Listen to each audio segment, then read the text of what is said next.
Order, please. As mentioned yesterday, I'm prepared to make a ruling on two questions of privilege that were brought before me on the 22nd of April, the final day of the spring sitting.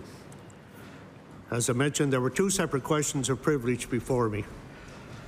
First, the member of Bedford Basin alleged intimidation by the Minister of Economic Development, and second, the member for Cumberland North alleged intimidation by the Premier. Since these two separate questions arise from a series of events, and since both questions also assert the same substantive category of privilege, I'll now rule on both questions concurrently. In doing so, I echo what the member for Preston, in her capacity as Deputy Speaker, recently articulated as the Speaker's role in a question of privilege. That role is simply to decide whether or not there is prima facie breach. To reiterate, a prima facie case is established if the allegations taken on their face at first glance and presumed to be true would constitute a breach of privilege.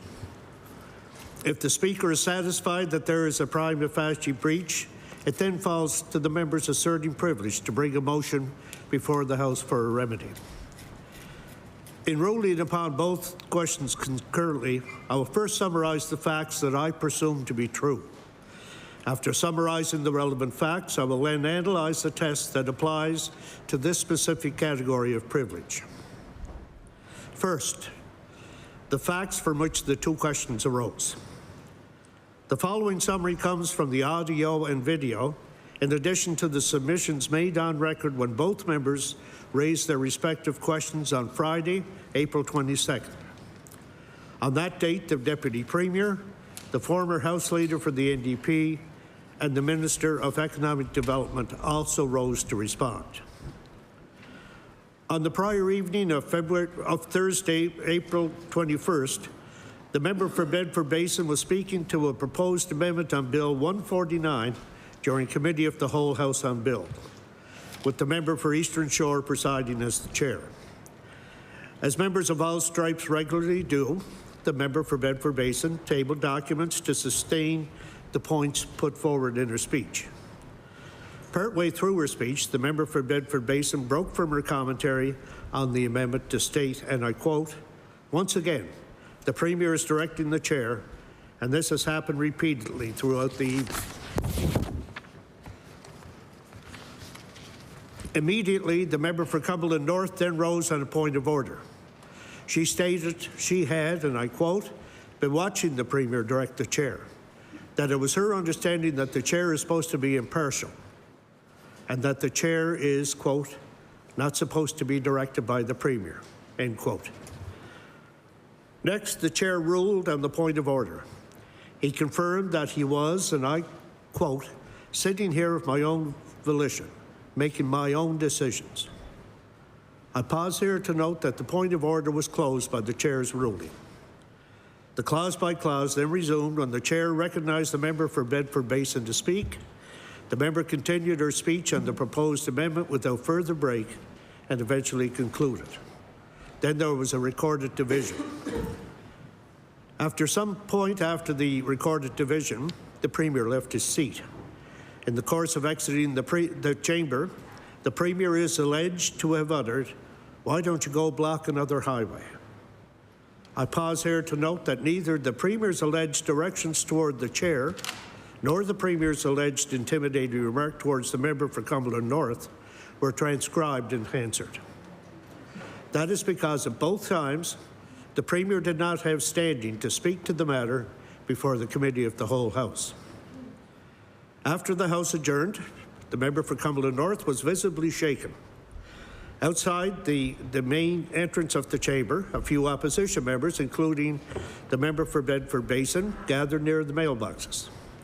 While comforting the member for Cumberland North, the Minister of Economic Development walked by and is alleged to have uttered Coven meeting.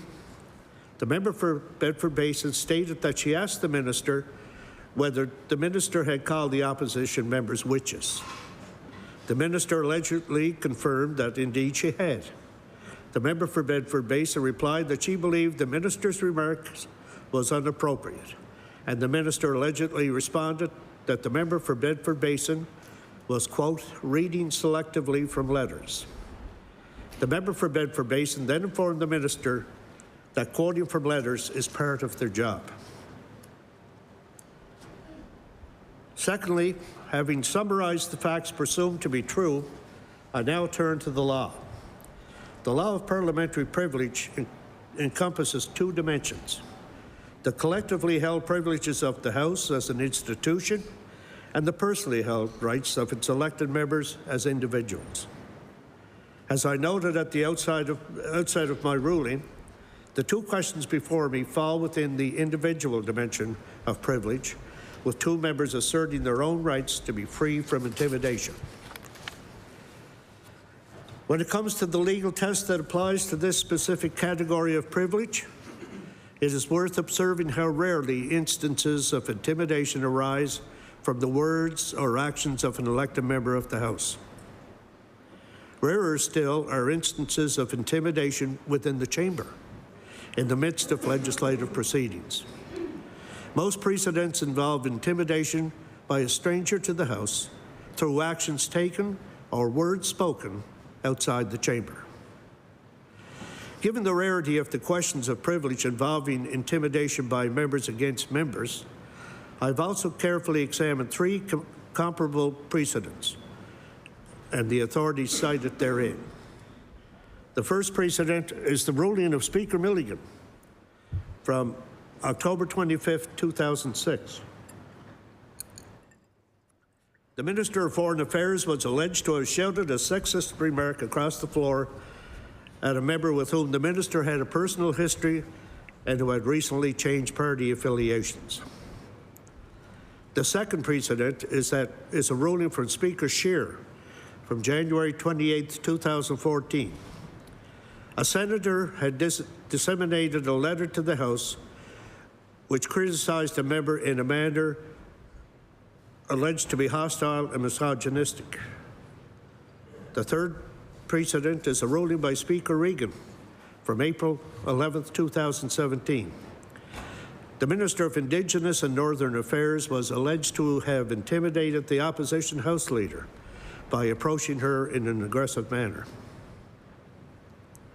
That said, no matter where the intimidating act occurs and who the intimidating actor is, the test remains the same. The test is, as the Deputy Speaker, the member for Preston recently distilled in her ruling of October 18th, and the test involves two steps. Mainly, first, from an objective perspective, is there an intimidating action? And second, does the intimidating action directly impair a specific parliamentary duty or legislative functions? These two steps are conjunctive. If there's no intimidating action, then the test ends with the first step. Now, I'll apply this test to the two questions of privilege at hand. First is the question of privilege raised by the member for Bedford Basin, alleging intimidation by the Minister of Economic Development outside the chamber. Viewed objectively, a reasonable person would perceive the remark uttered by the minister as derogatory, and the insinuation it carried to be spiteful. Had the remark of the minister occurred during live proceedings inside the chamber, I would not hesitate to rule it unparliamentary. The remark is of the sort that would be reprimanded by a teacher in the playground or reproached by a parent in a home. In the circumstances, however, it is not sufficiently grave to constitute intimidation. Parliamentary privilege is a constitutional norm, and as such, the standard is proportionally graver than that of the ordinary rules of decorum and social convention. Having ruled that there is no prima facie breach of privilege by the Minister of Economic Development against the Minister for Bedford Basin, I'll now address the second and separate question of privilege involving the preceding event. In addressing the question of privilege raised by the member for Cumberland North against the Premier, the first step is, again, to consider from an objective perspective, is there an intimidating action? An objective perspective requires asking whether a reasonable person placed in the shoes of the member would be intimidated by what was said in light of the manner in which it was said and the surrounding context. In attending to the surrounding context, the following 4 factors are relevant to this particular question. First, the dynamic between the sole independent member of the House and the leader of the party in command of a majority of the House. Second, the history between the 2 individuals involves an instance of discipline that is part of both the public record and the legislative record. Third, the alleged remark itself is an allusion to the event that occurred in the member's constituency. And fourth, the alleged remark was uttered after the independent member rose on a point of order that alleged the Premier had breached the House's rules. A member is entitled to receive the benefit of the doubt.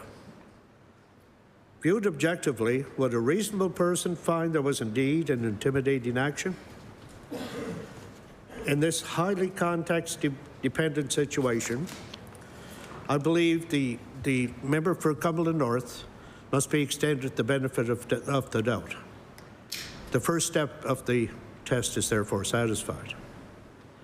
To apply the second step of the test, the 3 precedents I cited earlier, I'll emphasize that this category of privilege often hinges upon whether the intimidation was accompanied by a corresponding impairment in a parliamentary duty. For Speaker Regan, the impairment of a duty was a key factor. Likewise, Speaker Scheer held a direct link with parliamentary functions is essential. And although Speaker Milliken saw an erosion of mutual respect, the aggrieved members had not identified how the regrettable situation impeded them from accomplishing their work.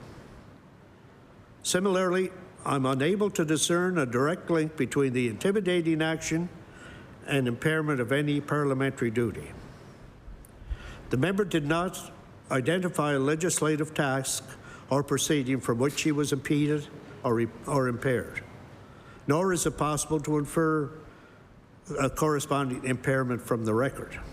To the contrary, Hansard shows that the member continued to perform various parliamentary duties on behalf of Cumberland North and participated in multiple items of legislative business at the next available opportunity. Finally, I wish to conclude by reminding the House that all members have read and signed the House of Assembly's harassment policy. I encourage everyone to reflect upon the standard for respect and dignity that they have committed to upholding everywhere else and towards everyone else.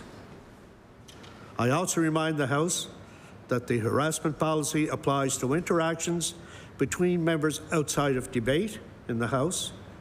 People can and do perform difficult jobs and debate delicate issues outside of the chamber with civility and good faith. I invite everyone to import that spirit when matching wits inside this chamber.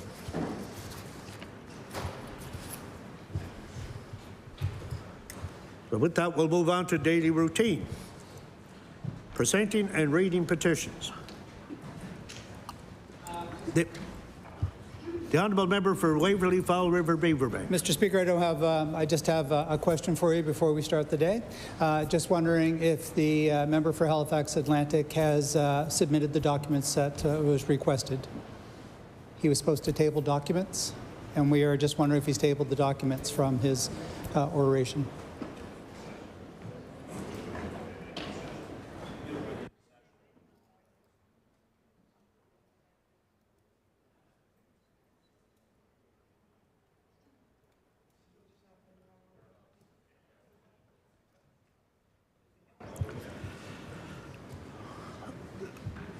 The clerk has informed me that although the member did have a release in front of him, he wasn't quoting directly from that release.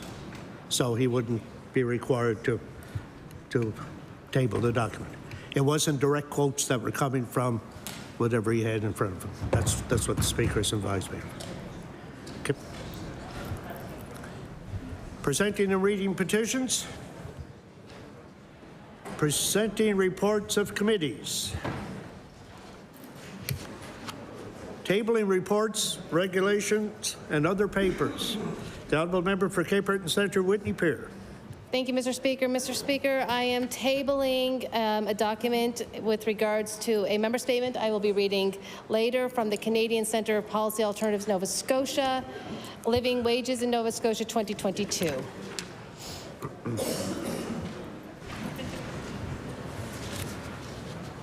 The paper is tabled. Statements by ministers. Government notices of motion. The Honourable Minister of Service, Nova Scotia. Thank you very much, Mr. Speaker. I hereby give notice that on a future day I shall move the adoption of the following resolution. Whereas Hurricane Fiona was one of the most significant weather events to hit Nova Scotia, and whereas the staff of the Department of Service Nova Scotia and Internal Services worked around the clock to ensure Nova Scotians had the information they needed, financial supports for those impacted by the storm, and that critical government functions continued to be operational. And whereas these divisions include but are not limited to business continuity, public safety and field communications, Access Nova Scotia centres, the contact centre, the business registration unit, financial services, the Nova Scotia Digital Service, and Geographic Information Services. Therefore, be it resolved that all members of this House join me in recognizing the hard work and dedication of the staff at Service Nova Scotia and Internal Services to ensure Nova Scotians are supported when they need it the most. Mr. Speaker, I ask for waiver of notice and passage without debate. There has been a request for waiver. Is it agreed? Agreed. It is agreed. Will all those in favour of the motion please indicate aye. Aye. Contrary-minded, nay. The motion is carried. The Honourable Minister of Fisheries and Aquaculture. Thank you, Mr. Speaker. I hereby give notice that on a future day, I shall move the adoption of the following resolution. Whereas 53 years ago, on October 23, 1969, HMCS Kootenay suffered the worst peacetime accident in the history of the Royal Canadian Navy. And whereas the explosion off the coast of England and the ensuing fire and toxic smoke claimed the lives of 9 crew members and seriously injured 53 others.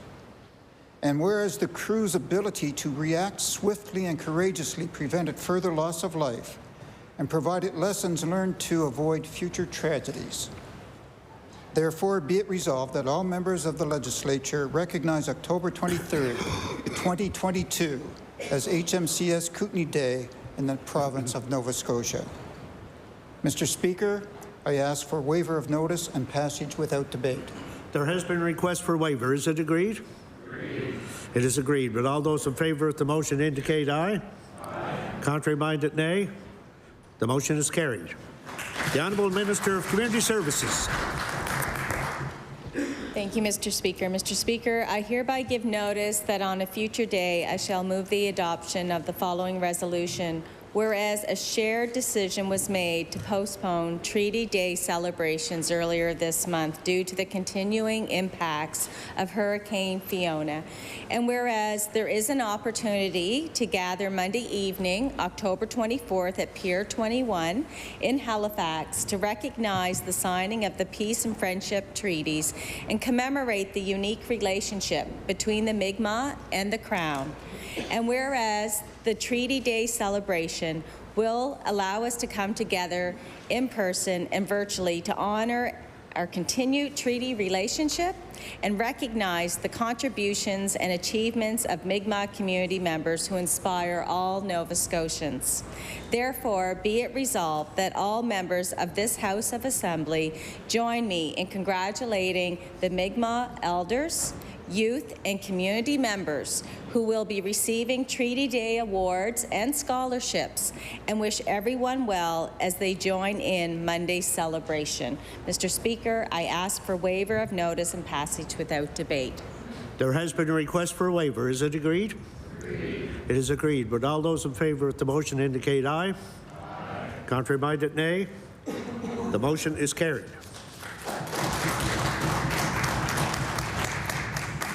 Introduction of bills. The Honourable Minister of Municipal Affairs and Housing. Mr. Speaker, I beg leave to introduce a bill entitled an Act to amend Chapter 39 of the Acts of 2008, the Halifax Regional Municipality Charter.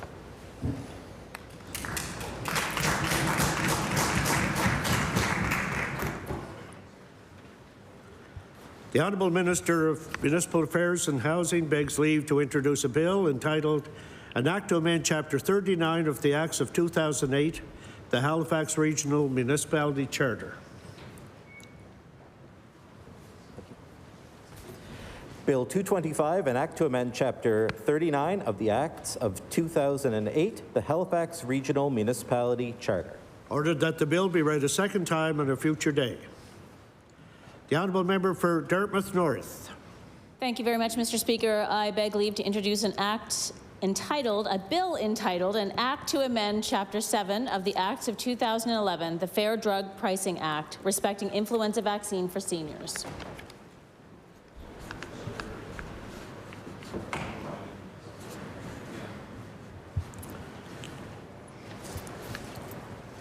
The Honourable Member for Dartmouth North begs leave to introduce a bill entitled an Act to amend Chapter 7 of the Acts of 2011, the Fair Drug Pricing Act, respecting influenza vaccine for seniors. Bill 226, an Act to amend Chapter 7 of the Acts of 2011, the Fair Drug Pricing Act, respecting influenza vaccine for seniors. Ordered that the bill be read a second time on a future day. The Honourable Minister of Finance. Mr. Speaker, I beg leave to introduce a bill entitled an Act respecting certain financial measures.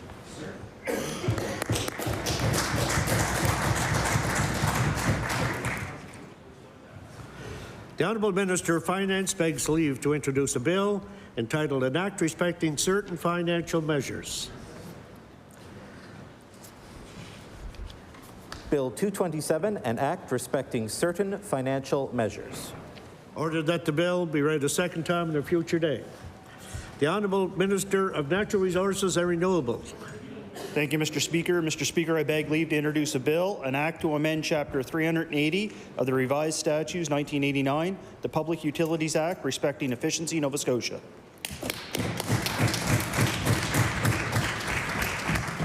The Honourable Minister of Natural Resources and Renewables begs leave to introduce a bill entitled an Act to amend Chapter 380 of the Revised Statutes 1989, the Public Utilities Act, respecting efficiency, Nova Scotia.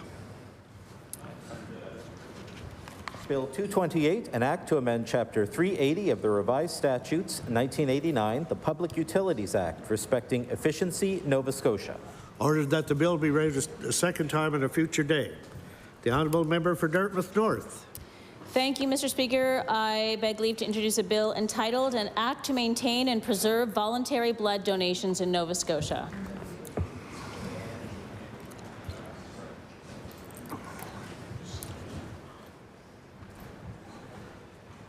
The Honourable Member for Dartmouth North begs leave to introduce a bill entitled an Act to maintain and preserve voluntary blood donations in Nova Scotia. Bill 229, an Act to maintain and preserve voluntary blood donations in Nova Scotia. Ordered that the bill be read a second time on a future day. The Honourable Member for Digby Annapolis. Thank you, Mr. Speaker. Mr. Speaker, I beg leave to introduce a bill entitled an Act to declare the blue felt lichen to be the provincial lichen of Nova Scotia.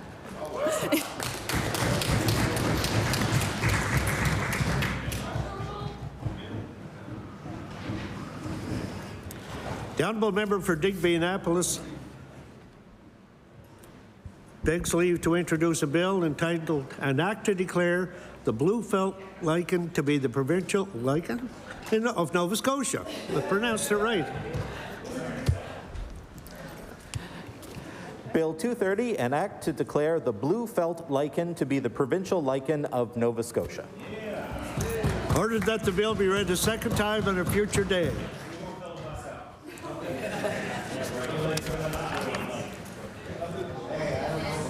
Statements by members. The Honourable Member for Dartmouth East. Thank you, Mr. Speaker. Mr. Speaker, I rise this morning to recognize Major Dwayne Mercer. Since May of 1990, Major Mercer has served with the Royal Canadian Air Force. He began his career at CFB Shearwater, working as an aviation technician.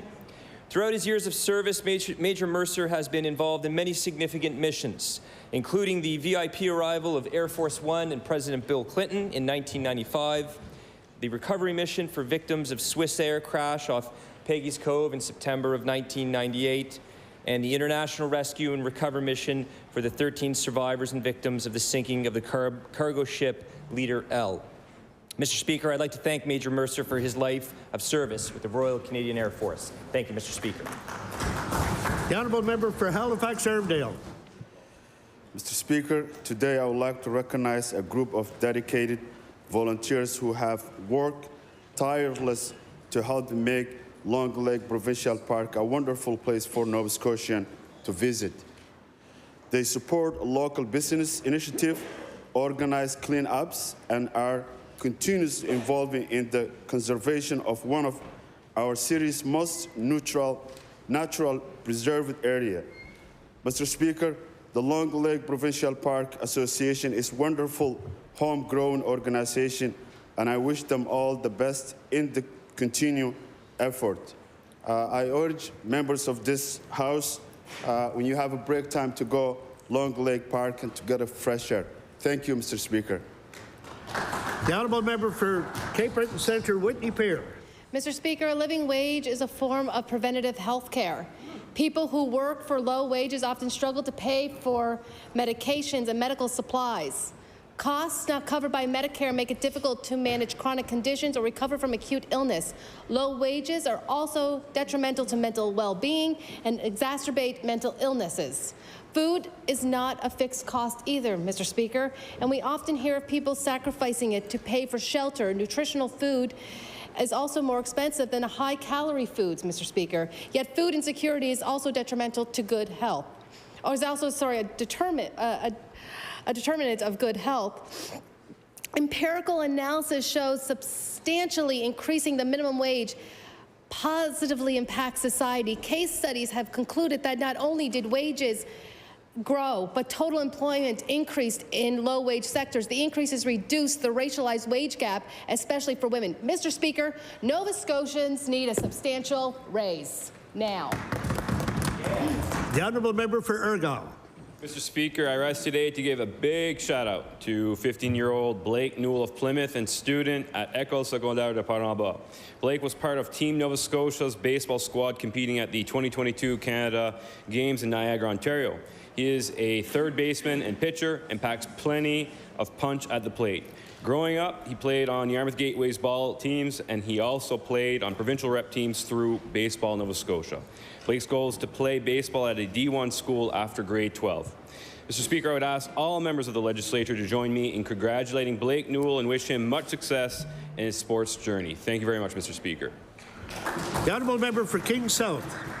Thank you, Mr. Speaker. Mr. Speaker, many parents know the apprehension and emotion that is tied to dropping their children off on the first day of school.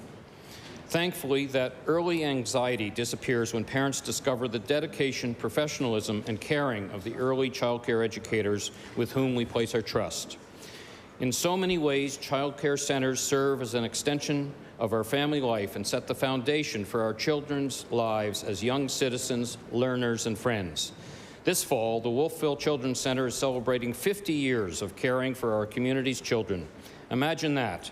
The young children who were first to enter this wonderful community facility are now 50 years old. I ask all members of the Nova Scotia House of Assembly to join me in congratulating Executive Director Kelly Holloman, past Executive Director Laurie Saint-Armour, the Board of Directors, and all the extraordinary staff of the Wolfville Children's Center on 50 years of giving our youngest citizens such a strong start to their learning lives. Thank you, Mr. Speaker. The honourable member for Halifax Citadel, Sable Island. Mr. Speaker, women, girls, and gender-diverse folks continue to face sexual and gender-based violence every day in Nova Scotia, Canada, and around the world. It's estimated 1 in 3 experience this type of violence in their lifetime. This week is the YWCA's Week Without Violence around the world. The third week of each October is dedicated to raising awareness, promoting change, and ending violence against all women, girls, and gender diverse people. This year's theme is Not on Our Screens, Not on Our Streets. You can see block hate videos on YWCA's website to help start conversations in your family, workplace, and community. Mr. Speaker, I ask that my fellow members take a moment to recognize this 2022 Week Without Violence and strive to take steps each day that will help stamp out sexual and gender-based violence in their communities. The honourable member for Glace Bay Dominion. Mr. Speaker, I believe that healthy communities are made up of individuals with strong collective ownership. When Hurricane Fiona ravaged Cape Breton Island, many organizations, business, and individuals stepped forward to help those who are struggling the most. Perhaps there is no better example of this community spirit than the Number 11 Volunteer Society. The volunteer group has been doing amazing work in the community for quite some time, from wellness checks and safe place identification to building an outdoor social and activity park. This group is doing it all. During the 11 days without power, this group prepared and delivered close to 1,000 meals to folks armed with nothing more than barbecues and a hot plate. Mr. Speaker, Number 11 Volunteer Society is truly a grassroots organization, and they are making a huge impact in this little community. Quite unintentionally, this group is also demonstrating just how we can positively impact our own living conditions. Congratulations and thank you to Number 11 Volunteer Society. Thank you, Mr. Speaker. The honourable member for Clayton Park West. Mr. Speaker, I rise today with great pleasure to recognize and thank former MP and my dear friend, Jeff Regan. Jeff Regan was the member for Parliament for Clayton Park West for over 20 years. He never failed to listen to constituents and advocate for them. Jeff has been a great mentor to me and to many other MLAs and MPs. My interest in politics started while working on his campaigns, and knocking on doors with Jeff gave me the greatest appreciation for the democratic political system. Clayton Park West was filled with pride in seeing Jeff serve as the 36th Speaker of the House of Commons from 2015 to 2019. He left an incredible impact on people both inside and outside of his community. I would ask that the House join me in recognizing and thanking Jeff for his service to Clayton Park West and the people of Canada. I wish him all the best on his retirement.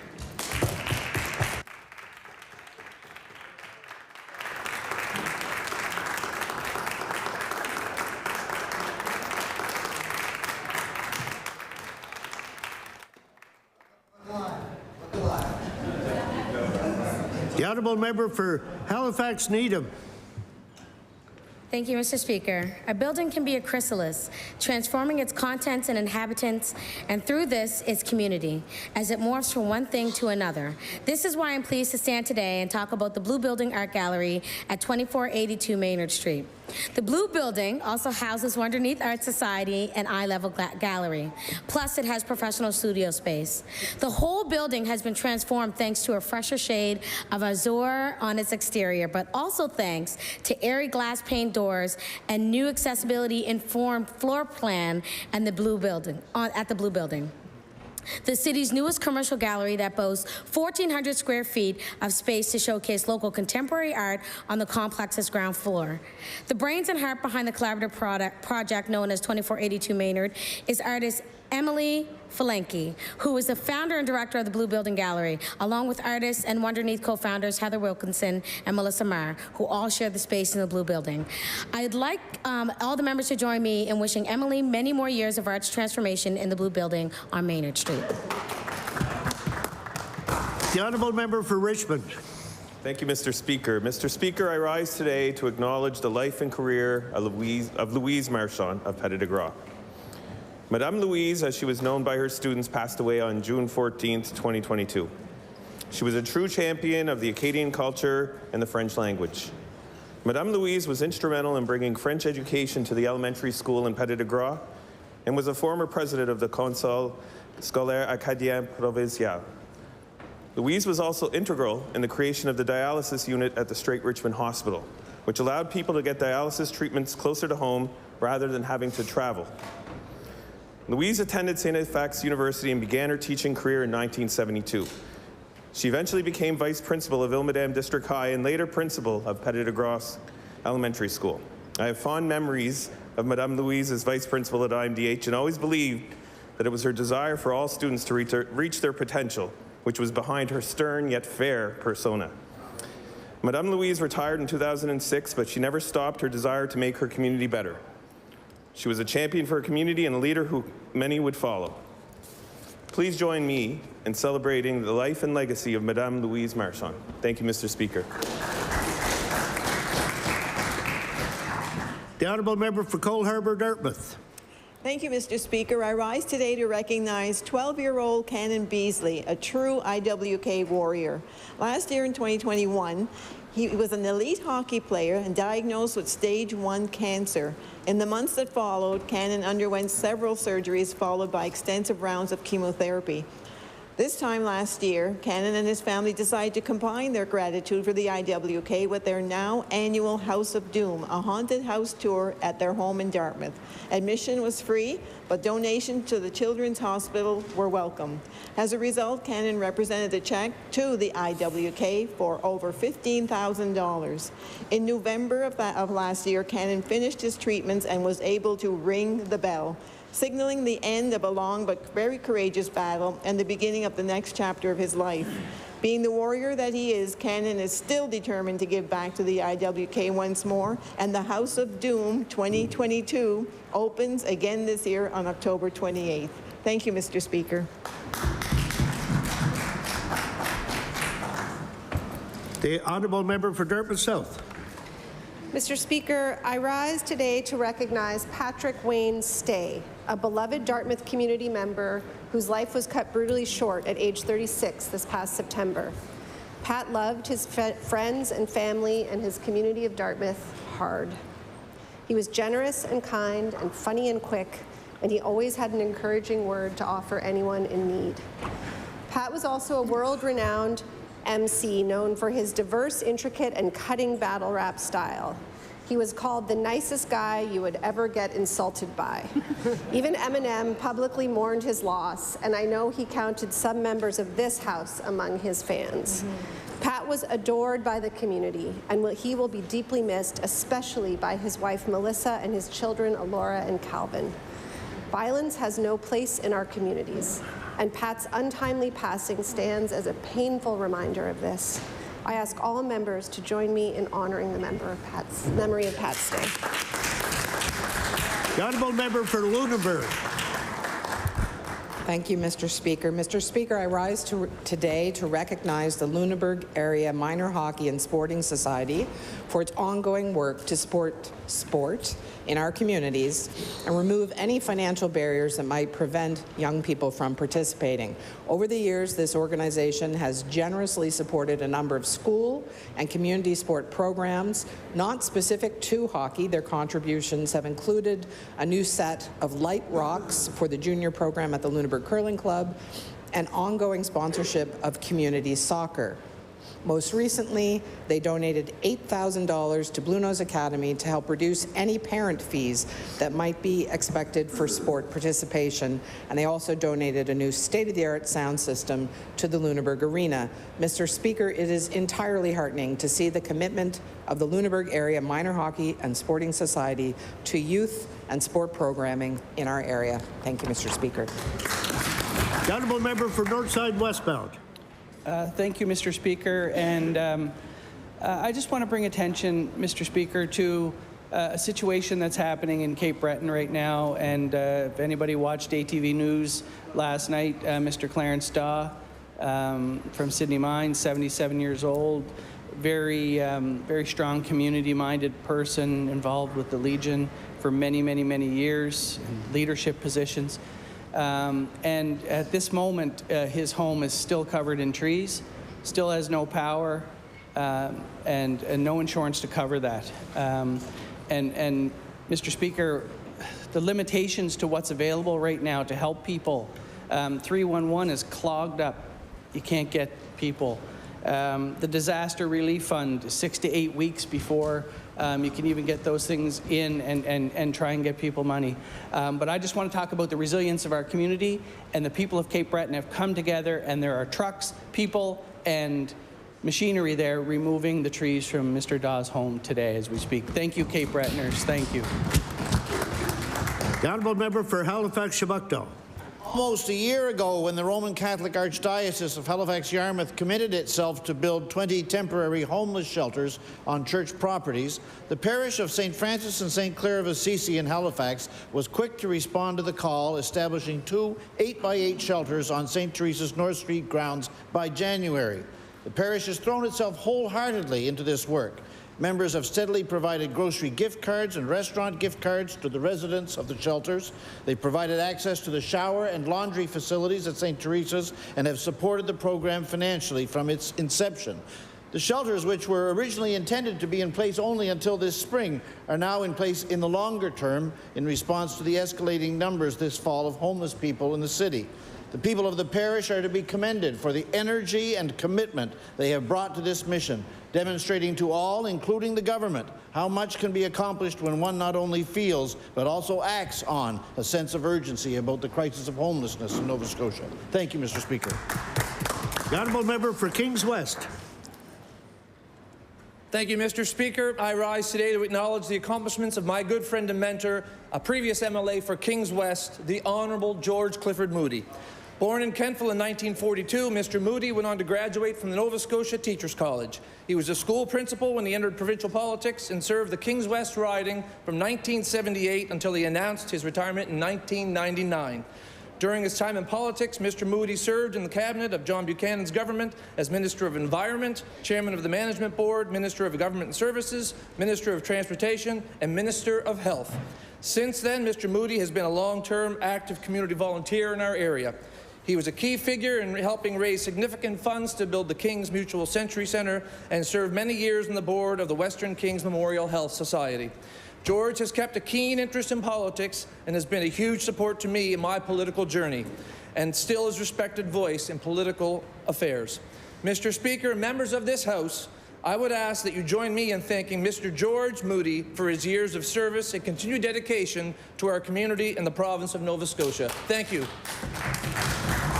The honourable member for Clare. Mr. Speaker, every April, dental offices across Canada participate in the Give Back, Smile Back program as part of April Oral Health Month. This program provides dental care to people who cannot afford the services they desperately need. At Acadian Smiles, a dental practice in Metegan, the proprietor and some of the members of his staff donated their time and services to meet the dental care needs of some people who otherwise would not be able to receive necessary treatment. They are Dr. Sugdip Singh, Sidney Leclerc, Nicole Robichaud, Shayla Kennedy, and Doreen Dugas. Because of their generosity and concern for their community, the patients they cared for, that they are no longer living in pain or with a worsened dental condition. I ask that all members join me in thanking the Acadian Smiles team for providing this essential dental care service to their neighbourhood in need. Merci. The honourable member for Dartmouth North. Mr. Speaker, this Small Business Week, I would like to congratulate a new Burnside business, Kitchen Spot Limited, on an award that they received this past week. On Tuesday, Kitchen Spot's owner, Mustafa Mohammed, was presented with the Small Business of the Year under 2 years in operation award at the ISANS Immigrant Entrepreneurship Awards. Mustafa accepted the award with a big grin on his face. This is quite an accomplishment for a business that just opened in May of 2022. Mustafa was born in Egypt and immigrated to Canada over a year ago. Kitchen Spot constructs custom-made kitchens, vanities, and closets. I got to see their beautiful work, including a really nice teal kitchen, at their grand opening this past spring. I know Kitchen Spot have big things on the horizon, and I ask the entire House of Assembly to join me in congratulating Mustafa Mohammed and the entire team on their success. The honourable member for Eastern Shore. Thank you, Mr. Speaker. Mr. Speaker, I rise today to express gratitude to Marie and Henry Liu, owners of Jador Lodge and Cabins in Salmon River, for their generosity to residents impacted by Hurricane Fiona. In the aftermath of the storm, Marie and Henry kindly opened their business to the community as an informal comfort center. Residents were invited to use their facilities to shower, recharge devices, grab a hot beverage, and sit down for a conversation and kind word. Their actions are another excellent example of the welcoming hospitality that Nova Scotians are renowned for in times of crisis. I ask all members of the Assembly to join me in thanking Marie, Henry, and their staff in providing comfort and demonstrating kindness to the residents of the Eastern Shore as communities were getting back on their feet in the aftermath of Fiona. Thank you, Mr. Speaker. The honourable member for Bedford South. Thank you, Mr. Speaker. Mr. Speaker, on September 10th, I was proud to host the first annual Bedford South End of Summer Fest at Tyler Sampson Park in West Bedford. When you host a community event like this, it's easy to get paranoid and worry that no one's going to show up. But luckily, we had perfect weather that day, and we saw over the course of 3 hours at least 400 or 500 people come through Tyler Sampson Park to enjoy the event. So it was a huge success. I want to thank first and foremost all of the constituents who showed up for the event, including special guest, the clerk of the chamber, who was there with his beautiful baby. So thank you for showing up. All the food vendors, Naya Pizza, we anticipated they'd go through 10 pizzas. They went through 40. The Honorable Jeff Regan, who was the musical entertainment. Hidden talents. Hatfield Farm, who had the petting zoo.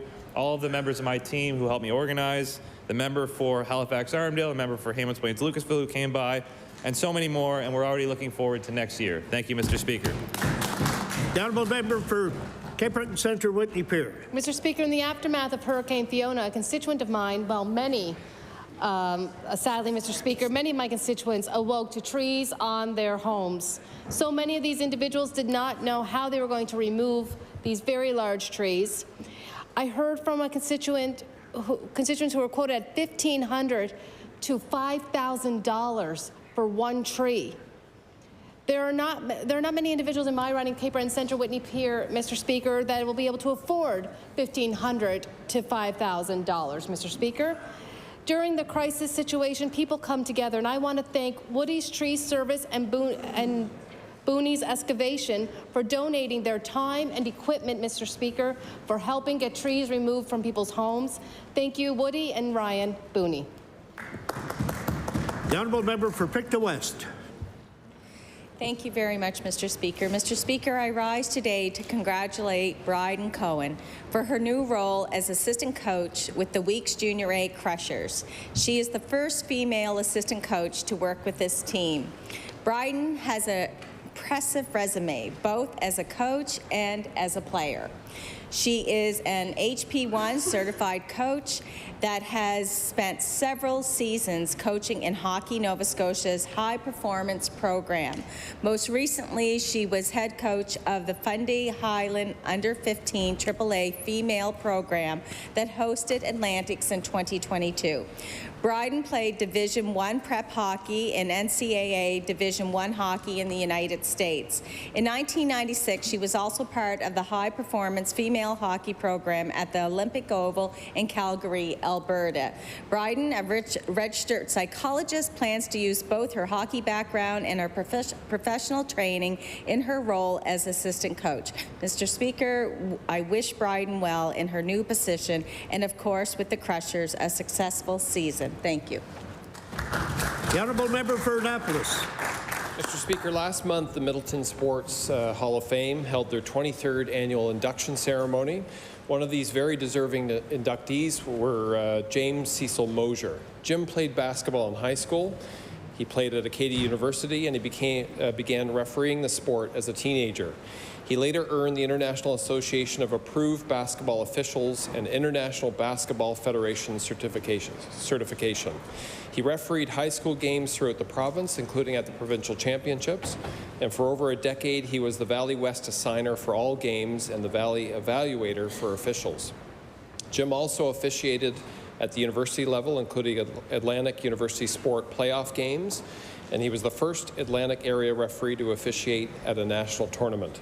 I invite all members of the House of Assembly to join me in congratulating Jim on being inducted into the Middleton Sports Heritage Wall of Fame and in thanking him for his tremendous contribution to basketball in our province. Thank you, Mr. Speaker. The honourable member for Halifax Citadel, Sable Island.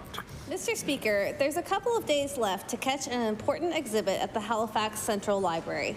Through to Monday, library guests can take in the Amplifying the Voices of Black Families and Educators exhibit, a collaboration amongst On These Shoulders Research Collaborative, Mount St. Vincent University, and Dalhousie University. In this exhibit, you can read quotes from different people who have Black children in their family or work with them, and summaries of conversations the exhibit organizers had. These important conversations inspired a live drawing that represents the attendees' thoughts on current issues and what should be done next to better support Black educators, families, and their children. Mr. Speaker, I ask my fellow members to join me in recognizing the importance of this exhibit. And also, it's a great way to celebrate Library Workers' Day, which is today, the 3rd Friday of October. The honourable member for Colchester, Musquedominant Valley. Thank you, Mr. Speaker. I stand to congratulate the Brookfield Elks on winning the Eastern Canadian Under-15 Softball Championship. They posted a 7-0 record to capture the gold medal championship at home in Brookfield. The team was made up of the following players: Porter Campbell, Waylon Countway, Joss Gabriel, Bulin Hamilton, Gavin Harrison, Mo Lavers, Kagan McGuire, Cohen Mingo, Will Singer, Ty Sutherland, Ryan Sutherland, Broden Van Tassel, Rigby Van Tassel, Ewan White, and Cooper Singer. And also to congratulate the Brookfield Elks on winning the Eastern Canadian Under-13 Softball Championship. They won the gold medal championship this summer in Oromocto, New Brunswick. The team was made up of the following players: Ewan White, Wayne Stockdike, Tyler Sutherland, Liam Jameson, Henry Jameson, Cooper Singer, Gareth Singer, Paige Harrison, Rigby Van Tassel, Ellen Gridden, and Izzy Smith. And they were coached by Brooks Van Tassel, Brent Harrison, and Shane Singer. Thank you.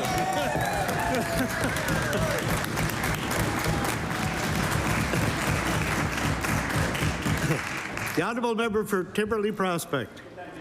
Thank you, Mr. Speaker. I want to recognize Chase Leslie of Timberley. When Chase and his family went to Toronto this past summer, the highlight was going to a Jays game. On this special occasion, Chase was chosen from the crowd to be the junior announcer during the 3rd inning. Chase loves sports and is a baseball player. His favorite team is the Toronto Blue Jays. His room is filled with sports memorabilia, including bobbleheads, jerseys, signed baseballs, baseball caps, and books on baseball. Chase even attended a Jays training camp this summer. Just before the game started, Chase was asked if he wanted to be the junior announcer. This was a dream come true. Sitting in the announcer's booth, microphone in hand during the 3rd inning, Chase knocked it out of the park and performed like a pro. His charm, knowledge of the game and players, and gift to speak with eloquence and fluency made him a natural crowd pleaser. I'd like the members of the House of Assembly to join me in congratulating Chase on his special family holiday and his amazing opportunity to be selected as a Blue Jays junior announcer. Thank you, Mr. Speaker. The honourable member for Halifax Needham. Thank you, Mr. Speaker. Anna and Zach is a Nova Scotia-based Canadian clothing brand and retail store established in 2019. Real-life partners, owners, and designers, Anna and Zach have been working together since 2012. Zach Barkhouse is an NSCC and a NASCAD-trained filmmaker and photographer. Zach manages the store, staff, and company financials, and helps design the line. Anna Gilkerson is an FIT, Polymoda-trained fashion designer, and Anna designs and develops the line with the help from her team in Peru, directs the creative team, and manages the buying and merchandising for the store. Anna and Zach think about fashion in a slow and holistic way. They acknowledge trends and move in their own direction at their own pace. Anna and Zach make things that they both love, can wear every day, and that will last a long time. Anna and Zach listen to their community and build on what they learn, striving to improve on comfort, fit, and the longevity of their clothing. I'd like the host to help me in acknowledging the care and thoughtfulness of the environment through this local business, Anna and Zach, located in Halifax, Needham. The honourable member for Chester St. Margaret's. Thank you, Mr. Speaker. I rise today to acknowledge Terry Whitman, a resident of Upper Tantallon who has been collecting donated wool and yarn and knitting for the community. In addition to her work as an entrepreneur running the Soap Lady, Miss Whitman has been donating slippers, afghans, and socks for those in need, including donations to the Adsum House and the Victoria General Hospital Palliative Care Unit. Mr. Speaker, people like Terry Whitman are usually the silent, unsung heroes in our communities. But today, I want to ask the host to thank her and the many craftspeople of Nova Scotia who contribute with their wherewithal, their hands, and their hearts. Thank you, Mr. Speaker. The honourable member for Sydney Member 2. Thank you, Mr. Speaker. Mr. Speaker, during Hurricane Fiona, it was really amazing to see how all of the international students in the Greater Sydney area really rallied together to support one another. There were lots of media reports about the students who were preparing meals in downtown Sydney, not only for the thousands of international students that attend CBU, but also we're feeding community members at large. I do want to rise in my place to recognize all of the students who led the charge in ensuring that they did their part to support their fellow students and community members. They're very proud to attend Cape Breton University, and they call Cape Breton home. I also want to recognize Kelsa Aid, who multiple times has come into our community to provide humanitarian aid. They are a nonprofit organization that was established in 1999 with the Sikh principle of recognizing the whole human race as one. So I rise in my place to thank all of the students and thank Kelsa Aid for the support that they provided to the community, not only during Hurricane Fiona, but multiple events in the community. The honourable member for Queens. Thank you, Mr. Speaker. As we mark Small Business Week, I rise to recognize Glenn and Kathy Parley, who founded Parley Manufacturing just outside of Liverpool in 1985. Their family-run small business is now a seasoned manufacturer of packed system solutions for the medical, fire, emergency, and safety sectors. Their products are well known in Nova Scotia's EHS ambulance bays and onboard life flight. Innovative, responsive, and resourceful entrepreneurs, the Parleys have a reputation for delivering high-quality, reliable, and resilient products. Using their insights and knowledge from frontline responders, the company proudly introduced its new versatile integrated pack, or VIP system, earlier this year. Last June, I visited the Parleys at their shop, which shares a space with their Liverpool Adventure Outfitters retail store. I was so pleased to congratulate them on their success and to thank them for choosing Queens as the home for their businesses. Mr. Speaker, please join me in congratulating the Parleys and their team on this impressive accomplishment and wishing them continued success, not just within our province, but beyond. Thank you, Mr. Speaker. The time for statements by members has expired. We'll move on to orders of the day. Oral questions put by members to ministers. The time is 10 o'clock. We will continue until 10:50. I recognize the Leader of the Official Opposition. Thank you very much, Mr. Speaker.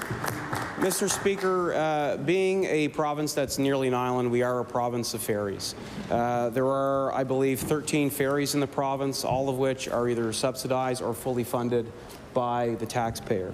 There are 4 ferry services that connect Nova Scotia to neighboring jurisdictions, Newfoundland, PEI, New Brunswick, and our international link to Maine, Mr. Speaker. If you look at the costs of those ferry services, overall, they're fairly on par.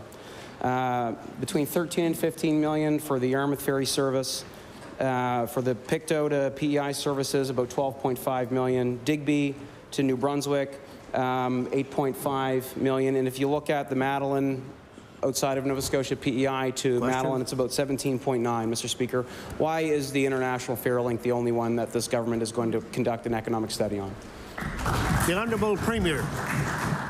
Thank you, Mr. Speaker. I thank the member for this important question. Obviously, this is an emotional topic for Nova Scotians. Our job as a government is to make sure that Nova Scotian taxpayer money that's invested is invested with good return for the taxpayers. So we're constantly making these decisions. And in terms of the member's specific question, this is the link that's funded by the taxpayers of Nova Scotia. If the federal government wanted to step up and fund this one as well, we would certainly welcome that, Mr. Speaker, and maybe we could join together on that. But in terms of Nova Scotia taxpayer investments, those are where we need to focus and constantly be assessing. The Honourable Leader of the Official Opposition on his first supplementary. Thank you very much, Mr. Speaker. I also believe that the federal government should invest in this critical service. If you look at the economics of this service, even with this year, the market has recovered more quickly from the Bar Harbor to Nova Scotia market than other parts of the country, which are down, when you look at the pre-COVID numbers, 40 to 80% in other parts of the country. This one's only down about 30 to 35%.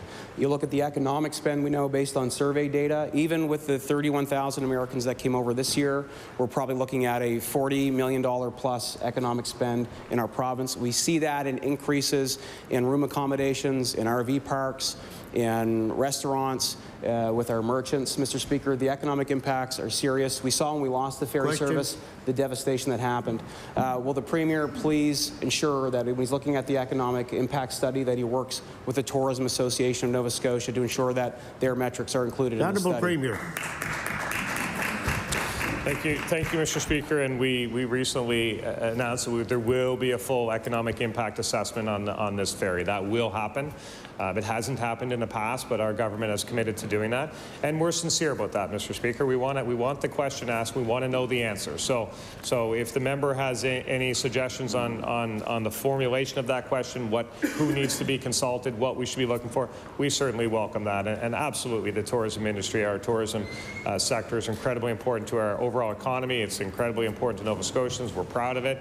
We want to involve them in these types of discussions. But the economic impact assessment is a real thing, Mr. Speaker, and we're happy that it's finally happening in Nova Scotia.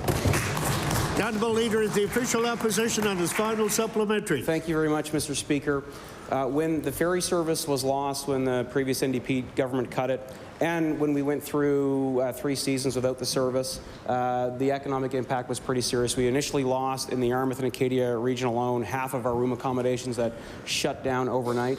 But I'll also remind this House that 60% of the time of people that are coming over through Yarmouth from the United States, which they're very high-value tourists, is actually spent in other parts of the province, all the way up the South Shore, the Annapolis Valley, Halifax, even all the way to Cape Breton, Mr. Speaker. And we want to make sure that the overall provincial economic impact is looked at, recognizing that there is a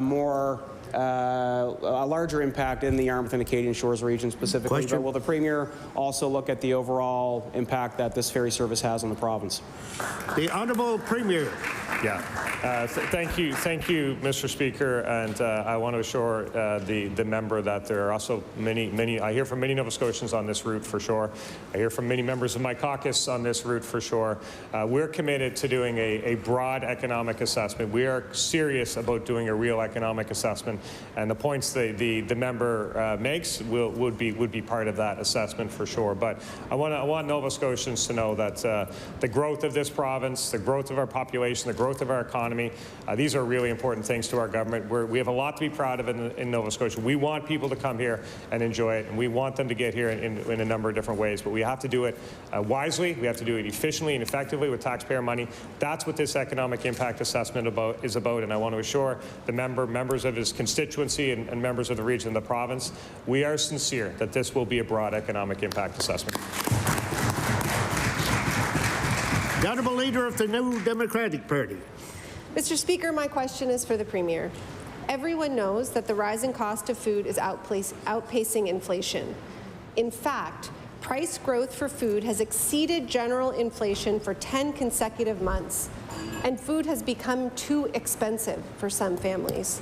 Mr. Speaker, what direct action will the Premier take for people who cannot afford to buy enough groceries to feed their families? The Honourable Premier. Thank you, Mr. Speaker, and I thank the member for this important question. Affordability is a real problem in this province, across the country, and indeed really around the world in many respects, Mr. Speaker. We know the cost of food, the cost of gas, the cost of just the overall cost of living is really putting pressure on Nova Scotian families, and we're deeply concerned about this, Mr. Speaker. In terms of the member's specific question about food, we're doing what we can, Mr. Speaker. We are making significant investments in food banks around this province. We're looking at a number of initiatives to support Nova Scotians. We know the cost of living is causing a lot of pain in Nova Scotian families, and we're concerned about it, Mr. Speaker. The Honourable Leader of the New Democratic Party. Mr. Speaker, in this House, we should be working to make sure to put food banks out of business. Mr. Speaker, this government is out of touch with the needs of working families who a year ago made enough money to cover their bills but now find themselves coming up short at the end of each month. Someone from Yarmouth contacted us to say that their entire monthly income is now consumed by bills, but they earn too much to qualify for any government assistance. Because of the rising cost of food, this individual can only afford to eat 1 meal per day. Any more increases to their bills will put them on the street, and this is one of the stories we hear daily. Mr. Speaker, can the Premier tell us when the government will stand up for working families who used to earn enough to make ends meet but now find themselves falling behind during this inflationary crisis and need help today? The Honourable Premier. Thank you, Mr. Speaker, and I want to assure the member that we understand the gravity of this issue for sure. As a government, we've taken a number of steps where we can. Government can't do it all, Mr. Speaker, but where we can, we've certainly been a government of action. We've seen that in things like the CCA wages. We've seen that in the child care agreements. These are important steps, Mr. Speaker. They shouldn't be minimized. The Seniors Care Grant, we're doing what we can to support Nova Scotians. We know that inflation is a real problem. We know that inflation is causing pain on Nova Scotian families across this province, and we will continue to look for ways to step up and support those families where we can, Mr. Speaker. Thank you. The Honourable Leader of the New Democratic Party on their final supplementary. Mr. Speaker, I hope that's true, because the support provided by this government so far does not help families whose incomes are being outpaced by the economic crisis.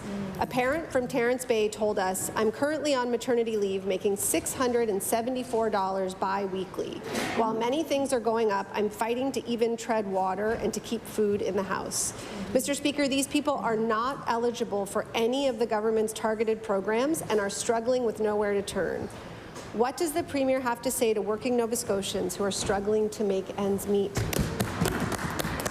The Honourable Premier. Mr. Speaker, to say that the government is doing nothing would be completely false. The government is doing what it can, for sure. We have initiatives, rent supplements, we have grants, we have all kinds of things that we do to try to support Nova Scotians. Where there are gaps, where people might fall through, we're always looking for ways to do that, Mr. Speaker. And I want to go back to the food banks and the important service that they're providing to Nova Scotians. And on this side of the House, we know that we need to. Order, please. The Premier has the floor. The Honourable Premier. Well, what I would just say, Mr. Speaker, is we take every effort we can to support those community organizations that step up to help Nova Scotians, and we're not interested in putting anyone out of business in this province that will be there to help Nova Scotians. Thank you, Mr. Speaker. The Honourable Leader of the Official Opposition. Thank you very much, Mr. Speaker. On October 13th, 2021, I asked the Minister of Mental Health and Addictions if government planned to go ahead with the mental health and addictions hubs in all 4 regions of the province. And the minister said, and I'll quote and I'll table this, they seem to be informed by evidence, so I would say yes, and I will table that, Mr. Speaker. However, when the spring budget came out, only 3 of the 4 regions were covered for mental health and addictions. The plan for the addictions hub at Yarmouth Regional was not included in the spring budget. I'd like to ask the Minister of Mental Health and Addictions why that was, and if he will maintain his commitment to the Western Zone and have that addictions hub at Yarmouth Regional. The Honourable Minister of Mental Health and Addictions. Thank you, Mr. Speaker. I thank the member for the question.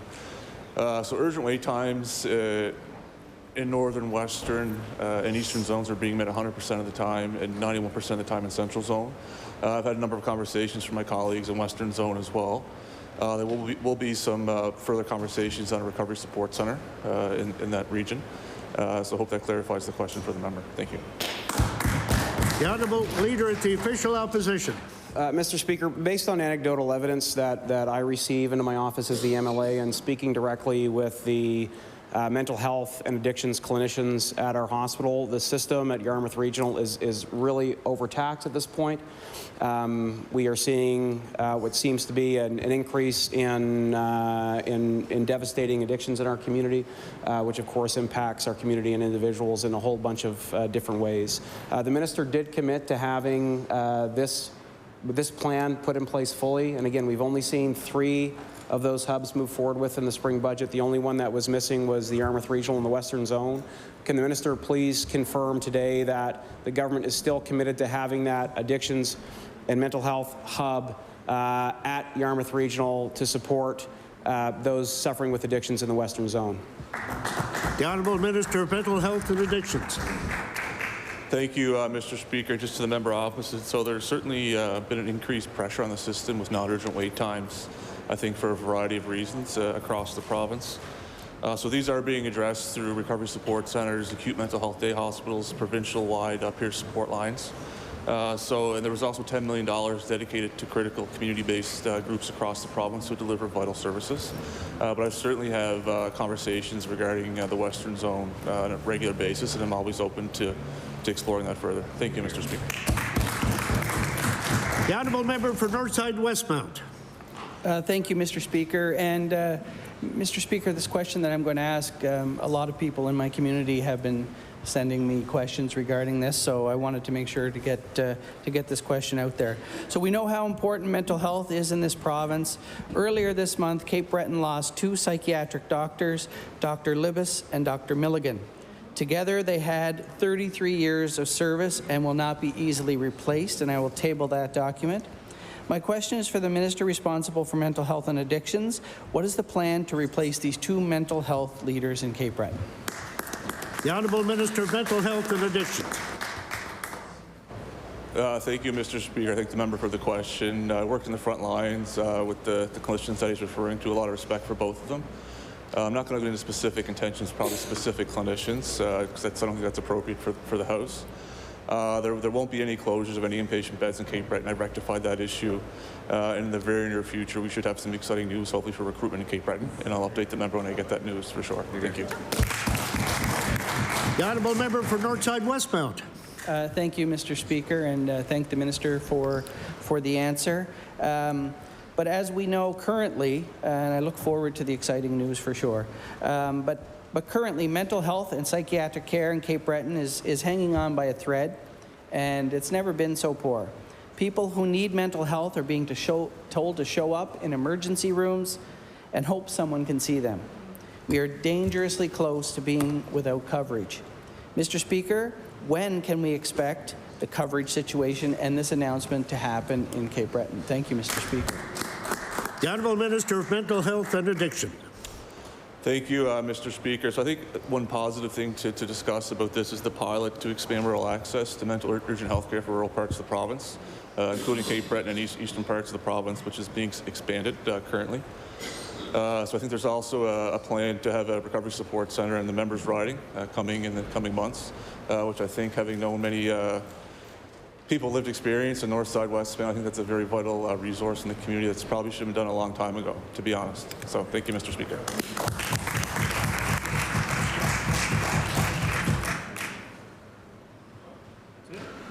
The honourable member for Cole Harbour. Thank you, Mr. Speaker. The effects of the healthcare crisis are evident in every riding in this province, including mine in Cole Harbour. A veteran in my riding is unable to access primary health care provider. Just a couple of weeks ago, this constituent told me that they were advised by Capital Health Central Zone that they were eligible for a family physician August 5th, 2022. This constituent was also advised that the clinic would contact them in 4 to 6 weeks to register as a patient. Almost 7 weeks have passed and no correspondence. After multiple attempts to figure out what's going on, the constituent was finally given an answer that the clinic is now unable to take them as a patient. And they are going to be going back on the registry. A senior veteran. Question, please. My question to the minister is, why are people being told that they are getting a doctor only to be put back on the registry without notice? The Honourable Minister of Health and Wellness. Thank you, Mr. Speaker. I want to thank the member for the question. So I'm not familiar with the case. It sounds like a very specific situation that I'd be happy to speak to the member with. I don't know the specifics. So I think after question period, it would be an opportunity for us to discuss and see how we can support that individual and find out what the gap in service may have been. The honourable member for Cole Harbour. I thank the minister. Another constituent in my riding who has chronic illness reached out to my office a couple of weeks ago also. They lost a family doctor in March of 2021, and their clinic told them that in September they would be getting a new one. However, this constituent was told while in hospital that the new family doctor would not take them on. And now the constituent who needs regular medical care is left without a doctor. My question to the minister, does she think this is acceptable? The Honourable Minister of Health and Wellness. Thank you, Mr. Speaker, and again, thank the member for the question. And I think what this does is and I am sorry for the person that has not had that support. What I think this does is underscores the need for the incubator clinic that we've just developed with Dow Family Medicine Clinic. So what happens is new physicians are brought into practice in a very supportive environment. They work with a team. There is now a rapid onboarding team to support them and increase efficiencies in practices. So there's two things that are happening at Dow Family Medicine as proof of concept. Number one, that if that team has allowed them to take on 3,500 more patients, and so we look at the efficiency and then we can scale it to other practices. And it also supports new clinicians, nurse practitioners and physicians in supporting, building a practice, getting paneled up, and then moving to community so that they're able to offer services. Yeah. The Honourable Member for Halifax Centredale Sable Island. Mr. Speaker, my question is for the Minister of Finance. I'd like to share some more stories from people who have contacted our office. A maintenance worker from Musquodoboit says he doesn't have enough to make it to the next payday and is at risk of losing everything. A single mother in Halifax with a good paying job told us she is barely making ends meet with the cost of groceries. Mr. Speaker, maybe this government can't do it all, but surely it can do something. I want to ask the minister on behalf of these Nova Scotians when they can expect this government to step in and help. The Honourable Minister of Finance. Mr. Speaker, we've certainly stepped in the past. Before the last budget, we came out with a round of support. Mr. Speaker, we know this is a worldwide problem. Mr. Speaker, it's troubling to hear these stories. And there's people suffering everywhere because of it, Mr. Speaker. We are living in uncertain times. We've seen a significant increase in inflation in the last number of months. The central bank raising interest rates is not a nice thing to see. It is hurting people, Mr. Speaker. And we're also hearing about continued raises in those rates that are yet to come. So we're concerned about this, and we have our eye on it. And we've introduced supports in the past. We've even introduced some more recently, and we'll continue to do so, Mr. Speaker. Honourable Member for Halifax Centredale Sable Island. Mr. Speaker, the minister has outlined past targeted supports previously, but inflation continues to have a serious impact on Nova Scotian seniors and low-income people, but this issue now reaches beyond these groups. Even Nova Scotians with decent wages are now struggling to make ends meet and having to make impossible decisions. This problem is widespread and calls for relief that is equally expansive. Mr. Speaker, is this government doing what it can? Direct support payments in other provinces are being delivered to working families. Why won't this minister help Nova Scotians who are struggling? The Honourable Minister of Finance. Mr. Speaker, the supports we've been focused on are targeted, Mr. Speaker. The people who are hurting most are at the lowest income levels. We've even tried to get ahead of situations, Mr. Speaker, and I can think of the Seniors Care Grant increase that's been made before the winter heating season even starts, Mr. Speaker, because we're trying to get ahead of that so that we can help predict situations where people are going to be feeling the pinch so that we can ease their situations and take some of the strain and stress that they're feeling away from them. The Honourable Member for Clare. Mr. Speaker, yet again on October 9th, paramedics were reporting a code critical affecting the entire Western Zone, meaning that there were not enough ambulances to cover our communities. We have all heard the stories from our constituents who have been waiting for hours for an ambulance to arrive during an emergency. My constituents are asking what is the government's plan to address these long wait times. The Honourable Minister of Health and Wellness. Thank you, Mr. Speaker. I thank the member for the question. So I am grateful to stand up and talk about the opportunities and what we've been doing with paramedics. So we do have a working group at the Department of Health. Nova Scotia Health sits there, the paramedic union as well as the college, and we have been able to work through some of these issues. So we do have a doc in the box now. I know I've talked about that person on several occasions, able to support paramedics in the field. 4 out of 10 patients who call for low acuity calls are now triaged away from going to the emergency room and preventing We also have looked at a better licensure pathway for paramedics, and there are a number of other initiatives that are underway. I'd be happy to talk more about those. The honourable member for Clare. I'd like to thank the Minister for her response. I hear from many of my constituents who are worried that if they have an emergency, they will not be able to get an ambulance in a timely manner. So, Mr. Speaker, what assurances can the Premier give that when a Nova Scotian calls for an ambulance, they will get one in a timely manner? The Honourable Minister of Health and Wellness. Thank you, Mr. Speaker. Some of the other things that I'd like to just let the House know about is around those transportation units that we've implemented. So the patient transfer and multiple transfer patient units actually have reduced non-urgent transfers by paramedics from 86% in September of 2021 to 25% in September of 2022. And that's really based on the good work. That's based on the good work of the paramedics, the union, that working group, to really understand and identify ways that we can get paramedics doing the work that they have. We have world-class paramedics in this province, Mr. Speaker, and we want them to deliver care in the communities. So thank you. The honourable member for Sydney, member 2. Thank you, Mr. Speaker. Mr. Speaker, I asked this question every session so far, and I'm going to ask it again for the families that are battling cancer at home. The healthcare redevelopment continues with significant investments and support across the community. One of the things that the community has been advocating for with our new cancer center is our PET scan technology to ensure that Cape Bretoners and residents, even from the eastern side of Nova Scotia, would have the option to go to Cape Breton to receive that important scan as they go through diagnosis. So, Mr. Speaker, my question to the Minister again this session, can she provide the House with an update on the request for a PET scan technology for the new cancer center in Cape Breton? The Honourable Minister of Health and Wellness. Thank you, Mr. Speaker. I thank the member for the question. So we continue to work with the redevelopment team and the clinicians in Cape Breton regarding what services we are able to offer there.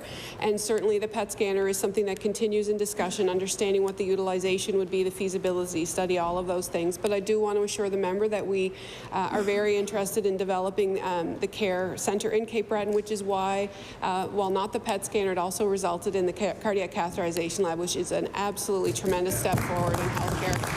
So there is more to come. We haven't made a final decision in regards to that PET scanner yet. The honourable member for Sydney, member 2.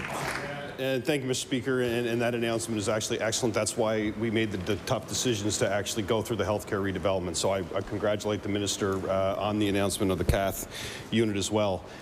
So as part of the commitment from our previous government was for a PET scan at the cancer center, and the community now has raised $9 million for the equipment.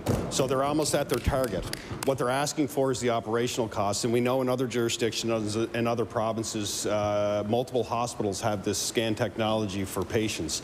We know that Cape Bretoners aren't making that drive to Halifax. They don't have the capacity to do it. And there's so much momentum, there's so much support on the ground. Everybody's rallied to raise the money for the equipment. Can we get a commitment today from the government that they'll cover the operation costs for the new PET scan and fully complete the healthcare redevelopment? You have the cath unit. We put the mother infant unit in. This was one of the other requests. Can we get that commitment today? Thank you, Mr. Speaker. So we do continue to speak with the redevelopment team and clinicians. We're also working with Cancer Care Nova Scotia as well as other provincial programs around the services that are provided in Cape Breton as well as other parts of the province. So we do need to look at the ecosystem of healthcare in this province. I'm not able to make a commitment today, but I can assure the member that conversations are ongoing. Thank you. Great. The honourable member for Halifax Atlantic. Mr. Speaker, I've risen a few times in the House to ask the Minister about the dam at Williams Lake. Mr. Speaker, the construction of a new dam was an all-party commitment during the last election. The people of our community are growing more and more concerned about Williams Lake. This is an important part of our community, and the dam needs to be built as soon as possible to save the lake and the surrounding community. I would like to ask the Minister, when will the dam be built, and are we able to get a concrete timeline for the people of the community? Thank you. The Honourable Minister of Public Works. Thank you, Mr. Speaker, and I thank the honourable member for the question. I'm not surprised that he would ask this in this session because he also speaks to me outside the chamber about it quite frequently. As the member knows, the ownership of this dam that is located within HRM is unclear, but certainly discussions are still ongoing with HRM to address this dam. The honourable member for Halifax Atlantic. Thank you to the Minister for that question. And I'm going to pivot here for a second. Yesterday, Amanda Rayfuse posted her incredible healthcare story on social media. Amanda needs potentially a life-saving colonoscopy. Instead of being able to get one in province, she was able to pay $1,600 out of pocket. She has to pay $1,600 out of pocket. Order, please. Your supplementary question, this should be a follow-up to your first question.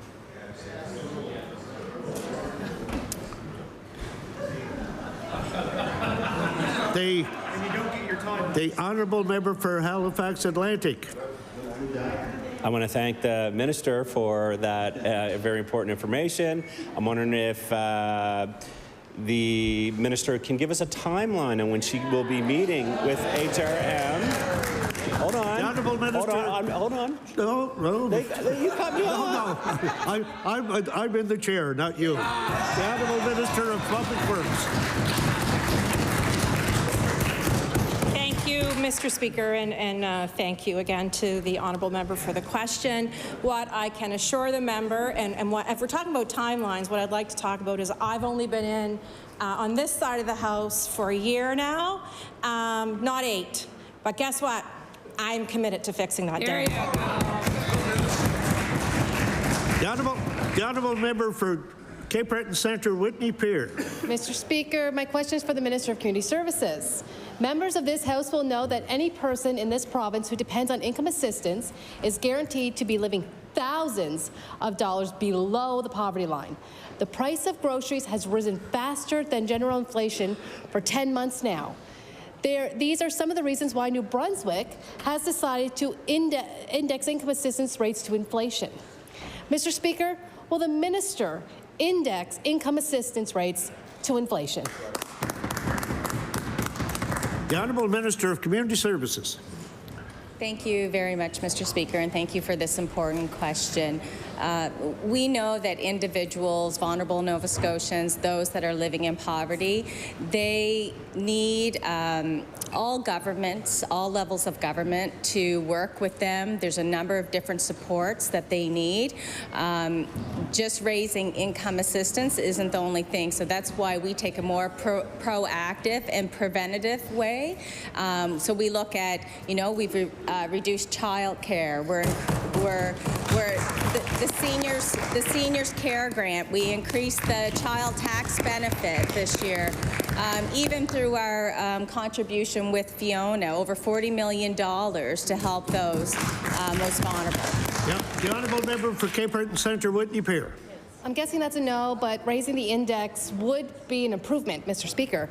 Another punishing policy of this government is the practice of clawing back someone's income earned above their assistance.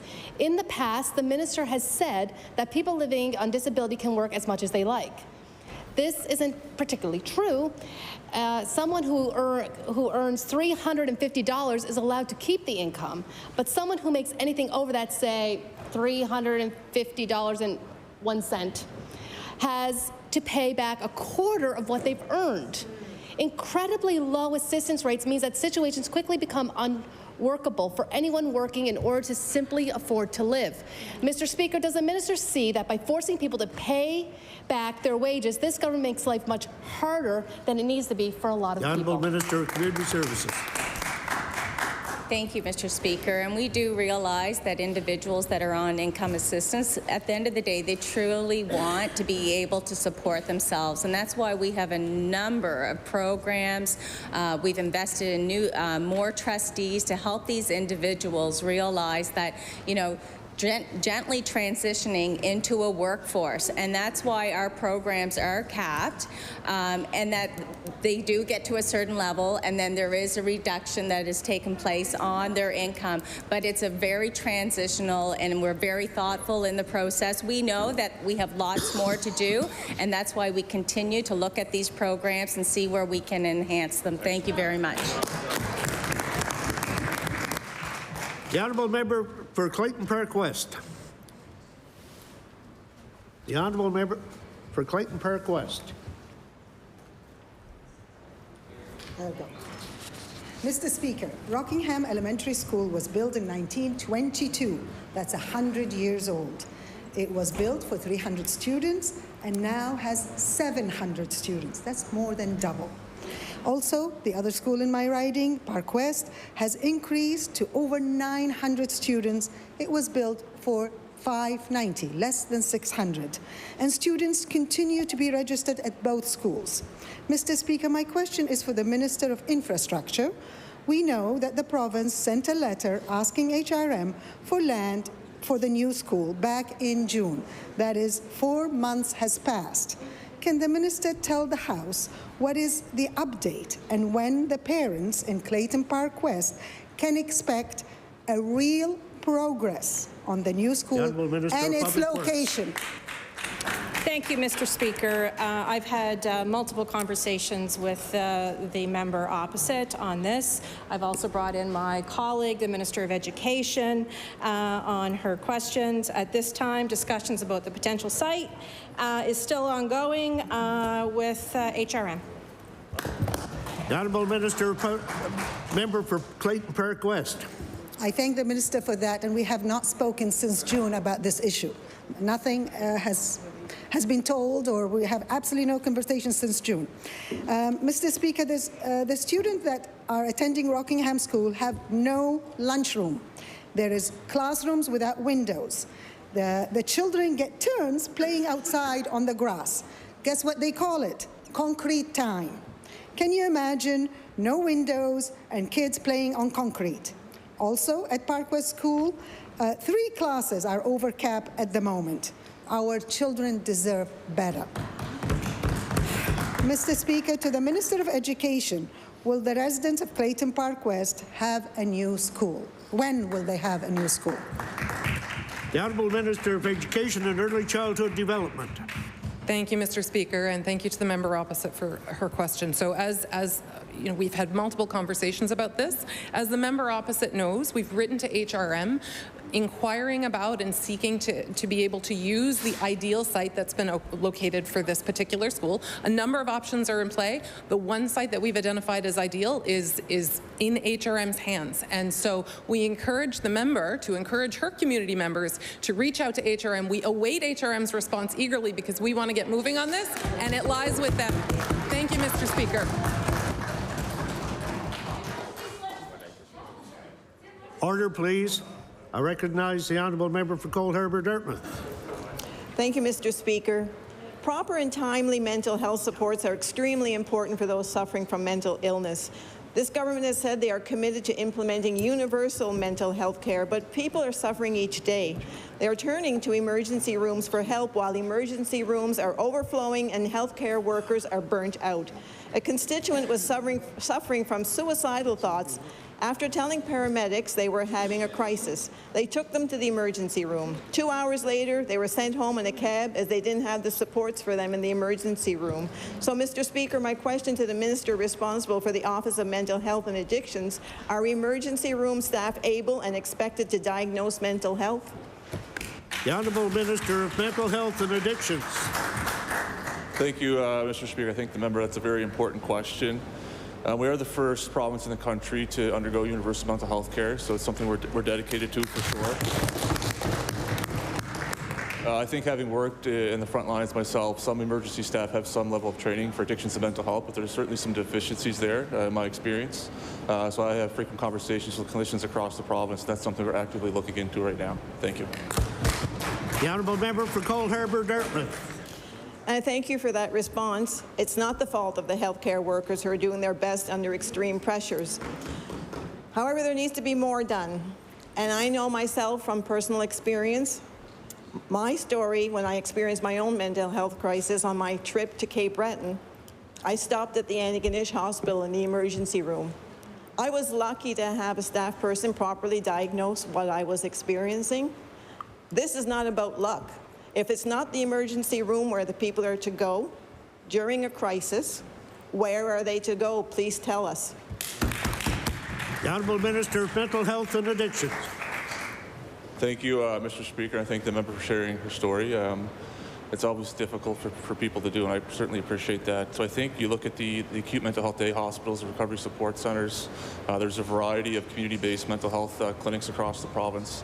So we certainly am working as hard as I possibly can to increase this access, and community-based organizations are going to be a critical role with this. So there'll be more to come with that for sure. Thank you, Mr. Speaker. The honourable member for Cumberland North. Thank you, Mr. Speaker. My question is to the Minister of Environment. During this last hurricane, Hurricane Fiona, the people living in the town of Amherst and along the Bay of Fundy were holding their breath, wondering, was this going to be the hurricane, the storm, where the Bay of Fundy breached the dikes that are very vulnerable? My question to the minister is, has he had conversations with other in his cabinet, also with the province of New Brunswick? We already know that the federal government have made a 50% commitment. But has the minister had conversations about this vulnerable piece of coastline, and what is the timeline to ensure there are repairs made? Thank you, Mr. Speaker. The Honourable Minister for Environment and Climate Change. Thank you, Mr. Speaker. Mr. Speaker, this is a very important question. We know climate change is impacting our province in a dramatic way. Certainly in the short term, we know the impact of that on our coasts. We know the impact of that in flooding. Mr. Speaker, the long-term projections of the impacts of climate change will also manifest itself through increases in temperatures. So certainly with respect to the Chignecto Isthmus, yes, certainly. I mean, that is a conversation that we've had within the government. It's a conversation that's taken place between the government of Nova Scotia and the government of New Brunswick, and I want to assure the honourable member that is a file that is being looked at. Thank you, Mr. Speaker. The honourable member for Cumberland North. Thank you, Mr. Speaker. The report, the study that's been done, shows that it's going to cost between $200 and $300 million to do the repairs. The federal government have made a commitment of 50%. So we're looking at, even if our province paid half, we're looking at around $75 million.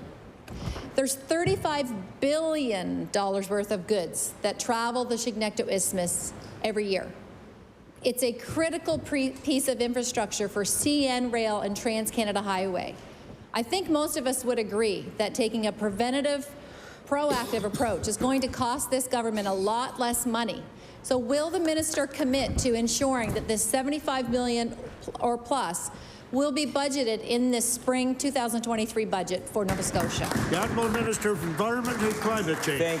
Thank you, Mr. Speaker. Look, certainly we fully understand as a government the significant implications of climate change on multiple parts of our society and our economy. The Chignecto Isthmus is certainly one of them. As we move forward to complete our climate plan and put out our climate risk assessment, we'll have much more to say as we move forward to support Nova Scotians as we adapt and mitigate to the realities of climate change. Thank you, Mr. Speaker. The honourable member for Halifax-Chebucto. This is for the Minister of Service, Nova Scotia. An increasing number of landlord-tenant disputes involve tenants who face huge rent increases in ways that are very hard to challenge because the tenants have signed fixed-term leases. And in these many cases, tenants are offered new fixed-term leases when the old ones expire, provided they agree to whatever increase the landlord chooses, and thereby getting around the rent cap. And this is not how it's done elsewhere. In BC, for example, leases are not allowed to include clauses requiring a tenant to move out at the end of the term. We know there's a place for fixed-term leases, but surely landlords ought not in this way to be able to use them to get around the intention of the rent cap. Will the minister change the fixed-term lease rules so they can no longer be used to force people from their homes? The Honourable Minister of Service, Nova Scotia. Thank you very much, Mr. Speaker, and I thank the member opposite for the question. Recognize, and I appreciate the fact that he does recognize there are purposes for fixed-term leases. As I stated earlier this week, for example, students that travel to another part of the province to learn at a post-secondary institution, Mr. Speaker. Folks that come in from out of province to work. A couple of examples, Mr. Speaker. When I look with staff to modernize the Residential Tenancies Act, we continuously look at balancing the rights and needs and responsibilities of both tenants and landlords. And that's something I'll continue to do. Thank you. The honourable member for Halifax-Chebucto. perhaps I've not made the question adequately clear. Surely the minister is aware that there is a considerable increase in the number of tenants who are being forced from their homes in situations involving fixed-term leases. Yes. And surely the minister is aware that this has to do with strategies being employed by landlords to use the fixed-term lease provisions in order to circumvent the very honourable intention of the rent cap. So I want to ask, does the minister not acknowledge that this is taking place? Is the minister not aware that this is taking place? And if the minister acknowledges it and is aware of it, what is he going to do about it? The Honourable Minister of Service, Nova Scotia. Mr. Speaker, when we look at the nearly 4,000 applications that have come in through the residential tenancies program this year, Mr. Speaker, that represents, I want to recognize that there's a small minority of tenants and landlords that do not follow the rules, Mr. Speaker. Again, the vast majority of Nova Scotian tenants and landlords do follow the rules, Mr. Speaker. Again, I'll share for the House that when I bring forward legislation to this floor, when it comes to this act, I continuously look at balancing the rights and needs and responsibilities of both tenants and landlords. Thank you. The Honourable Member for Preston. Mr. Speaker, currently in Nova Scotia and Atlantic Canada, only has one endometriosis expert equipped to treat and practice excision surgery, being at the IWK.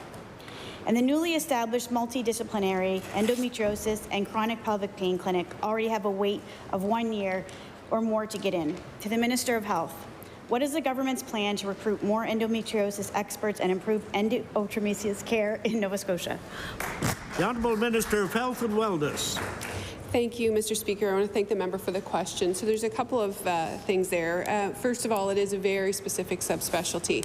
And so the pool of individuals that can be recruited to that position is difficult. First of all, that's one thing. I did have the opportunity to visit the clinic and talk to the clinicians there. And so we have added some resources to support them in terms of triaging patients and also looking at how we can support regionally based OBGYNs to support care in communities. So we continue to watch the wait list of that clinic. We continue to talk to the clinicians that work there to better understand what the needs are and how we can better serve Nova Scotians. Thank you. The Honourable Member for Preston. I thank the Minister for the update and appreciate the difficulty in that. I'd like to ask, what is the commitment in improving access to and funding for women's and gender diverse care in Nova Scotia?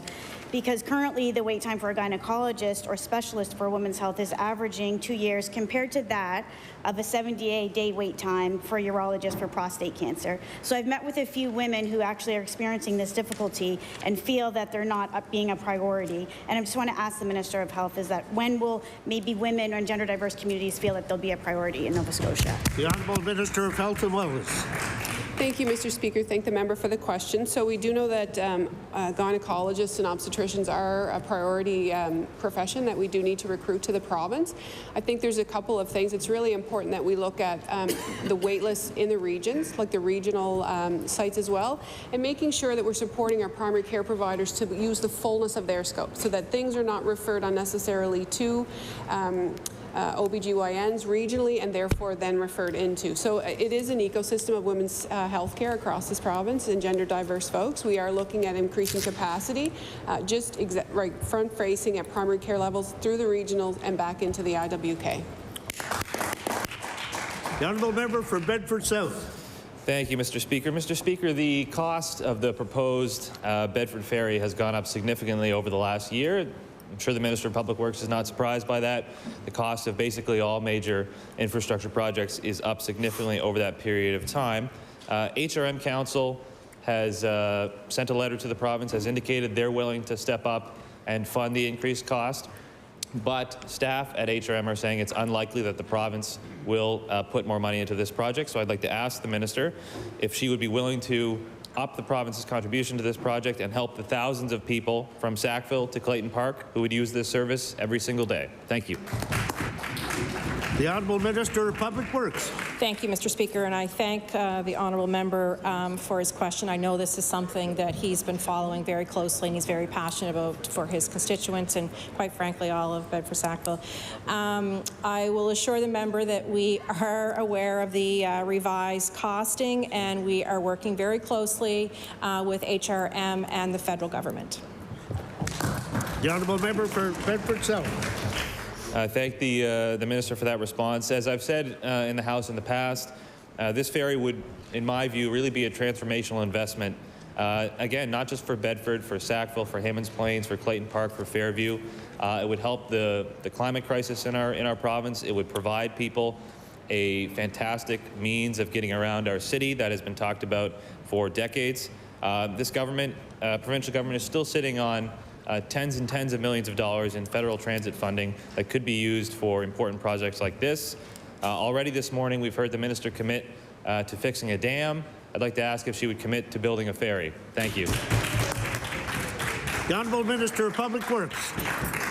Thank you. Thank you, Mr. Speaker. Maybe I'll get the new title, Miss Fix It. Again, thank you to the member. We know this is an important service. We know it's an important service and tremendous interest for a lot of people. I will commit to the member that discussions will continue, and let's hope for the best. The Honourable Member for Annapolis.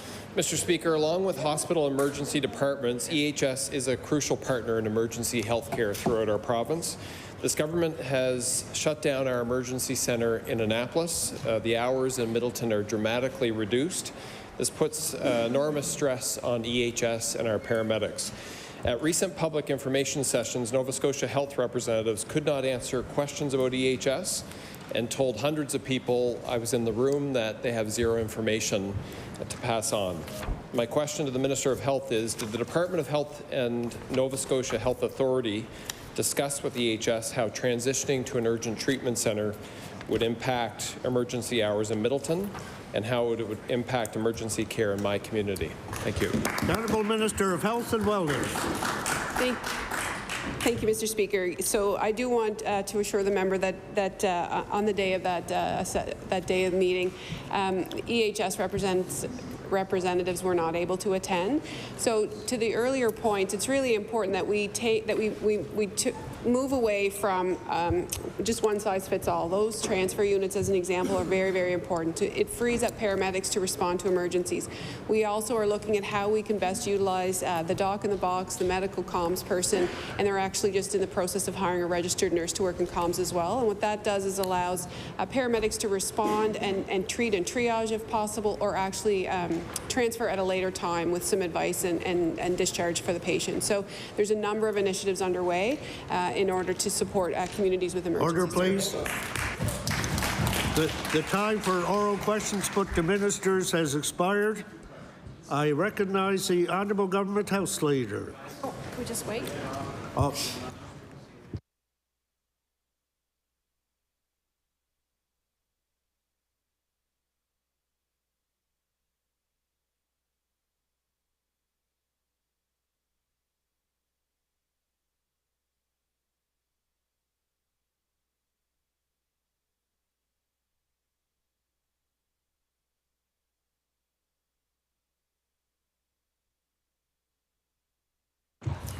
Recognize the Honourable Government House Leader.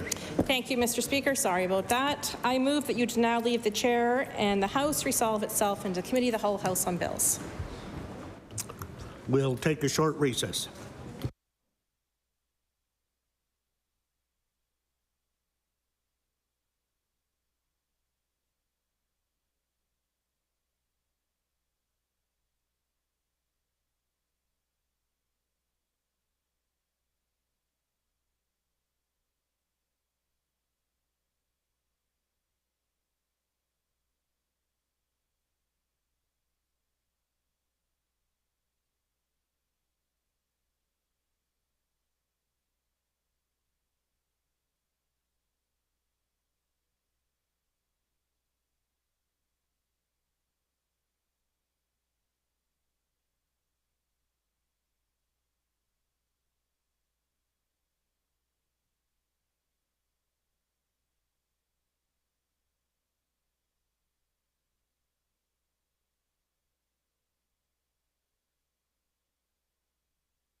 What's her name again? Sorry, your CA? Your essay? Order. The Committee of the Whole House on Bills will come to order. I recognize the Honourable Government House Leader. Thank you, Mixed Chair. Could you please call Bill number 196, Art Gallery of Nova Scotia, an Act to amend? Bill number 196, an Art Gallery of Nova Scotia, an Act to amend. I recognize the Clerk. Bill 196 was referred to the House by the Standing Committee on Law Amendments on October 20th, 2022, without amendments, and contains 12 clauses. Clause 1. Agreed. What?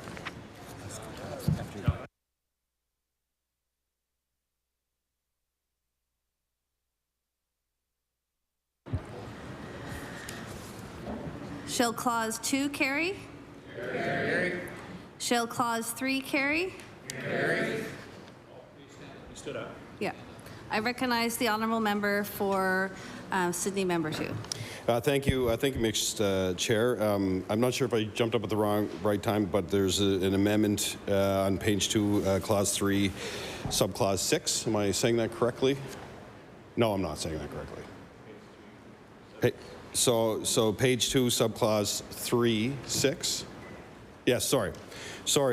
Proposed subsection 5.6, line 1, delete governor and council and substitute board. So, Mixed Chair, that's our amendment, and I will open up for discussion.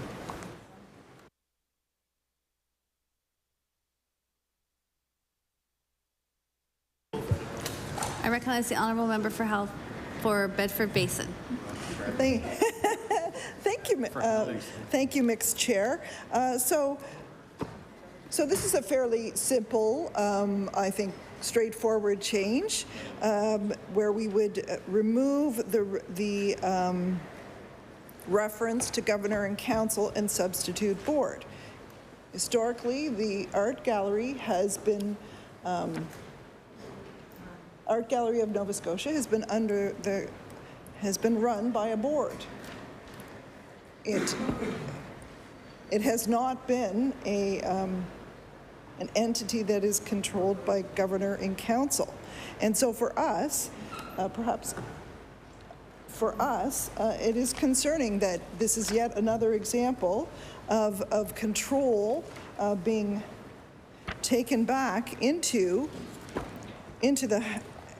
under the control of cabinet. The people who serve on the art gallery board are people who have a love of art.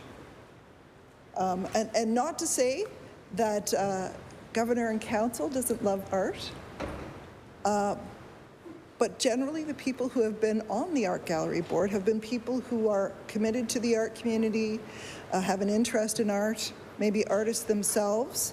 They are people who have a deep knowledge of art and the artistic community. Our concern is that we would see the art gallery coming under the control of cabinet. And this is a continuing pattern that we're actually seeing with this government, where entities that have historically been run by boards, by people who have expertise and interest in certain areas, are now seeing their, I wouldn't say their influence, but certainly their excellent work could be overridden by governor and council for, and we really just haven't heard any good explanation as to why this would happen.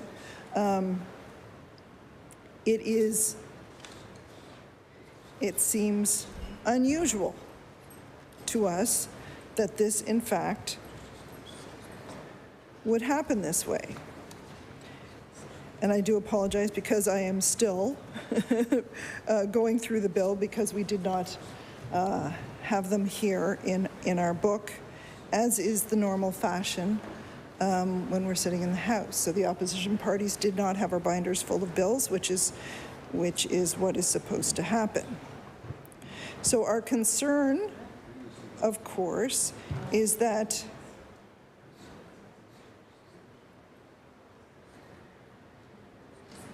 this is another area into which the government has decided to intrude, and we have seen a similar thing happen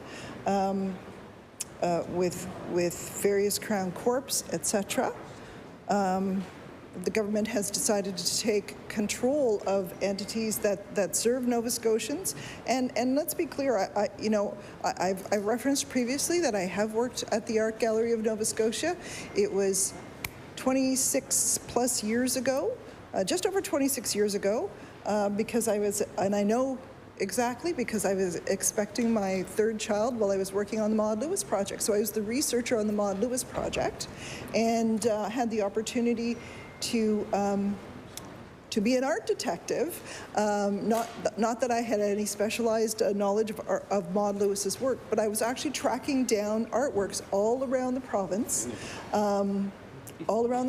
and beyond, quite frankly, people who had Maud Lewis's. And we saw them in many countries around the world, etc. And during that time, I worked for Bernie Reardon, who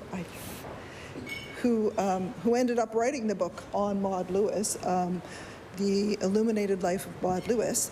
And our concern is that, quite frankly, the issues that were issues back then, when I worked there a quarter of a century ago, remain issues now. And our concern is they are not going to be dealt with. We've seen the cancellation of the Art Gallery project, or the delaying of it, or the, it's been described in a number of different ways. But the truth of the matter is that much of the art gallery's collection cannot be displayed at this time. And that's deeply concerning to us. We have many artworks that cannot go out on display because they're too fragile, and the environment in the art gallery is not conducive to having them out, number one. We have, for example, the Annie Leibovitz collection that cannot be displayed at this time. And I will just simply say that it's important to have people on this board who understand this kind of the implications of decisions that are being made. Because I can tell you that much of the art gallery's collection is a draw for tourism. When I was working on the Maud Lewis project, we were in the process of restoring Maud Lewis's house, and just coincidentally, they happened to be restoring it at Sunnyside Mall in Bedford, which is like less than a kilometer from my house. Yeah. And so we were able to, and it was behind a glass wall, so people could actually watch the curators as they did their work. Restoring Maud Lewis's house. And today that house is installed in Maud Lewis's, in the Art Gallery of Nova Scotia. And the Board of Governors understand how important Maud Lewis is to the Art Gallery of Nova Scotia and also to tourism in this province. This past year, over the summer, when Maud Lewis's house was off limits, when that particular exhibit was off limits, they had to make an announcement. People had to know, if you come to the Art Gallery of Nova Scotia during this time, you are not going to be able to see Maud Lewis's house, because it's currently, we're working on that exhibit. So it has an impact on tourism in this province, and we want to ensure that the folks with the control over the art gallery are, in fact, the board. Because these are people who have a deep love and a deep knowledge of art. And again, not to disparage Governor and Council, I'm sure that Cabinet has, there's probably artists in the midst. They may be painting I don't know, in their closet or something like that. But probably not because of the light, but this may be something that they do in their off times, but I'm not aware of any professional artists or people who have been deeply involved in the art community who are in cabinet at this time. So our concern is, in fact, that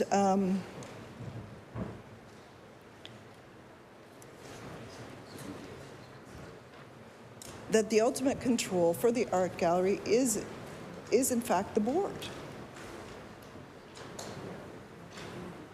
Because now what we're seeing is that, in fact, the art gallery, the new art gallery is, I don't know where it is. It's been canceled or delayed or something. I've heard it described in so many different ways. And it's not that Treasury Board, for example, wouldn't have control over a project or anything like that, because Treasury Board holds the purse strings.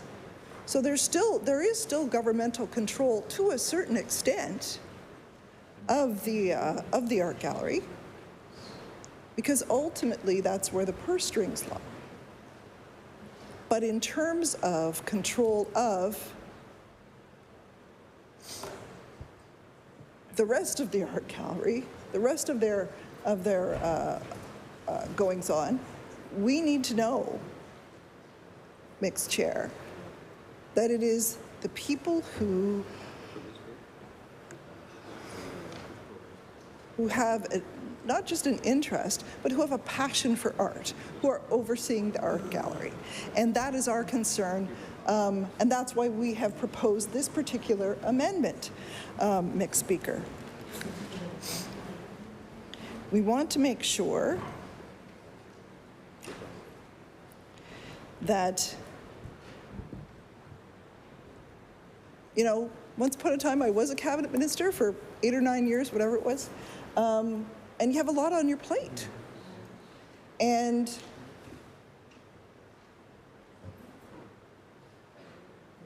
you have many demands when you're a cabinet minister. There are many demands on your time, and we want to ensure that the people who have direct oversight of a chief executive officer, that kind of thing, is in fact the people who have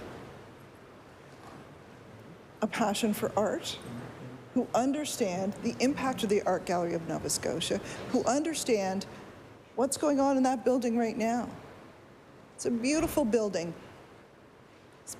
The outside it's one of my favorite buildings in Halifax, but the inside is not in good shape. And the cancellation of the project, to me, is, look, I get the politics. It was easy to say, oh, we're spending all this money on an art gallery. That you'll always be able to do that. There'll be a whole segment of the population who never want you to build a new art gallery. Mixed Chair? Order.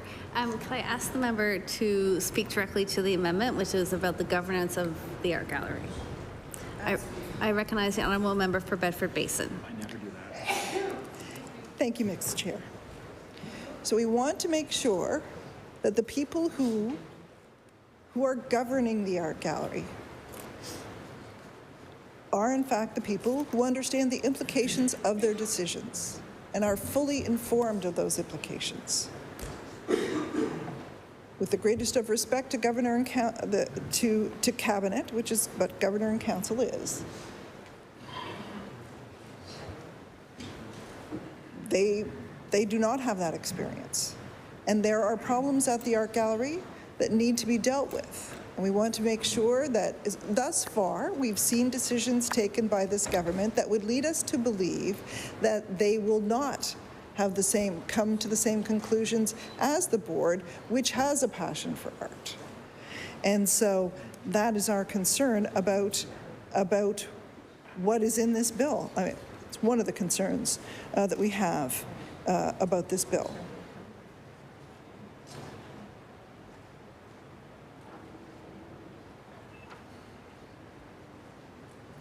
And again, it's not as though we've heard, if we had heard something from the government saying, this is why we're doing it, these things have happened, this is why we need to seize back control from the Art Gallery Board of Directors, and this is why we're doing it, you know, that would maybe give us some clarity on why the government is proposing this, but we have not heard that. And so that's worrisome for us, because again, this is a gem for tourism. What happens at the Art Gallery of Nova Scotia has implications beyond simply the Art Gallery of Nova Scotia. It has implications for our arts community. It has implications for tourism. I would say it's not just for visual artists too. It's other artists. Think about the film Maudie, even though it was filmed elsewhere. People know it was about Nova Scotia. And it seized their imaginations, and they came here, and they come here, and that's why they had to make an announcement when Maud Lewis's house wasn't going to be available for viewing. And Maud Lewis is just a tiny part of what happens over across the street in the Art Gallery of Nova Scotia. And so we want to make certain that the Art Gallery of Nova Scotia is run by board members who have a passion for art, who understand the art world, who understand the implications of decisions that are made.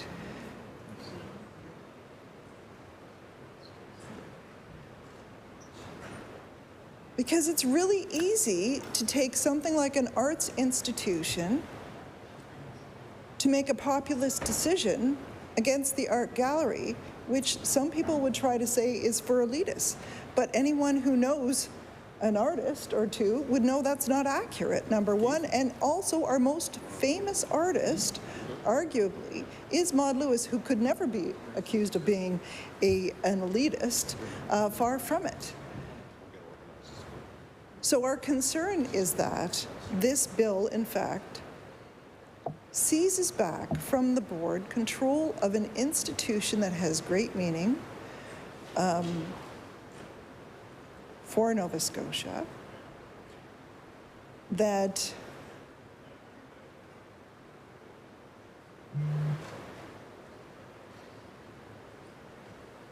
the decisions that are taken about the governance, about the board, about the running of the art gallery, about the location of the art gallery, about the building of a new art gallery, any of those things can have huge implications, not just for the next few years, but for years to come. Think about how long the art gallery has been in that particular building. Well, it's actually a couple of buildings joined underground, right? So again, I was talking about, I worked there over 25 years ago, and the same problems that were issues then were issues now. The previous government was dealing with those issues. Now they've been pushed down the road again. An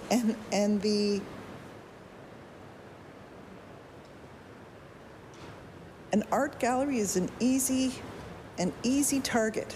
It can be a populist target. Take away money from the art gallery. Boom, there you go. But it's not a good decision to pit different parts of our society against the other. And so, Mixed Chair, that's why we're proposing this particular amendment. It, clearly I have a past history, but I have no vested interest with the Art Gallery of Nova Scotia now. I'm a member of the Art Gallery. That's it. I'm not on the board. I had a friend on the board. She's not on the board anymore.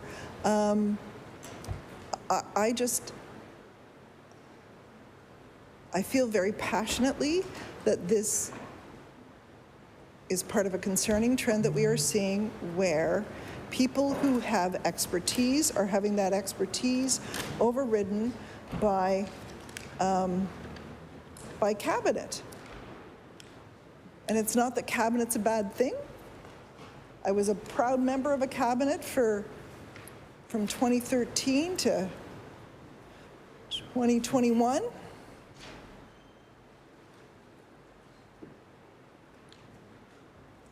But we had varying backgrounds in cabinet, and we all had many demands on our time.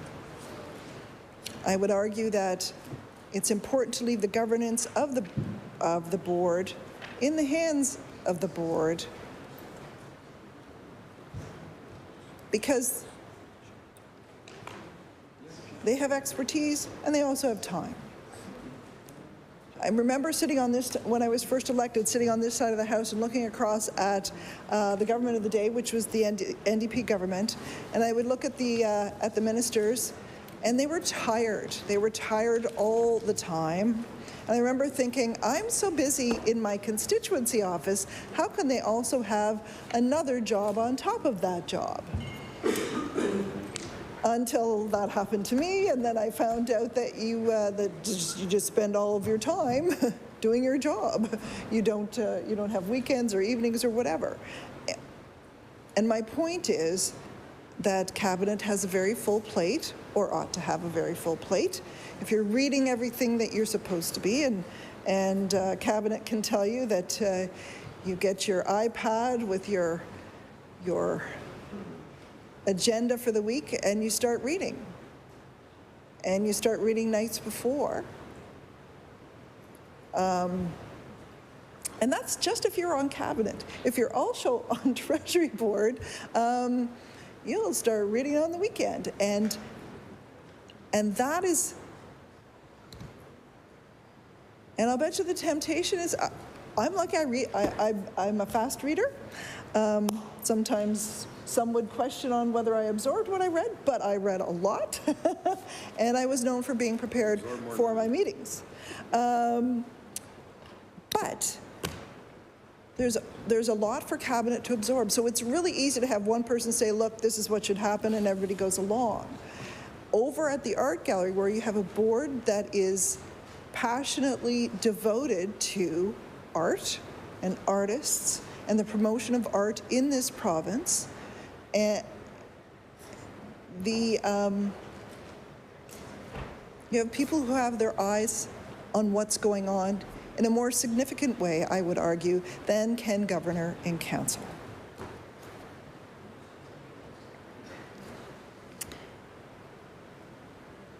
There may be some grand plan for the art gallery, but we haven't heard it yet. And there may be a significant reason why the government has pulled this power back into government instead of with the board, which is what happens with most major art galleries. It's a board-governed institution.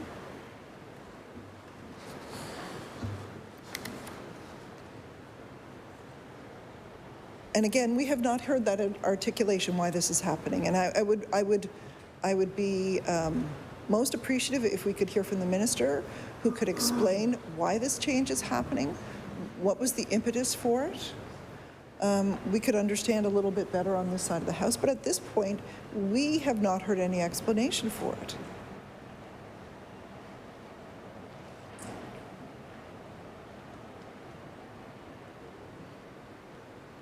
All of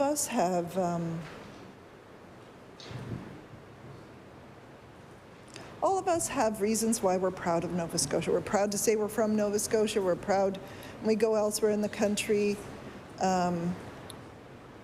or in the world, for that matter. People have heard of Maud Lewis. And she's just, and again, I'm talking about Maud Lewis a fair bit just simply because that was my involvement, but of course there are all kinds of amazing artists and emerging artists over at the art gallery. And by the way, if you if you have a few minutes one day and you're looking for something to do, it's okay to wander in the stacks at Art Sales and Rental, which is overseen by the Board of Governors, I would say. And you can purchase art from there if you're a member. You get a discount, as I recall. But it's a nice, if you need 10 minutes to calm down after a tough day or in the middle of a tough day, it's a great thing to go and pull out the stacks, pull out the different artworks by artists. And Calm Blue Ocean. It's a great way.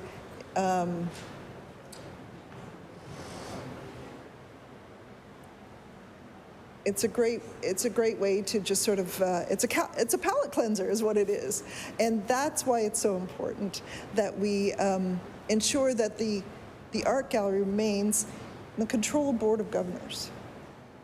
We want to make sure that the things that make the art gallery great and known continue and are allowed to flourish. As I said, currently we have a significant proportion, and the minister would be able to tell us better what proportion that is. It's been a while since I read any documents on the Art Gallery of Nova Scotia, but a significant proportion of the art gallery's collection is at any given time in storage because there isn't the space and there isn't the climate there.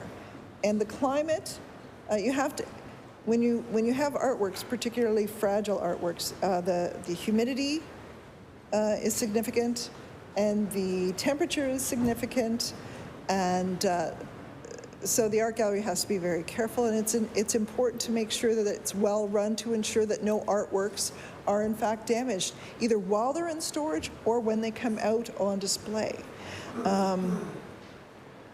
So for me, there is a tremendous legacy at stake here, and I would hate it if well-meaning people of goodwill, people in cabinet, were to make a decision that impacted Nova Scotia's ability to continue to be a significant art gallery across this country. The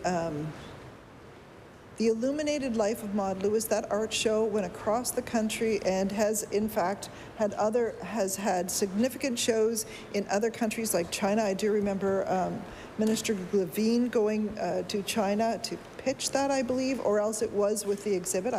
I'm not sure which.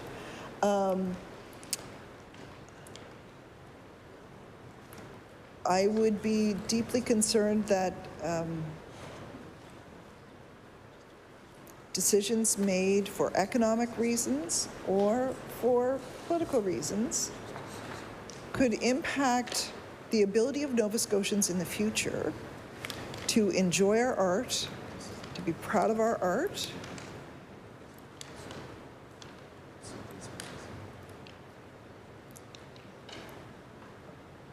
and I think that a board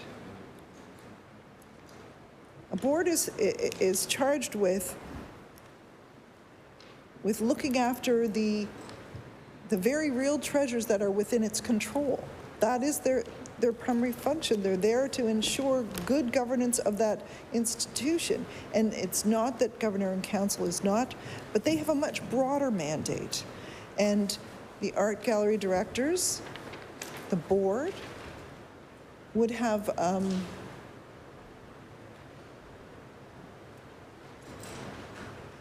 the ability to be more closely involved in what some might regard as the minutiae, but in fact are really important details about the governing of that particular institution. I think that for many of us, probably for a lot of Nova Scotians, the art gallery is just, something that you go to when you're a kid, or your parents, if you're in Metro, your parents enroll you in some programs at the art gallery.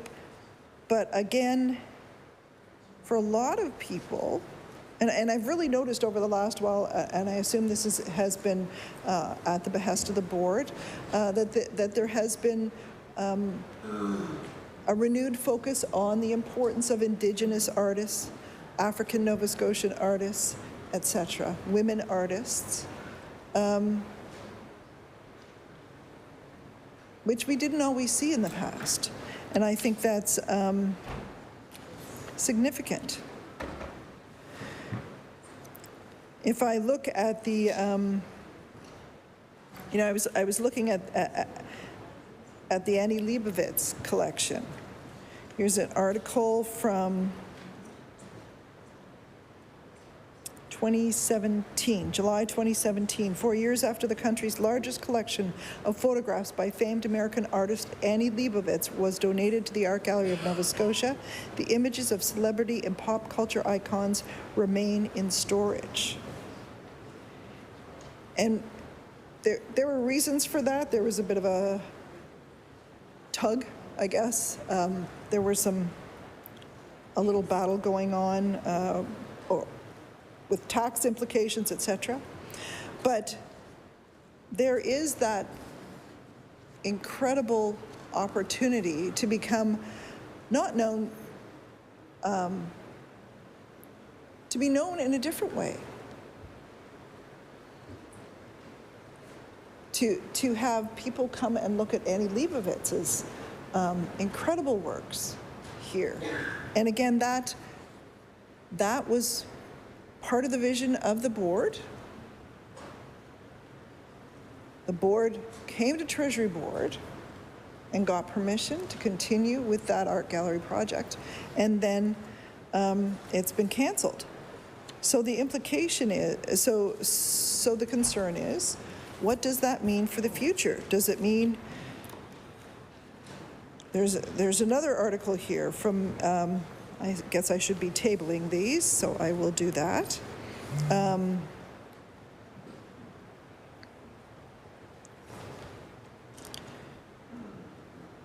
One from May 24th, 2018.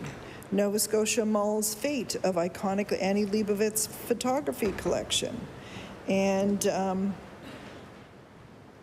at that time, there was still government control. It's not that you're ceding all control over the art gallery. It's what are the next steps? The government could make this particular amendment, and it would still have control over the art gallery in terms of future building, any additional appropriations, or in fact their budget. Still have control over that. But this, we have this amazing collection that has the opportunity to be displayed, not just for Nova Scotians, but for people from around the world. I can tell you, one of the great things about the spot that we're in here in the House is that as we go back and forth between our caucuses, we frequently meet tourists along the way. And you can tell them, they're tourists. They all have that sort of tired, I'm traveling, I'm in a strange city, where am I going kind of thing, and they're looking at maps and trying to figure out where they're going.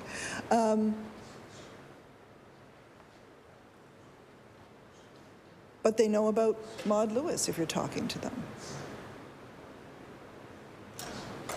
And they would know about Annie Leibovitz. And that's why we think it's important that the board remain in control of the art gallery, because these are the folks who are in touch with the art world.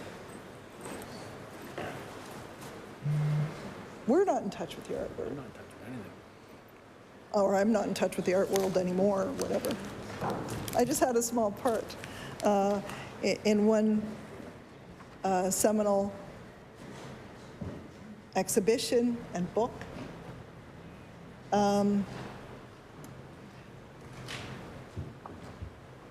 But I would argue that it's important that the board, in fact, run that particular institution.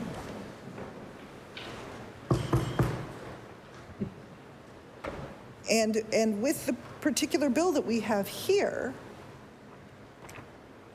it does mean the ultimate control does not lie with the board on so many matters. Again, if you're going to build a new building, that's a different thing. You've got to get the money from Treasury Board. I'm looking at the minister.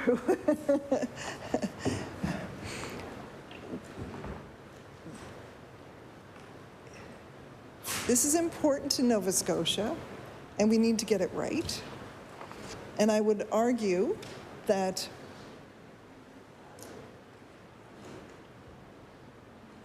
Nova Scotians demand we get it right.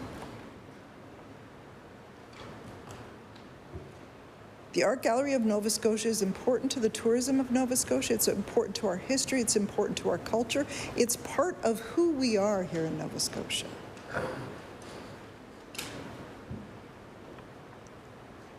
I would, you know, and I made a pitch for the, I can't remember the name of the gallery, but Art Sales and Rental is what it used to be called, over across the street. But also, you know, Thursday nights, the art gallery is free. That was a decision taken by the board to ensure that everybody could enjoy art here in Nova Scotia. And I would suppose that they forego some income having Thursday nights be free.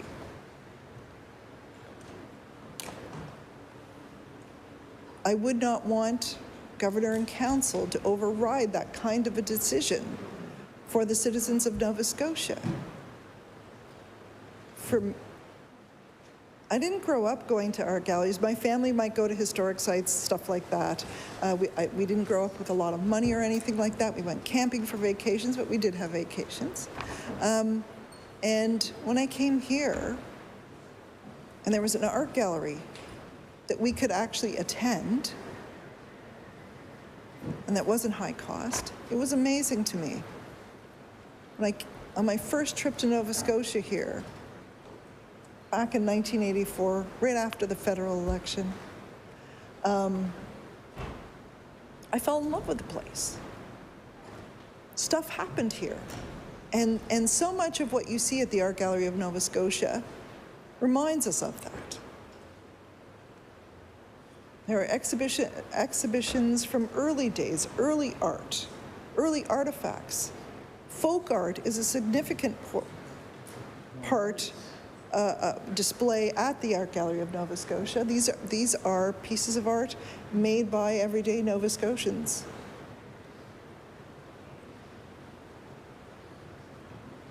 It's part of our past, and I would argue part of our future if we want it to be. And that's why it's important that the control of the board remain with the board.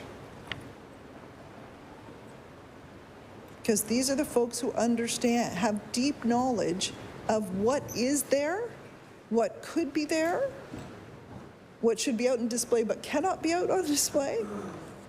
And those are significant for Nova Scotians. Those decisions are significant for Nova Scotians. We need to ensure that the board is able to do its work. And again, I would hope at some point the minister would speak about why this particular change was made, because, and again, I may have missed it, and if I do, I apologize.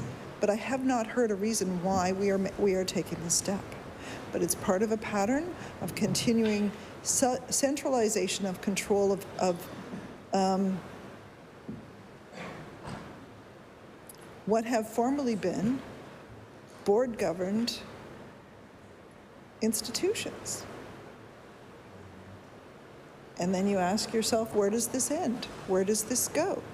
Why is this happening? And that's the part I don't get. Because the more you take under the control of cabinet, the more cabinet wears. If stuff goes wrong, if significant portions, say, one day are destroyed because there's a hurricane and the building is not prepared, Cabinet will be responsible for that. If significant portions of their collection are destroyed and Cabinet did not adequately prepare for that, and it should be after what we just went through in recent weeks, no one should be surprised if older buildings that were built to a different standard in a different time have damage. No one should be surprised if there's damage any day now to any part of that collection, because it was not a purpose-built building, and when I say it, I mean the two buildings that are again joined underground.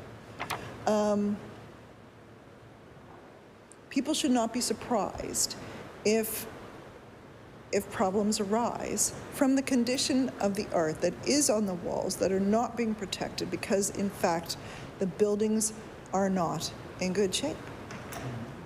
And so when Cabinet is considering taking this under their purview, they should be aware. With great power comes great responsibility, and maybe this isn't great power, maybe this is just power over the art gallery. But with it comes responsibility, and there's responsibility to protect those artworks.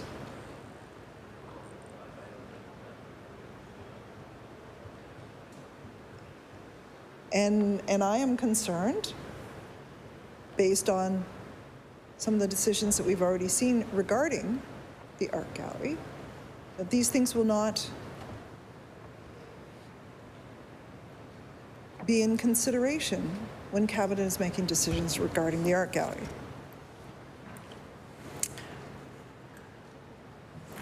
So I have all kinds of articles here about Annie Leibovitz, and I could probably I will table that one.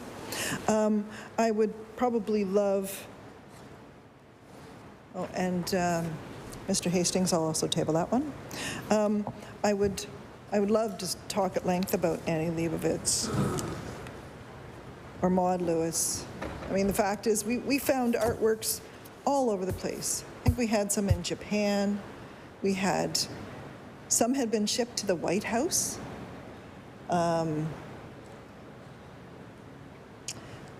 Some had been in people's cottages, which is amazing when you consider that this artist has this amazing... I would ask the member to speak directly to the amendment. I recognize the honourable member for Bedford Basin. Thank you, Mixed Chair. So a decision was taken by the then board of the art gallery to do this exhibition. Would Cabinet have taken a similar decision? We don't know. But a decision was taken that we were going to do this exhibition. So we put out calls, we advertised all over the place, trying to find these old artworks. And we found them in the most amazing places.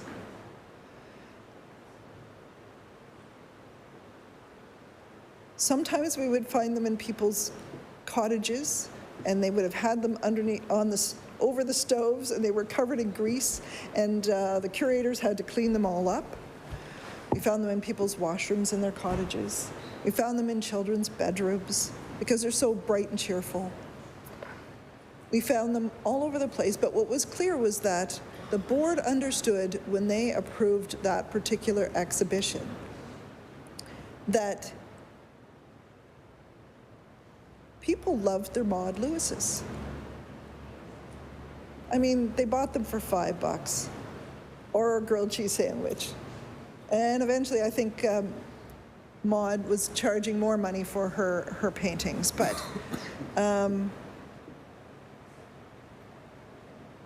it was clear that families had hung on to these paintings. They knew she had become famous due to the photography by Bob Brooks and articles in various magazines like Order. Yep. I would respectfully ask the member to speak directly to the amendment. I recognize the honourable member for Bedford Basin. Thank you, Mixed Chair. And the board that we have today understands the importance of Maud Lewis and other artists like her, whose works hang today in the gallery.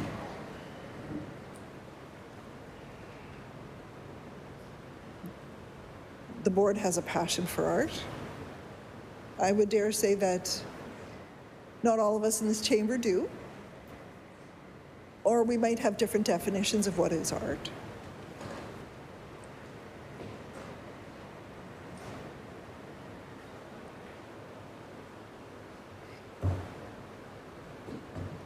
The board understood that Maud Lewis understood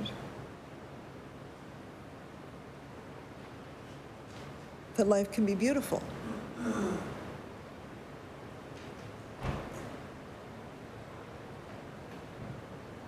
have a really nice story to tell, but I'm not sure it actually fits with the board, so I'm not gonna, but someday I will tell it in this house. Maybe it'll be a member statement.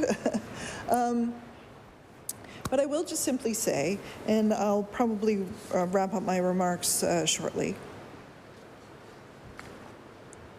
that it is important. The Art Gallery of Nova Scotia is important to the cultural life of this province. The new art gallery would have been a beautiful addition to the waterfront. It would have been an important addition to the province, to its people, to its cultural life, to its tourism. But the governor and council decided to cancel it, and much as it pains me, I respect their right to do that. I disagree with the decision, but that is their right. My concern is that having made this decision,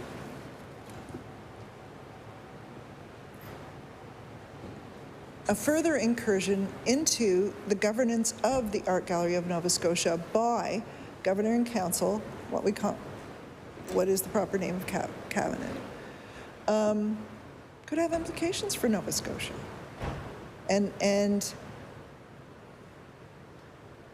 you know, the other day I spoke about the fact that governing is hard. And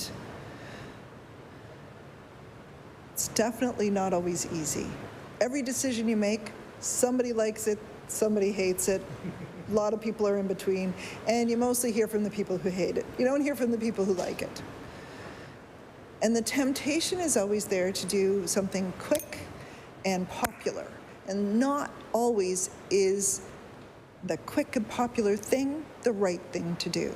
And my concern is that we would, that the bill as it's currently written, without this amendment, leaves the possibility for that in the hands of cabinet, who have many, many decisions to take in any given day. I mean, I remember being exhausted at the end of the day, and I would say, I feel like I just made like 1,000 decisions today, and I'm tired, I don't want to think about it anymore, right? And that was just when it came to ordering supper. I do think it's important that that the Art Gallery of Nova Scotia continue to have control over that particular institution. Again, government still controls the purse strings. Let's be clear on that. And so, you know, this government has determined that it has overridden a decision by a previous government and by the board to pursue the building of an art gallery, a new art gallery. That is their right.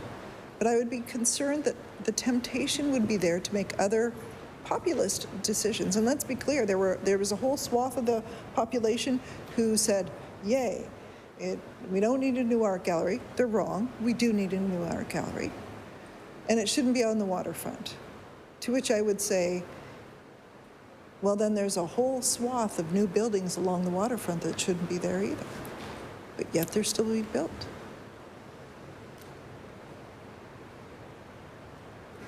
So my concern is that it's easy to make a quick populist decision for the wrong reasons that will have implications for years to come for the cultural life of our province.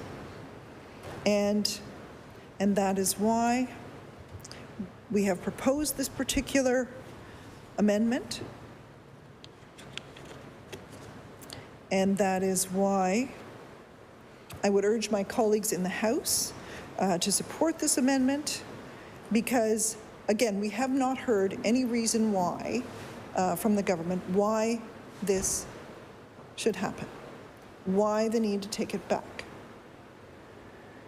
Because, and if they feel it was because we were building a new art gallery, well, that was a long process. And ultimately, a governor and council approved that. The art gallery went through the process. There's no indication that they were, that I'm aware of, that they were trying to go around the government. I still to this day, I don't understand the reason for this particular clause in here.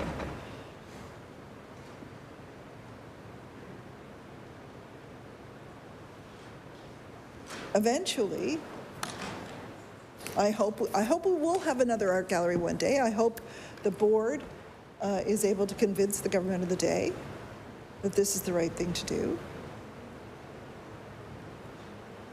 I hope Maude Lewis's home has a new home within whatever that new building is. I hope that Annie Leibovitz's amazing photographs are on display.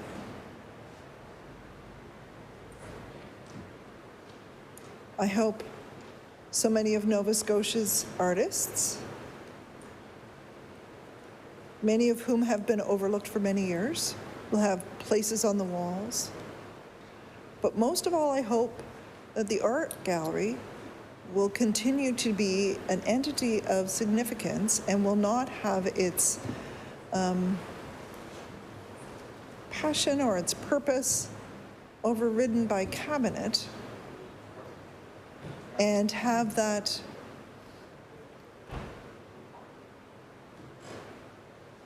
passion extinguished.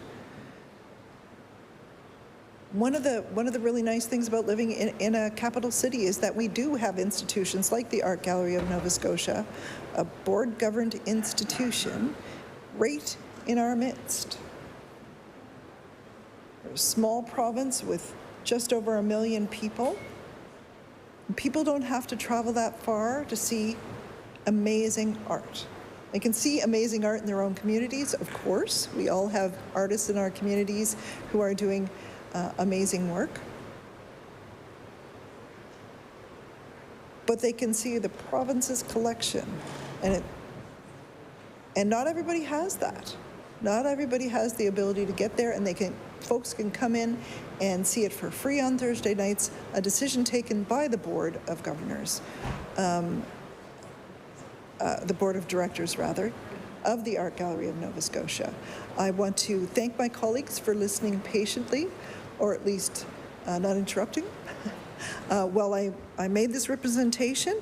And with those few remarks, I'll now take my seat. Thank you. I recognize the honourable member for Dartmouth North. Thank you very much, Mixed Chair. I just want to speak briefly to this amendment. Yeah, I just want to say that I think that this is a concerning clause in the bill. We have boards of directors in place so that there is some semblance of arm's lengthness to organizations. And I see how ministerial or cabinet control over a board or over the hiring or firing of CEO or director could be troubling. Not in everyday use or in everyday, situations when things are going along really well. But if there's a controversy or if there is an issue with the director or with the way the board is functioning, if the government doesn't like what's happening over at the art gallery, then there's this outside control or governmental control where it could ultimately affect the freedoms of the board or the director to act as they see necessary. I don't believe we heard from anyone at Law Amendments about this bill, but I would be interested to know about what folks at the art gallery would think about this amendment. But it seems to make sense to me that we would delete the governor and council and substitute board. I just want to remind the House that this, not this government, but the progressive conservative government before this one, so that's like, when John Hamm was Premier and Rodney MacDonald was the Minister of Culture, before he was the Premier, it was that Tory government that disbanded, without much warning, the arm's length organization that was called the Nova Scotia Arts Council. And that Arts Council had been hard fought by members of the arts community for years and years. And it came into being, and it was an arm's length council, so that all the decisions were made at the council about who would get art funding, and it was peer assessed grant applications. And it was really important. And when that was taken away, for whatever reason, and maybe I think the current minister may have been in that government, it was a rough day for art in Nova Scotia. It was a rough day for those who count on funding from the provincial government to make their art, and it took away the arm's length, I don't know what you call it, the arm's length ability, the ability to be arm's length from the government, so that decisions about art making and who's making art and what they're making were not connected to politics. We need to be taking politics out of the art-making realm or the curatorial realm. And when I say that, what I mean is political oversight, mixed chair. I don't mean we should be taking politics out of art. I think some of the most poignant and important art ever made is what was and is political in nature. And I think of artists in Nova Scotia and across Turtle Island, like Ursula Johnson, who is becoming world famous for her art, and her art is extremely subversive and beautiful to look at, but very subversive. And an artist like Kent Monkman, for instance, whose paintings I got to see at the art gallery in Charlottetown a couple of years ago. Extremely subversive, but beautiful and important works of art. And what happens, mixed chair, when an artist comes along like that, or an art gallery wants to curate or display someone's art like that, and then the government gets a bunch of emails saying, oh, that's not appropriate to be seen in public, or whatever. Like, that's bad, that's dangerous. We need to trust that our institutions that display and create art are able to do without government influence. So I am concerned about the governor and council having influence over the board of the Art Gallery of Nova Scotia. I also just want to say that the clause in the bill does speak to this trend that we've been seeing over the last, since we began this session and maybe before, where this government is wanting to consolidate power in the cabinet and in, let's face it, the Premier's office. And so, I mean, this seems like a very benign part of this benign piece of legislation, but it seems to be part of a trend, which is disturbing and definitely troubling. And so I support this amendment. I think we should, I think that the Governor and Council should not be allowed to extend or extend the tenure of a director. And I know it's always been the case, or for a long time has been the case, that the minister does sign off on the hiring of the CEO of the art gallery. I also am slightly concerned about the fact that now the minister can sign off on the firing of the CEO of the art gallery. So for all of those reasons, and for the reasons I've stated, which I think is that politics has to stay out of art, except for when it comes to funding it. but funding it in a way that, like, you know, the public money should go towards the making of art, and the livelihood of our artists who need to be able to live and make a living. And I think that is the responsibility of a government, and that is the responsibility of public money, or the public. But I don't think it's the responsibility of a government to have any influence over curatorial process or art making.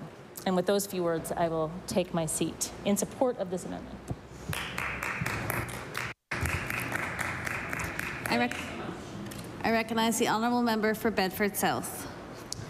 Thank you, Mr. Chair, and thank you for the opportunity to speak to this this important amendment to Bill number 196. I think my my two colleagues who have spoken before me, the member for Bedford Basin, the member for Dartmouth North, are both far better versed than I am, I would say, on the issue of art in this province. So I will let their words certainly speak for themselves. I think they had a lot of wonderful points to make. I just wanted to touch on a couple of issues around a common theme this week at the legislature, and that's transparency and control. And we're seeing this across government with this government, various departments. So I was just doing a bit of quick research before I stood up here.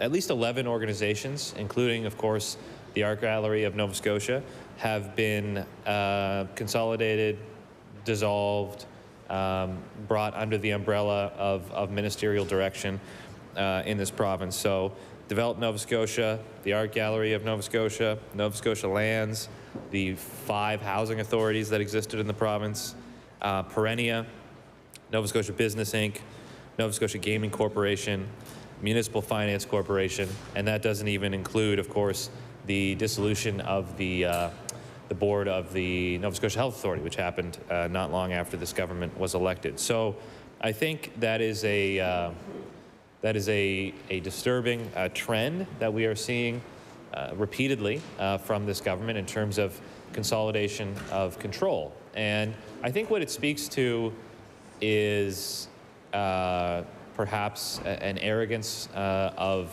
government to assume that elected officials always know best. And I think we should be more humble than that.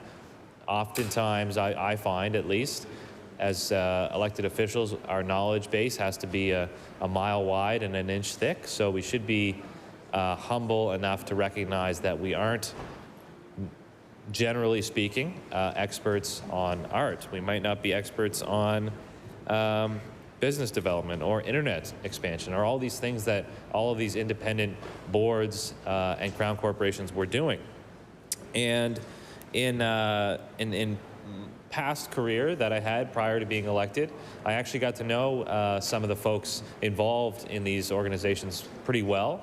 I was seconded actually to Develop Nova Scotia for 6 months about 1.5 years ago, working with them, maybe it was longer than that, working with them on the Internet for Nova Scotia initiative. So I got to know the work that they did there, which was fantastic. Also worked with the Art Gallery on all kinds of projects, worked closely with the former CEO, Nancy Noble, who was one of the CEOs, along with Jennifer Angel and others, who have been dismissed by this government, and not surprisingly, given their tremendous skill set and expertise and experience, have all landed great jobs in other places very quickly, which suggests to me that their dismissals were short-sighted at best.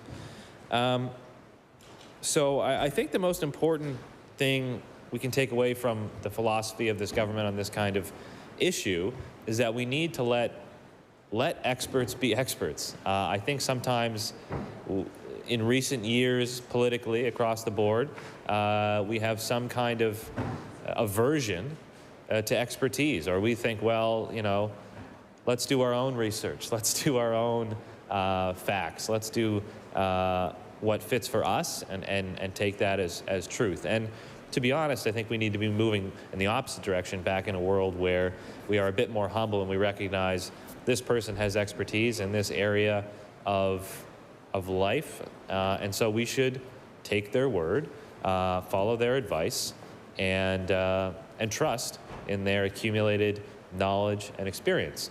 So the folks who have been on the board of the Art Gallery in the past, as the member for Bedford Basin, as the member for Dartmouth North pointed out very well, are people who really care about art, really understand art, love art, and are committed to the organization. And I'm sure on the government side in cabinet, there are many members who are art lovers as well, and maybe one or two who could be classified as experts. I don't know, but I assume it's less likely that there would be more art experts in cabinet than there would be on the board of the Art Gallery of Nova Scotia.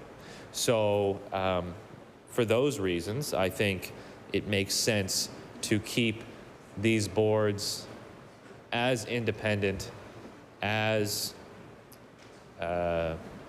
free to set direction as possible. And none of us on this side of the House are suggesting that all Crown corporations or all organizations should be able to do whatever they want, whenever they want, spend whatever they want. That's not how the system works. Obviously, there are important checks and balances baked into the system, and in many cases, the flow of authority goes up through the boards to deputy ministers, to cabinet, and ultimately to the Premier as well. And that's fine, and that's reasonable, and that's been the way it's been for a long time. But bringing an organization like the Art Gallery completely within the orbit of a department and a minister is, I think, short-sighted.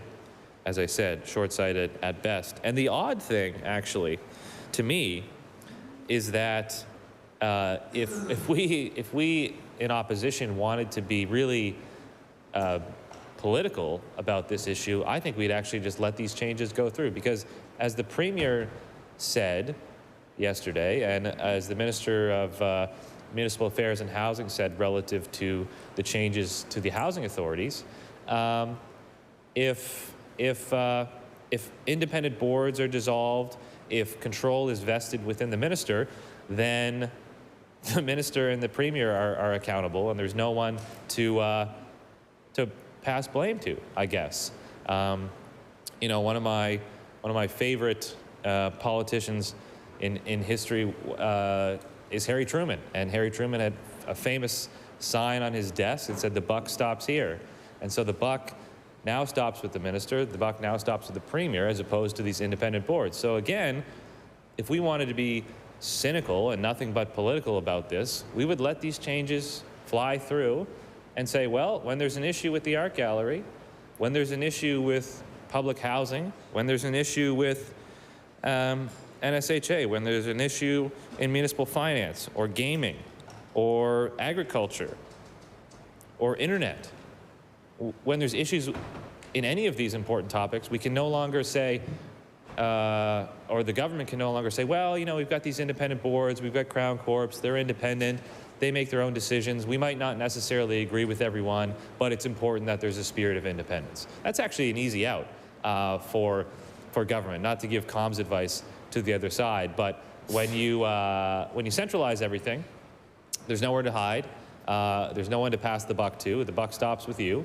And from an opposition point of view, okay, great.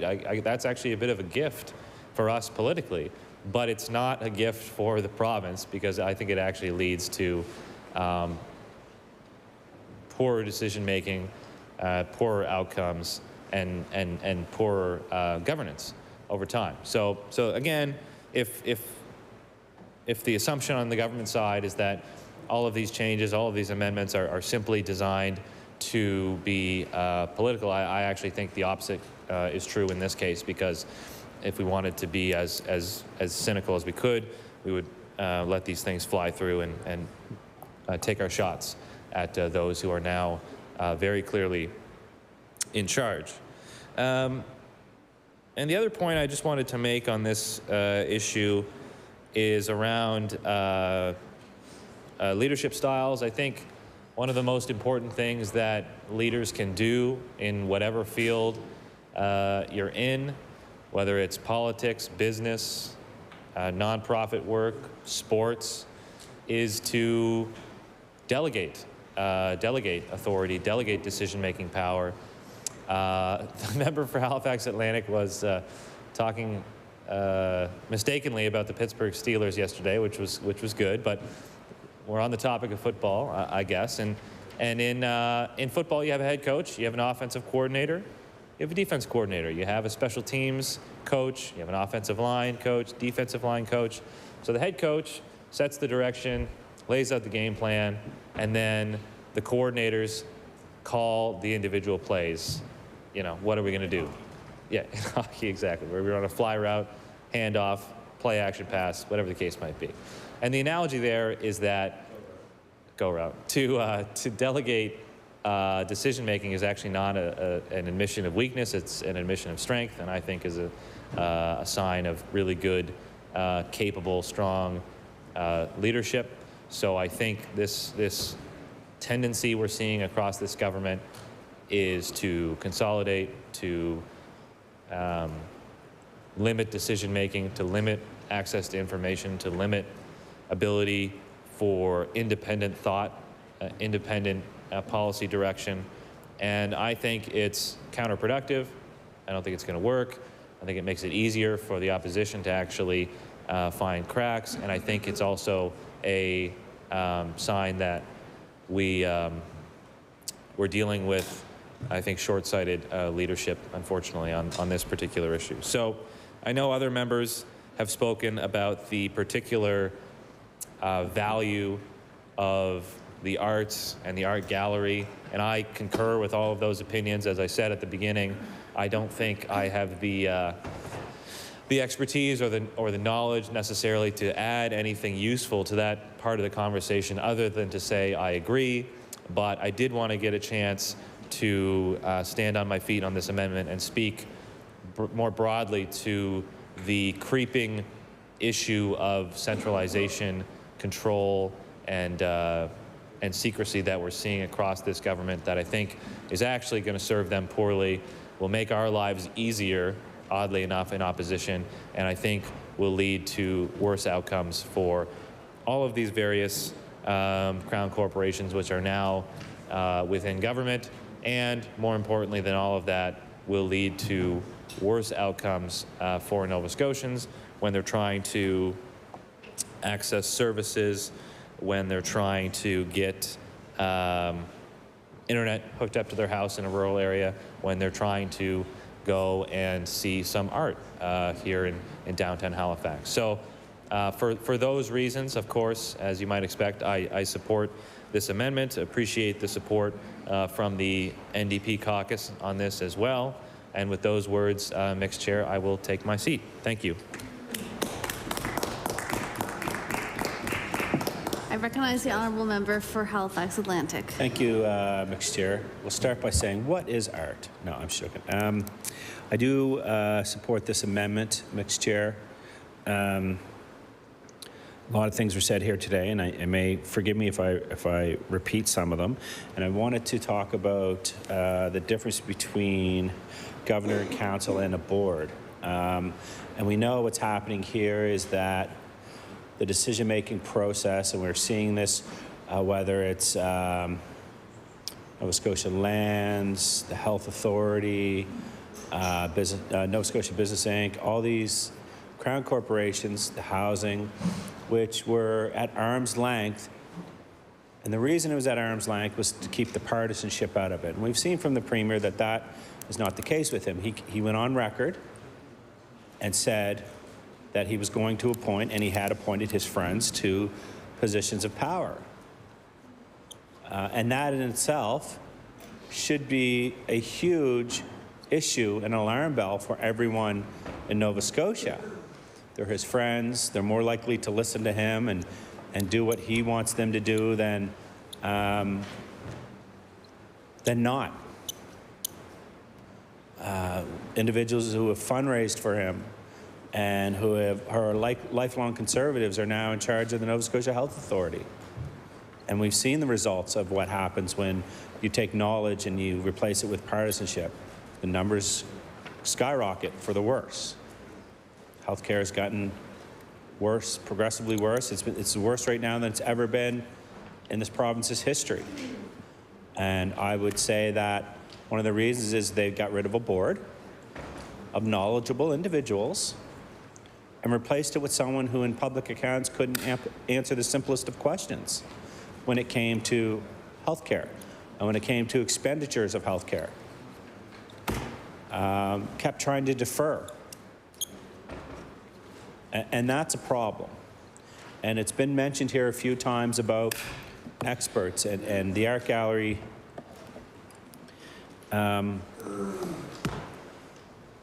having experts on there. And it kind of reminds me of the Harper days when Harper would appoint, Peter MacKay and Harper would appoint their buddies to the bench. I think there was a wedding picture of Peter MacKay, and every single person in that picture was on the bench or close to it at his wedding. And this is kind of a similar thing where we're seeing the dissolution or the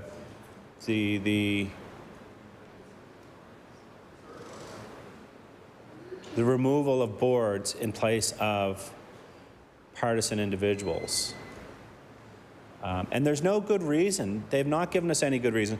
In fact, I'll go back to the Nova Scotia Health Authority where they were considered world class. And they had made, I remember seeing articles in Maclean magazine saying, like, what is this Premier and what is this province doing differently? At a time when COVID was rampant and we were the best country, or we were the best province in Canada, and we're actually one of the best places in all of North America. There was news stories in the New York Post and other things like that. And that was because of the decisions that were made by a nonpartisan board of experts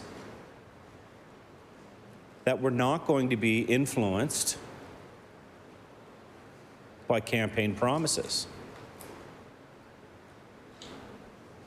And now, these boards are being dissolved. Friends and buddies and pals are being put in those positions. We see the history of it. We know what's happening here now. And the results are decisions are being made that are not in the best interest for Nova Scotia. Decisions are being made that are making the outcomes much worse. And that's what worries us about. I know people will say, well, it's just the art gallery. But it's not just the art gallery. It's a trend with this government that they're not going to listen to the experts. They're only going to listen to the yes people. They're only going to listen to the opinions of people that tell them they're right. We see that with the boards. We see that with data. You know, this is a government that doesn't want nonpartisan lists, removal of COVID lists. That was a board decision by the Nova Scotia Health Authority. And that's why boards are important. Because when governments tell them, nonpartisan boards are important, because when governments tell them they want them to do something, they have the ability, and I think the fortitude to stand up to the government of the day.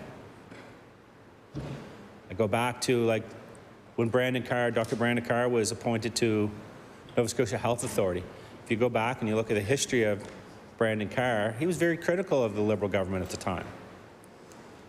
And we were not afraid to put him on a board an arm's length board that made decisions that were based on what's best for Nova Scotia.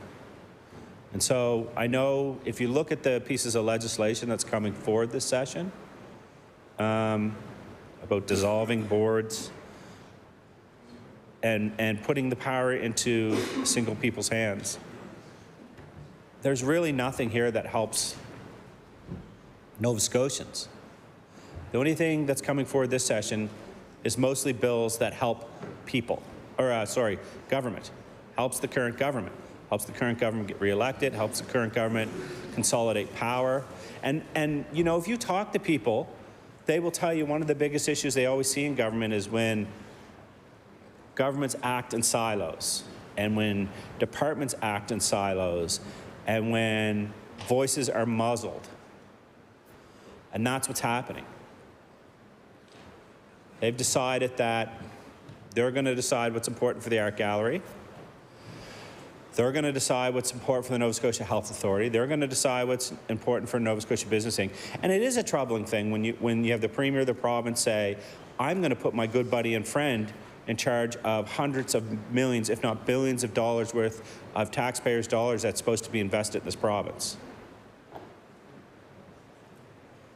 It's troubling when you have to, when you're removing people that have no affiliation with a political party, and you're appointing somebody who is a well-known conservative fundraiser and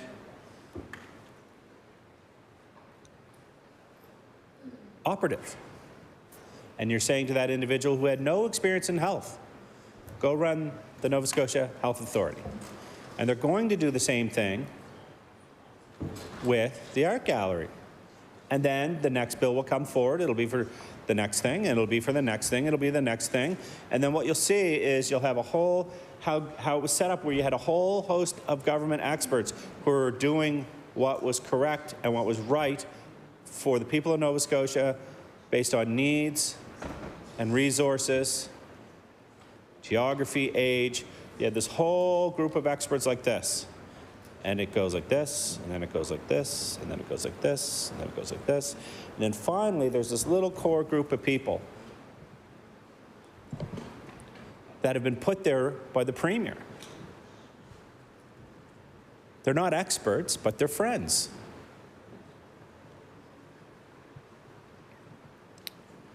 And so when you do this, it delegitimizes decisions that are made for the Art Gallery, delegitimizes decisions that are made for departments, and it delegitimizes government. And historically, when things like this happen in governments right across the world, it leads to scandal.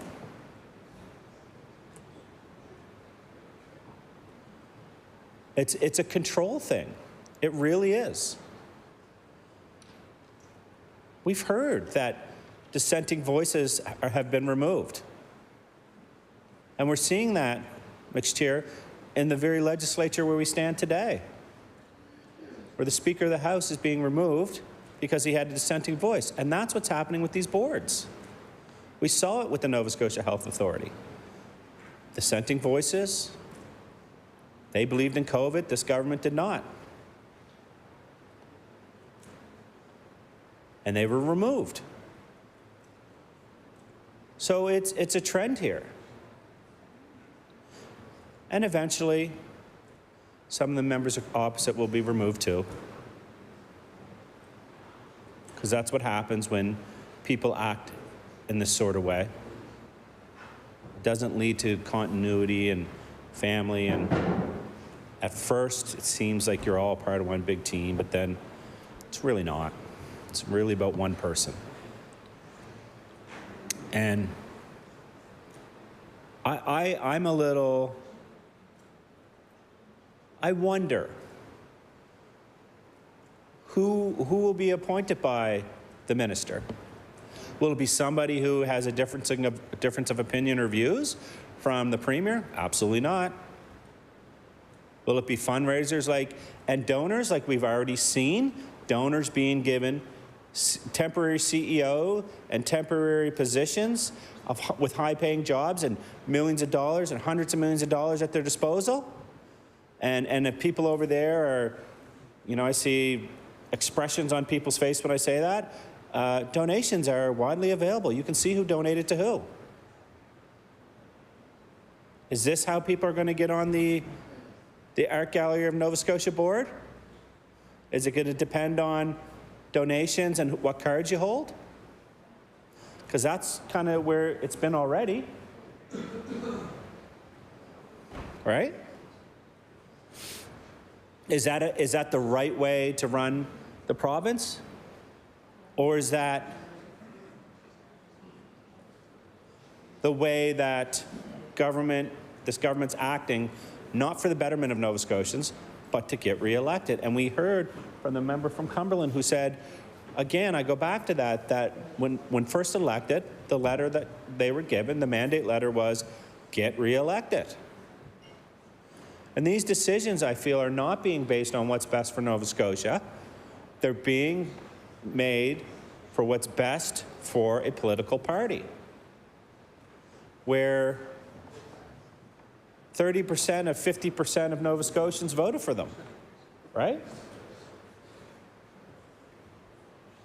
And majorities lead to these kind of decisions, unfortunately. But, you know, we had the privilege to sit in majority for 8 years. And we didn't make these type of decisions. We did not destroy these kind of things and put in partisan people. And again, I go back to who was running the Nova Scotia Health Authority.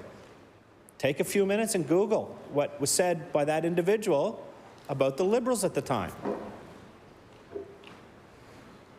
We were not afraid to put people in positions of authority who had a difference of opinions, because it's the right thing to do.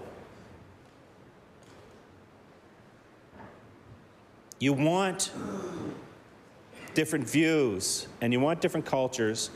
You want different lived experiences in these positions, just like the chair right here.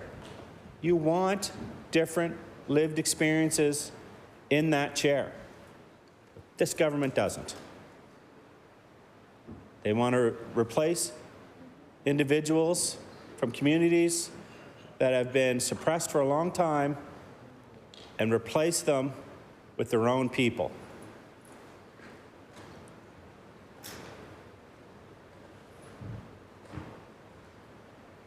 And Nova Scotians are watching.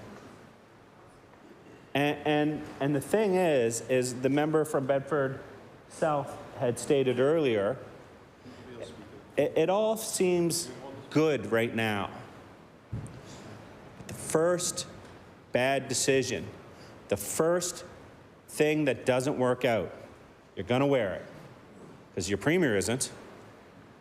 Historically has shown the individual will not take responsibility for these things. You're all going to take responsibility when you don't get 24/7 surgeries, when you don't build 100,000 new homes, when housing and homelessness skyrockets and continues to skyrocket. Because that's what happens when individuals consolidate power. And that's what's happening on these boards, and that's a reflection of leadership.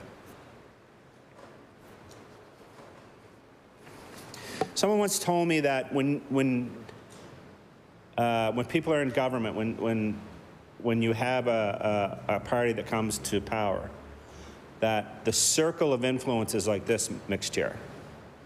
Someone who's been around for a long time told me this. They actually used a former, I'm not going to say which government, but because I don't want to, but they used a government, and they said the circle of influence is this big. And then as the years go by, the months and the years go by, the circle of influence gets smaller and smaller and smaller and smaller. And it's consolidated, and that's one of the things that take down governments, is they stop listening. What I would argue is most governments start like this, the circle of influence. This government has started about this big. I don't think they could get much smaller if they tried. But they will. They're going to take this back to the, say, the 70s and 80s type politics where they will pick and choose friends and people of influence, like-minded people, and they'll put them on the board. Or sorry, they'll put them in positions of power, and they'll remove people that they don't sound like, they don't look like, people that don't have a blue card, people who haven't donated. They're going to remove them from the boards. Boards that have been successful and worked quite well for a long, long time. A long time. And again, this is it's a pattern where the government of the day sits over there and not a single member will stand up to defend the decision or explain the decision. They just sit there and pretend like they're listening, and in fact, most of them don't even pretend, they're just not listening. And that'll catch up. That'll catch up. And so, when you're not listening in the legislature, which is one of the most respected places you can listen, it shows that there's a pretty good possibility they're not listening outside the House either. Oh. Somebody's Bluetooth is pairing with the TV up there. Better be careful, see what you're watching. And I think it leads to an arrogance that they are the only ones that have the real answers. They and their like-minded and people that look like and sound like them are the only ones that have the answers. Right? That if you're not inside the cool group, you're not showing up at the AGMs and the whatever, not donating and openly supporting this government, then you're off the boards. But if you are, then you may have a chance to land when they dissolve another board. And this, even though it's the art gallery, it has financial implications. Let's be honest. Next chair. I think about the bidding process that happened probably about 7 or 8 years ago around a vendor supplying food and coffee at the art gallery.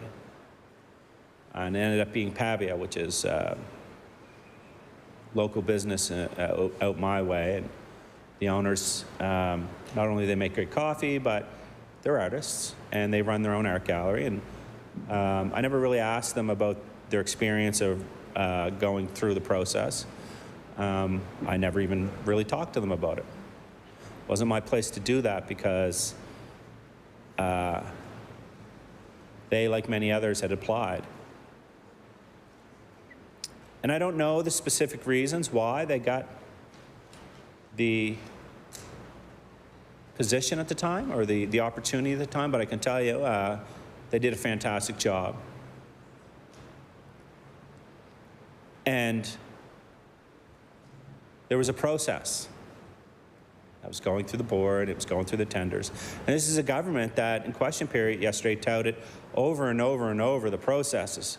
Mixed Chair, we can't talk about the QE2 redevelopment because of the process. The process, the process, the process. They hide behind the process when it's advantageous. And then they blow the process up in a bill like this when it's advantageous to them. So on one hand, we're saying we have to follow the process when it comes to these things, like the QE2 redevelopment, because they don't really want to tell us anything about it. But on the other hand, they're saying we're not going to follow the process. We're going to pass legislation that dissolves boards that were put in place by a process. And, you know, I thought they had affinity for boards. I thought those members across there had an affinity for boards. Some members across here will remember the Premier and other members screaming on that side when they were in opposition about a certain board and how government of the day did not have the right to dissolve boards. In fact, one of our members may get up on the NDP side and discuss her experience on a board. But they were very much in defense of a board then and leaving these arm's length organizations in place and not consolidating power, they said. Do not consolidate power within the Department of Education. They actually promised during the election to bring back the elected school boards, which they're not going to. We know that. The minister's already commented on that, I think, publicly. So on one hand, they're in favor of boards. On one hand, they're not. Depends if the Premier's on that side of the aisle or this side of the aisle. When he was on this side of the aisle, some of the members, and there's lots of footage of it, were outside with the board, banging the drums, yelling and screaming, saying how important it was to keep those voices in place, how important it was to have those expertise. And now, I don't see them out there protesting in front of the art gallery when those voices and those experts are being removed from a board. I don't see it. So maybe it's just when the boards are going to score them a few extra points in the polls, when they're in opposition. It was quite a week that week. There was Twitter flying around and social media and Facebook, and everybody was hugging the members of that elected board at the time. And how important it was, Madam Chair, to have boards. I think you remember it. But now, boards aren't important. They're just not important to this government. It's less about boards, and it's more about streamlining. And so when we hear words like streamlining, Madam Chair, I don't know what comes to mind for you, but when I hear streamlining, what I hear is firing, getting rid of people, not listening to. Is there something going on behind me? Oh, Netflix, everyone. Be much better than listening to me, right? They're taking requests. So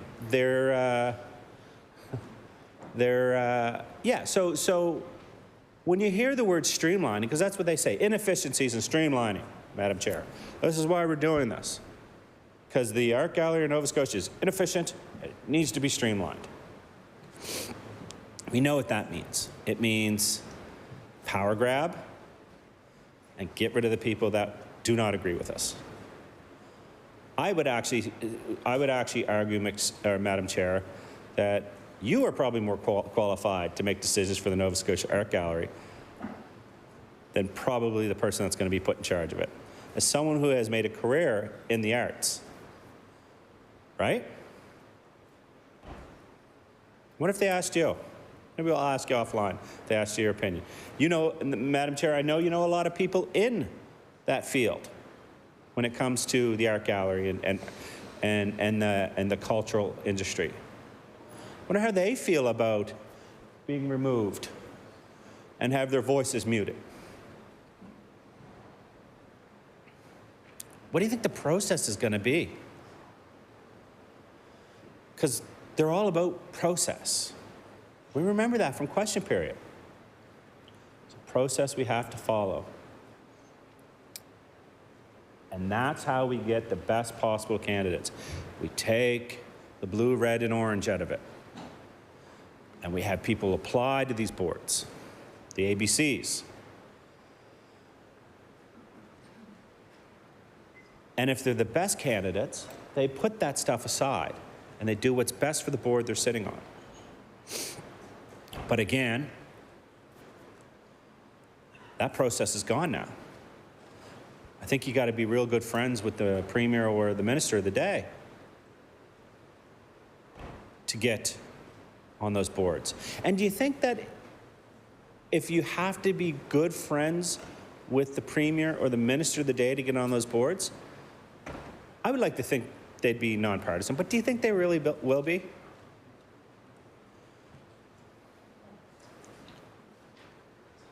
I don't. I don't. I feel like this is conservatism at its core, Madam Speaker, to get rid of this board of voices and experts. So with the Harper government, it reminds me of everybody on the federal conservative side, and I've heard members on that side of the aisle also speak about CBC, for example, right? Defund the CBC, right? We've heard it. Fake news, all that stuff. But did you know that the board on the CBC, it was mostly appointed by Harper? The board members on that board were mostly appointed by Harper. Yet it's partisan. Luckily, I think those individuals were able to see past because they work collectively as a group. But if you have one person, do you think it's easier to influence one person or 10 or 12 people? Amongst those 10 or 12 people, you're going to have some dissenting voices. You're going to have someone say, this doesn't feel right to me, that there's political pressure on us. One person might be a little easier. So again, this is conservatism at its core. We saw that. Again, I want to give some examples of when this stuff happens, where this nepotism and things like that. We saw it with the Premier with appointing friends. We saw it with the justices when Harper was in government. I've repeated it. I'll repeat it again. There's that famous picture of former Justice Minister at his wedding, and all his best men are now judges. Think they were all more qualified than everyone else? And when you do things like this and you put your buddies and your friends and your like-minded people on boards, you get what is happening in the United States with the Supreme Court and other jurisdictions of government, where it becomes so partisan, it's hard to do anything. But they're going to forego the process and place one person or a few people that the minister likes the most.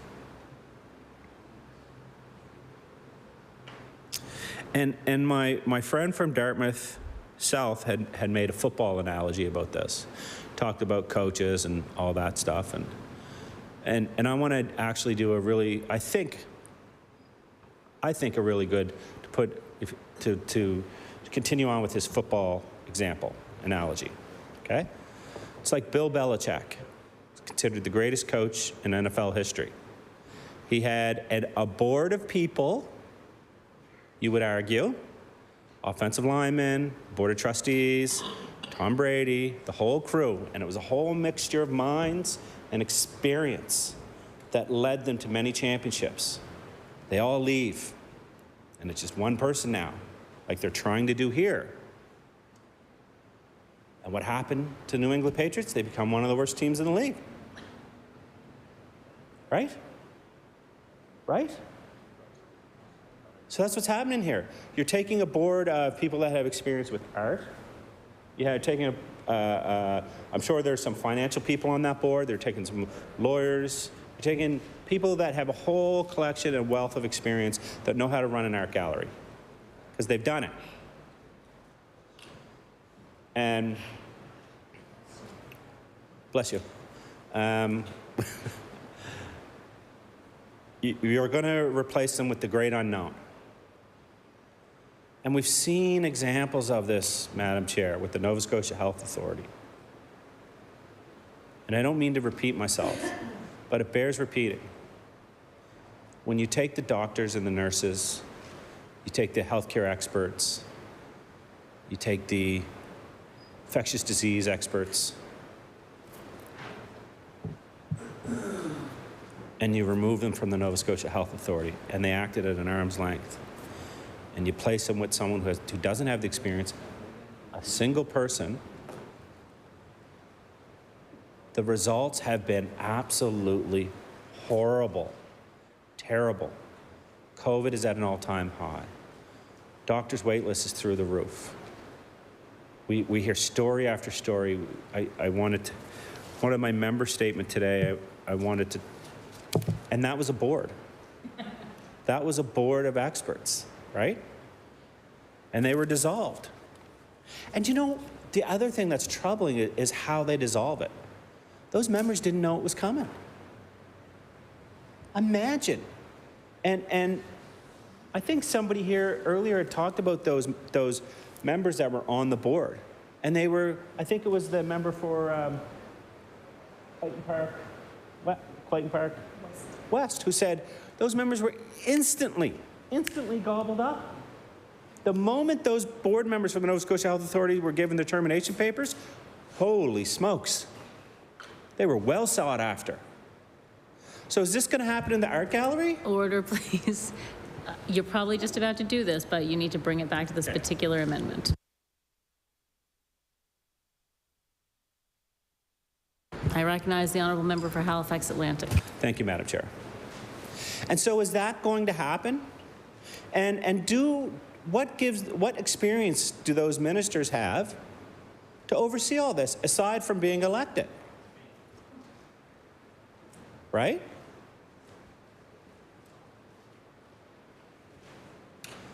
Is there a curator over there? That's right, curator? Curator. Is there an art expert over there? Is there an art appraiser over there? Pardon me?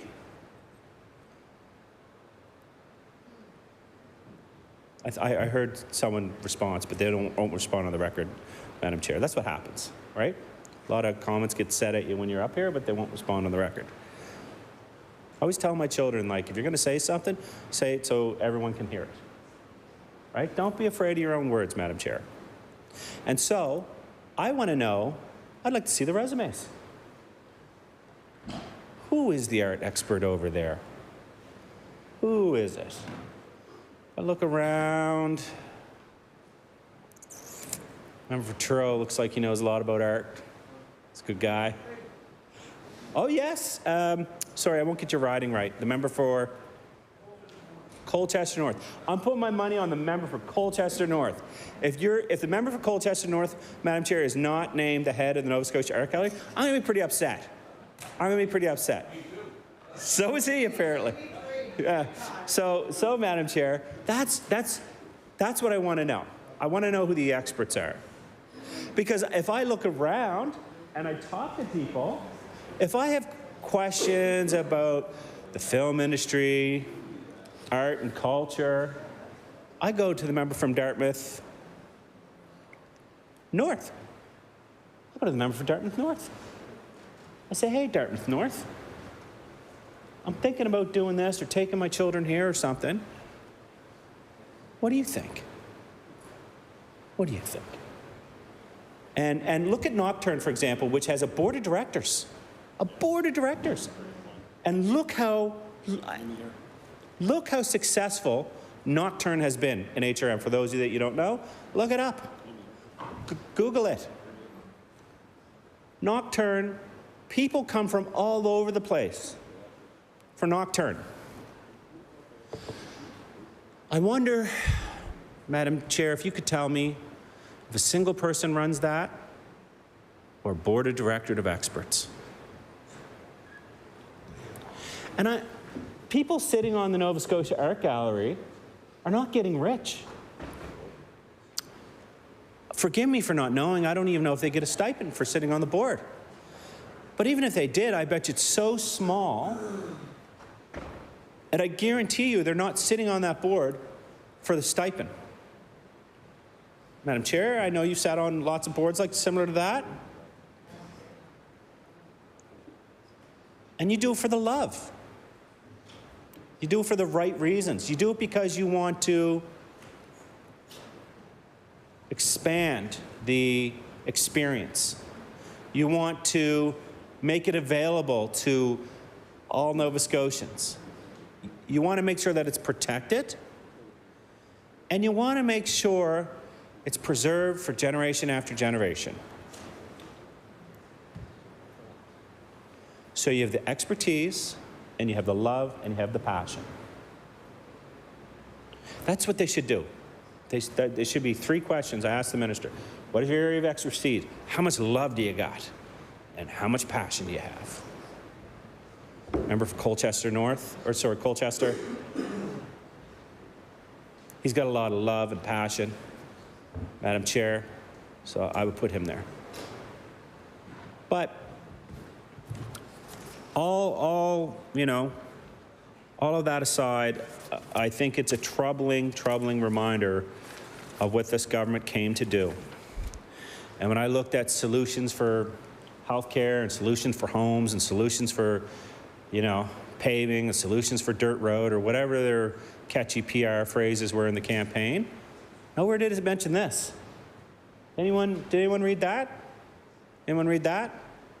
And we're in here again after being here last night discussing bills to all hours in the morning, or all hours in the evening, sorry, and I still haven't seen a single bill that will help people with housing, that help people on income assistance, that help people with inflation, that help people with the cost of gas. I haven't seen anything. Nothing in healthcare. Nothing. So this session isn't about Nova Scotia priorities. It's about Premier priorities. Right? It's about shifting blame. We know that there's the Conservative carbon tax coming. We know that they're responsible for that. And yet here we are talking about the art gallery. Right? Piece of legislation around the art gallery. You know what I'd like to debate? You know what I'd love to debate right now, Madam Speaker? A piece of legislation on $15 minimum wage. I'd Order, love to please. Could you please bring your arguments back to the amendment, please? I recognize the honourable member from Halifax Atlantic. Do you know what? Let's talk about that for 1 second. Let me connect the dots for 1 second, Madam Chair. $15 minimum wage is discussed in this House. What do they say? Do you remember what they say? There's a board, and there's a process. And we got to listen to the board, and we got to listen to the process. Right? Can't give anyone else more money unless the board tells us to. Well, what about the art gallery? They don't need a board. What about Nova Scotia Health Authority? They don't need a board.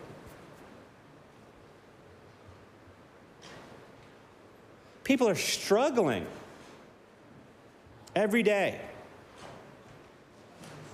Every day. And we're talking about the art gallery. You know what board I want to talk about? I want to talk about the minimum wage board. I want to talk about the board that makes the decision on minimum wage here in Nova Scotia. I don't want to talk about the art gallery board. Are you standing up? Order, please. Oh, sorry. The honourable member may want to talk about the minimum wage board, but he must be talking about the art gallery board. Okay. I recognize the member for Halifax Atlantic. He's still honourable. Okay, so boards are important. They are there to make sure that the proper process is followed, right? We know that, I'll give you a good example about the art gallery. I think it was the former Dexter government that spent millions and millions of dollars on the Annie Leibovitz collection, was it? Right? We now know that it can't be displayed. We've known that for quite some time. Why not have an independent board make decisions around that and continue to make decisions around the purchasing. And we see what happens when governments interfere and overreach. We purchased art that cannot be displayed. The famous photographs of Annie Leibovitz. Am I saying Leibovitz right? Leibovitz, sorry. The incredibly famous photos. Every once in a blue moon, they're pulled out and you get to see them. But if instead of having independent single people make that decision, they had a board make that decision of experts, I guarantee you someone would have said, wait a second, we don't have the proper climate or resources to display this art. And I don't know how much, does anyone know how much they paid for that? It was in the millions, right? Millions? Millions. Millions of dollars that the former NDP government paid for that. That money could have built playgrounds and went to affordable housing and helped people on income assistance and helped seniors with pharmacare. And if the decision went through a board of experts, someone would have said, wait a second. You're going to need to spend this much money on the art gallery to ensure that this stuff is displayed. And that's where we get into this stuff. You gotta have experts, and everybody. It's, you know, we always say that we want everyone to move in one direction, right? So it's great to have a group of people that all move in one direction. They say that's how things get done, when everybody's moving in a single direction. But you know what? Sometimes it's nice to have people who have difference of ideas and different experiences in life. And they'll say, yes, while we're moving in this direction, why don't we look at this over here? Why don't we do this over here? And that's the whole purpose of boards. The whole purpose of boards is to hear a collection of ideas and experience, right? To take advantage. I mean, unless they can find someone, a single person, that will be a lawyer, an art expert, a fundraiser, a financial, maybe an engineer, all that rolled up into one. And maybe they could put an amendment in here that there'd be no political affiliation, that people are not going to be appointed, Madam Speaker, by the Premier, because that's who ultimately, it's not going to be the minister, it's going to be the Premier that will make these recommendations, or I shouldn't say make the recommendations, who will tell them who to put on there. Why don't we protect the Nova Scotia taxpayers and say, put something in there about partisanship, right? So those individuals being appointed by the minister aren't being done through nepotism and fundraising and party affiliation. Mr. Speaker, I think I'm becoming cynical. You know? I think I'm becoming cynical. Wasn't that one chapter in Graham Steele's book, which is another great piece of, work? So with just a few minutes left, Mixed Chair, I've got lots of things to say. And just get my notes here. I always forget to follow my notes. Does that surprise you?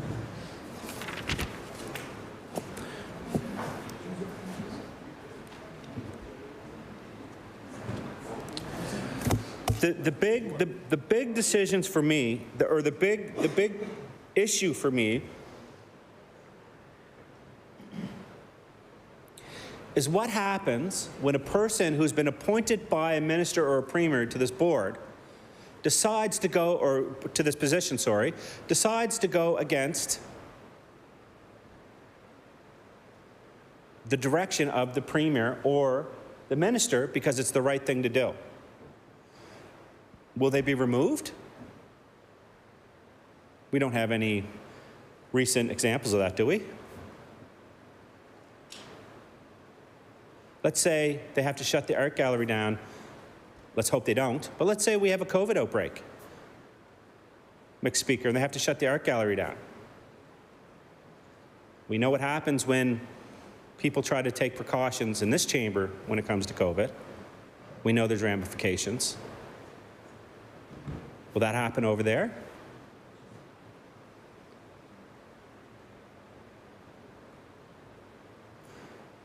What happens if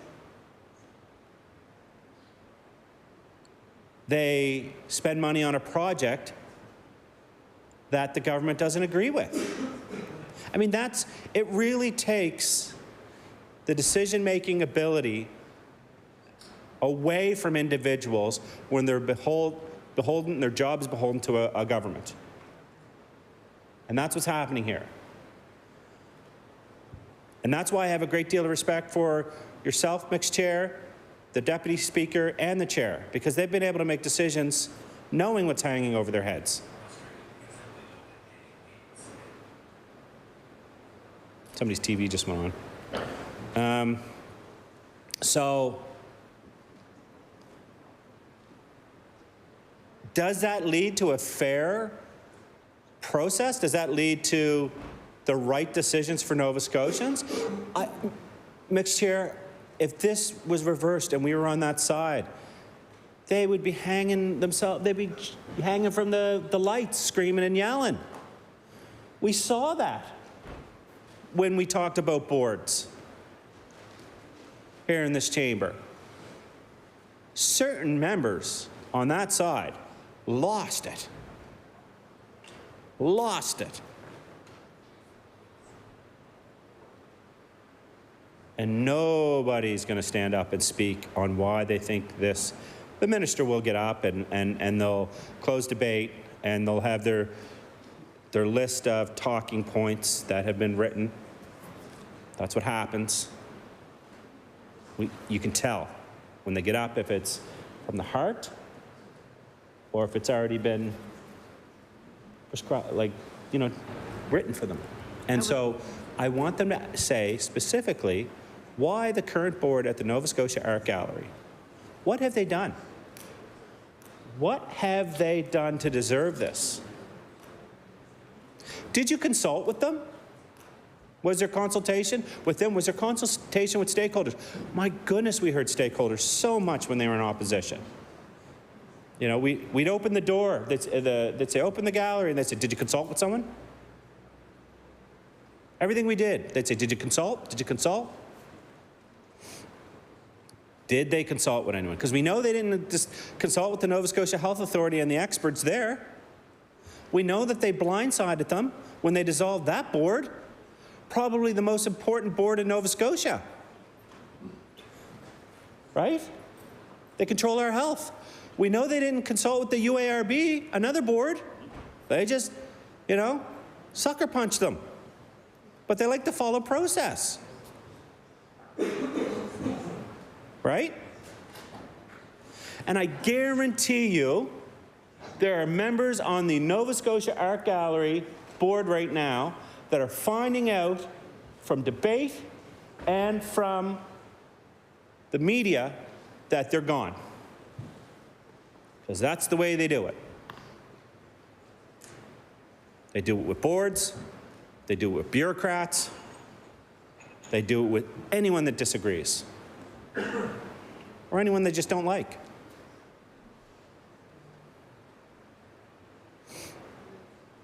And I always think, my goodness, Mixed Chair, if they were on a board and a government was doing this to them, they'd be in the fetal position crying. They'd be so upset, and they'd say, this is so unfair. I've dedicated my life and my experience to this board. I've dedicated my experience, my time to this province, and I'm unappreciated. They won't even give me the time of day to talk. They won't tell me why they're doing this. And they're going to bring so-and-so down the road that probably, you go through some of the stuff, I'm sure there's going to be a connection. There's going to be another one of the long list of the Premier's friends that's going to be put on these things, right? So for every Nova Scotian out there, when you're applying for ABCs, so that's association boards and commissions, Agencies, boards, and commissions, sorry. I want you to put on your application in big letters, big letters, friends of the Premier. You don't do it, you're not getting it. If you put friend of the Premier, it's like winning the lottery. Some of his friends are making hundreds of thousands of dollars a year now. Wouldn't that be nice? I wonder if this new makeup of the Art Gallery Board or individual running it, I wonder if they'll get paid. You think they'll get some money for this?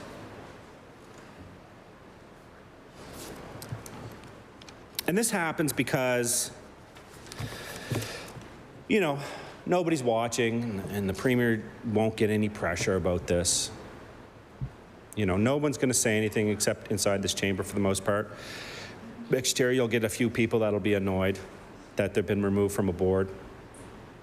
But a few people add up pretty quick, don't they? A few people from this board, a few people from this job, a few people from here, a few people from here. Nova Scotia is a small place, and when people feel like they're being picked on, and when they feel like they're being punished for their political affiliation, then it will come back and bite them. And there will be a day when they are no longer in government. And then someone else will get to come in and look at what they've done and really see what they've done behind the scenes. And it's going to be really interesting. And to see how many people and how many friends and how many buddies they've appointed to positions of authorities and boards. I go back to 70s and 80s. Nova Scotia, for those of you that don't know much about Nova Scotia, had a problem with nepotism. It had a problem with people's friends being appointed to positions because they supported the government of the day. And I think it was John Savage that really started to stop that movement, and there's books on that and the blowback that he received and all that stuff. But it continued for a while. I'm sure that every Premier put someone in that, but now it's like this Premier has decided to go back to the future, back in time. Get in that DeLorean, hit the gas, and go right back to 1980. Him and Doc are back there now, and they're saying, oh man, look how they ran the government. You mean I could put donors in positions of authority? You mean I can put my friends and family members on boards, and they'll be able to influence things like the art gallery? And it starts small. Start small. Did you ever see the commercial? It used to come on all the time during the Super Bowl. We used to bet on it. It's called Permacrete, right? It's a company called Permacrete. Anyone remember that? There'd be a little crack, and then as the commercial went on, the crack would get bigger and bigger and bigger and bigger, and they'd say, call Permacrete. We'll fix that crack. Well, that's what's happening right now. The art gallery is a little bit of the crack. The Nova Scotia Health Authority blew that wide open. So it's just like you put it in there, and it opens up a little more, a little more. I think someone's got to call Permacrete. I think someone's got to call Permacrete and seal this back together and put the experts in place that are supposed to be here.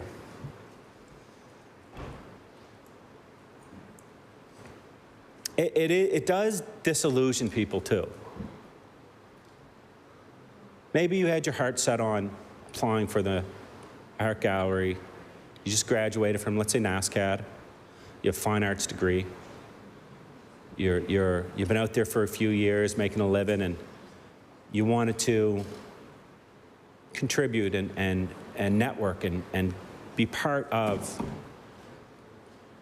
the group of experts. You know, it's a great learning experience.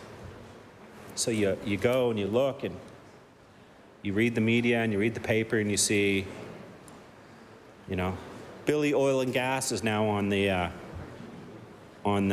art gallery, knows nothing about the art gallery, or Susie whatever is on the art gallery now. They know nothing about art, nothing about that. But they're friends of the Premier. That will push good quality experts away from these things. And maybe that's what they want. because experts and quality people are not afraid to say no. And that's just not for volunteers, and that's not just for boards, but that also goes for leaders and MLAs. They're not afraid to say no when they feel something is wrong. They don't just sit there quietly and allow things to happen that they know isn't right. Looking up at the clock to make sure how many minutes we got left. Right? Well, you know, as they're looking up the clock to see how many minutes I got left, those board members are looking up at their clock and saying, how many minutes do I have left on this board that I've committed my life to? That I spend my days away from my family, whether it's evenings or weekends, to try to leave something behind.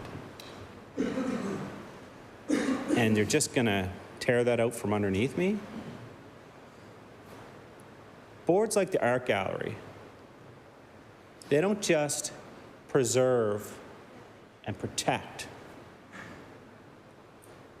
They also fundraise. They also volunteer. You know, you can go to these places during events and you can see volunteers cleaning up.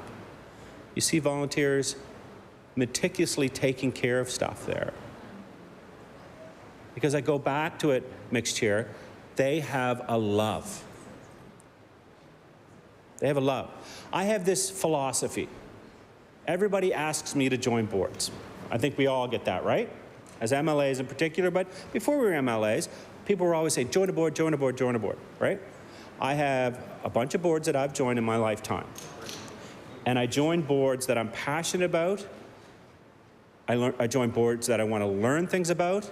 And I also join boards that I will give 100% to. I used to spend a lot of time at the Urban Farm in Spryfield. I'm really big on gardening and growing food and showing people how to grow food. It's a big thing for me. It's a big passion. That's what I do in the summertime to relax. I tinker around the garden, I grow fresh food. I teach my children how to do it. So I volunteer, I used to volunteer on those boards when I had time because it meant a lot to me. I volunteer on childcare boards because it means a lot to me. I used to volunteer at SACs, even before I was a parent, because I knew someday I was going to be a parent, or I was hoping someday I'd be a parent. And that, I was married, Rena and I were married then, I wasn't just randomly showing up. But I knew that we were going to have kids someday, and my kids were going to go to the schools. And it wasn't just about my kids, it was about everybody's children, getting an equal opportunity and getting the best possible opportunity in education. And that starts with boards. It starts with boards. And it starts with having a world-class art gallery means having world-class individuals and world-class experts. And we have that here in Nova Scotia. McShair, I don't know if you, I'm sure you have, but I'm just not going to presume, but I'm sure you've been to art galleries. I'm sure you've visited other jurisdictions. And when I was in my 20s, I lived overseas, and I was in England for a little bit. I was living in a place called Weymouth for a little bit, in between moving to the Czech Republic. And I went to the National Art Gallery in England. And it was incredible. It was beautiful. When Rena and I were on our honeymoon, we spent more time at the Louvre than anywhere else. Anywhere else. And when we were in France. You could spend days, weeks, you could get lost in there. And they are run by boards, and they're run by experts, and they're run by people who have a love and a passion. And that's why it's so successful. And you may think, it's crazy to compare an art gallery in London or France, or Paris to Halifax. Why? Why? We have so many things that are world-class here. We could do the exact same thing. And it starts with people. It starts with resources, but most importantly, it starts with the experts, the volunteers, and the people. And listen, again, the decisions you're making here today are going to prevent and stop people, just like you've made decisions here this week that are going to stop business investment in this province. It's coming, and if all you care about is the election cycle, It's 3 years away, and the voters will have their say. Thank you, Mr. Chair. I recognize the honourable member for Cole Harbour. Thank you, Ms. Speaker.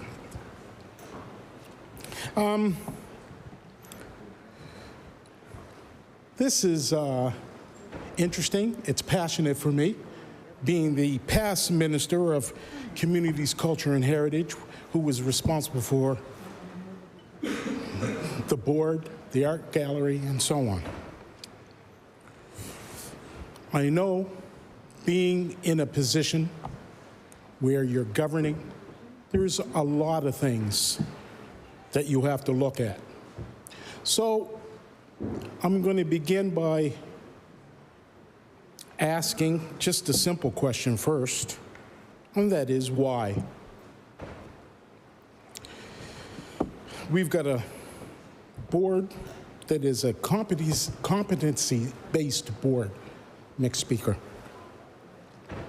We've got a board that is from many areas and disciplines within the art and culture industry. We have a board that really loves our passion for our history, our culture. And within that, I do believe this board does make decisions based on that, based on everyone across Nova Scotia. So my first question is, you know, when we're talking about Bill 196, we're talking about changing the governance from a board to the governor and council. For those who are online who may not understand, that's executive council. We have the art gallery, which when I became the minister, was having challenges, struggling as well. Not that I, as the minister, made any changes, next speaker, but I listened to what the board and those individuals in the cultural industry were saying has and was impacting them at that time. We have a situation where we had an art gallery that has to move. We have an art gallery that does not have the capacity at this present time to properly protect, preserve, and save our art pieces. And when we're talking about art pieces, I'm not just talking about that art that's in the gallery. We're talking about culture, all of it. That board is one of the boards that helps us to maintain that culture. I have questions as to why you would want to take this on. Executive Council, you've got so many things in your bag right now. I don't understand why you would want to take this one on. Mixed Spear.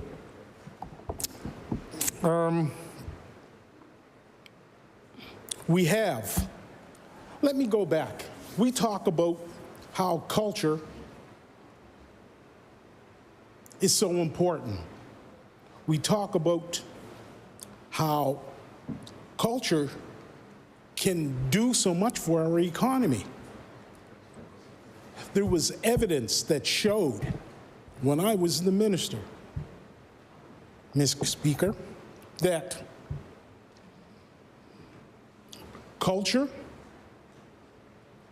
the value of culture was 3 times more than agricultural and fishing combined. That has to tell you something.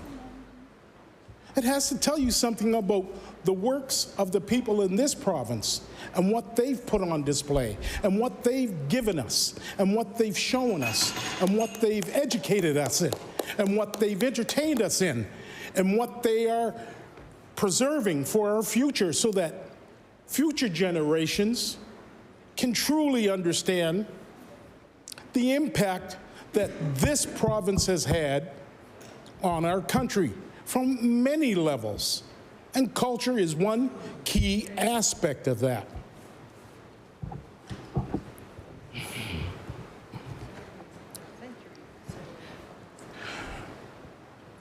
Mr. Speaker, I'm going slow and pausing because I'm trying to find out, again, please explain to us why. Because without that explanation, Nova Scotians, not just this side of the House, but Nova Scotians, will need to know and understand why those types of decisions are being made.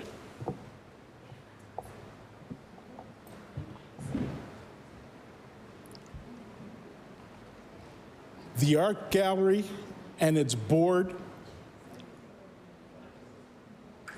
have a wide breadth of people from many different disciplines. And that's what you want on a board. You want that diversity. You want a board to be independent so that this board can make the best decisions for that particular organization. I'm not saying or suggesting, Mr. Speaker, that there won't be some decisions that are good, but what's going to be the outcomes of those decisions?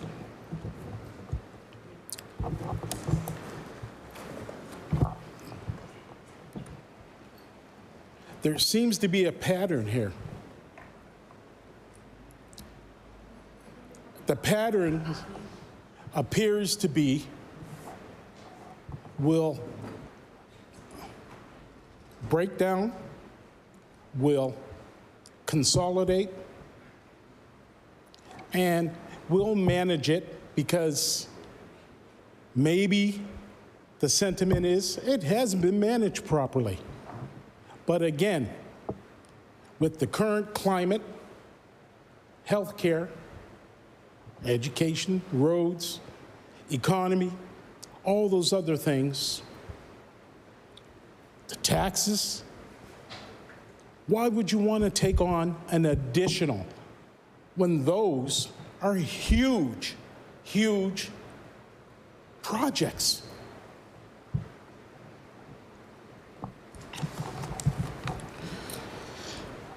I am a little baffled. I believe that all Nova Scotians truly need to understand these types of decisions.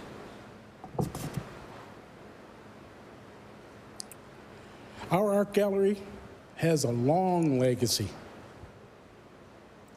A legacy that stems back hundreds of years and helps to promote our culture, Nova Scotian culture.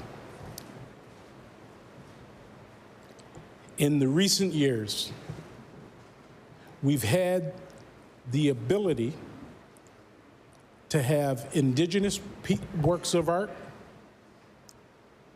African Nova Scotian works of art, and many other pieces of works of art. I've had the opportunity at one time with the board to sit and enjoy an art project that was by a group of young people who were disadvantaged in society. Many of them were BIPOC, LGBTQ+, kids that were bullied, taken advantage of, and through art, they were able to speak about those challenges that they've had personally. Through the board, they have moved a number of projects for youth, not only for the wellness in the art, but it's a mental health thing as well. So when I'm talking about the board, I believe the board has an extensive array of tools. They have knowledge that is applicable, that is best suited in the culture sector. They may have branched out. We have people there that are lawyers and everything else who do it. But, next speaker, culture, it's everywhere. If we didn't have it, who would you read? Who would you listen to in music? Who would entertain us in the movies? We have people that understand that. We have people that lived it, and we have in this chamber maybe many people who have experienced that themselves as well. So they have a connection to it in some way or another, through music, whatever. I have a fear that we're going to minimize and push us back another 15 to 20 years in that area of culture.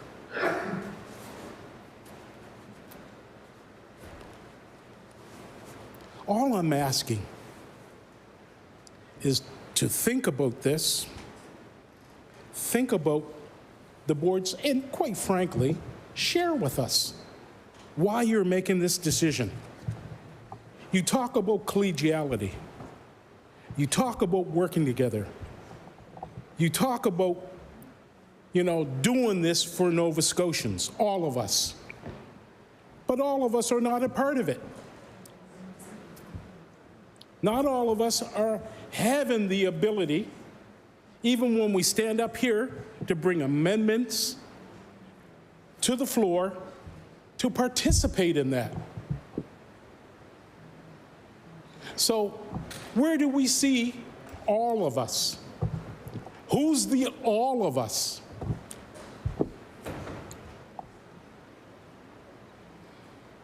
I question. I really, really question, because, mixed speaker, decisions are being made and they're cutting out, or I believe, I can't say definitively, but I believe important people who should be involved in those decisions are being cut out. I believe that if you truly wish to work collegially, collaboratively, then you need to share some things with us so that we can work with you. If you don't, then you're speaking out of both sides of your mouth. If you don't, No, forget it. I don't want to go there. Let me just say that I am proud of those individuals who put their name forward for the boards. I have had the honor to be in their companies. I've had the honor for them, not the current board, might be one or two on there, but I've had the honor to be able to communicate and dialogue with those folks about the future of the art gallery. Now, we had many people talking about the art gallery and it should be moved. Well, yes, it should be moved. Where? I'm not going to get into that debate with folks, but it should be moved because the current space, as I began to say, cannot effectively humidity control. There's lighting. There's a whole lot of things that go on, Mr. Speaker, that building can't provide anymore. Our works have grown. We've got so many works of art stuck, piled away in the basement and stuff that most people have never seen. And it's stuck down there and it's not properly being stored.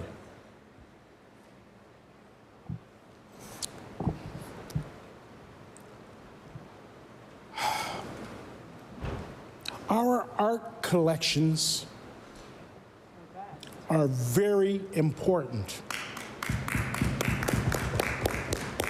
Our art collections speak to us as Nova Scotians. Our art collections ought to be revered and put on a pedestal like they are in some of those famous places all around the world.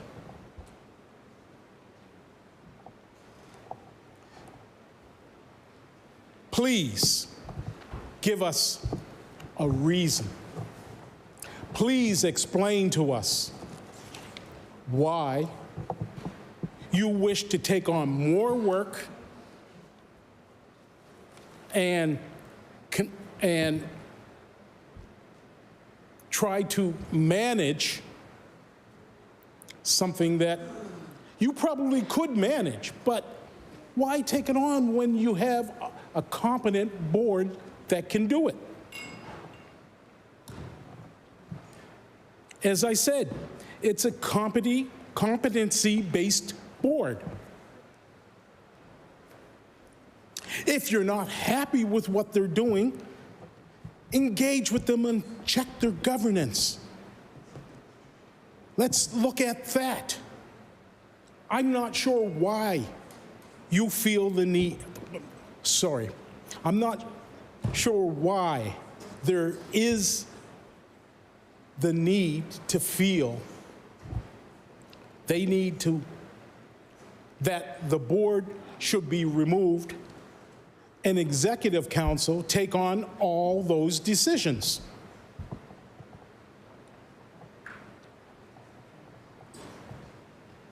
Without trying to be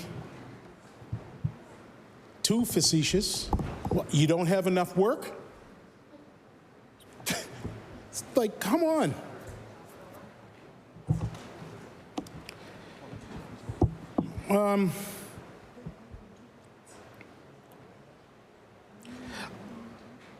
I'm not going to keep on going because I'm about to start to be repetitious, so I will end with this. The art gallery is a place that not only preserves our past, preserves the present and shows, but it's also providing a space for future. I ask that you take a moment, reconsider, accept this amendment,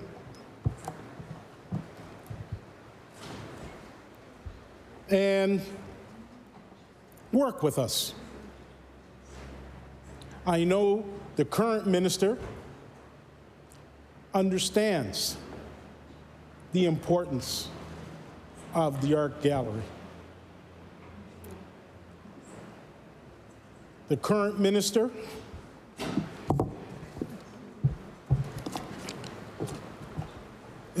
has in opposition and currently, I believe, is trying to do all he can. That being said, please explain to us why you feel the need to remove a board, because we are here as elected officials. This is part of our job. Part of our job is also to be in communication, work collaboratively so that we can do what's needed for Nova Scotians.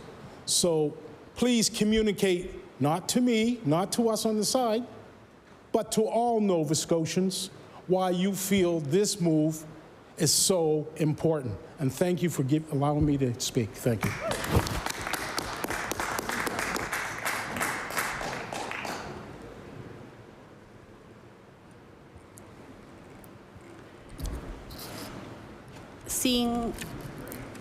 Seeing no further speakers, we will consider this amendment.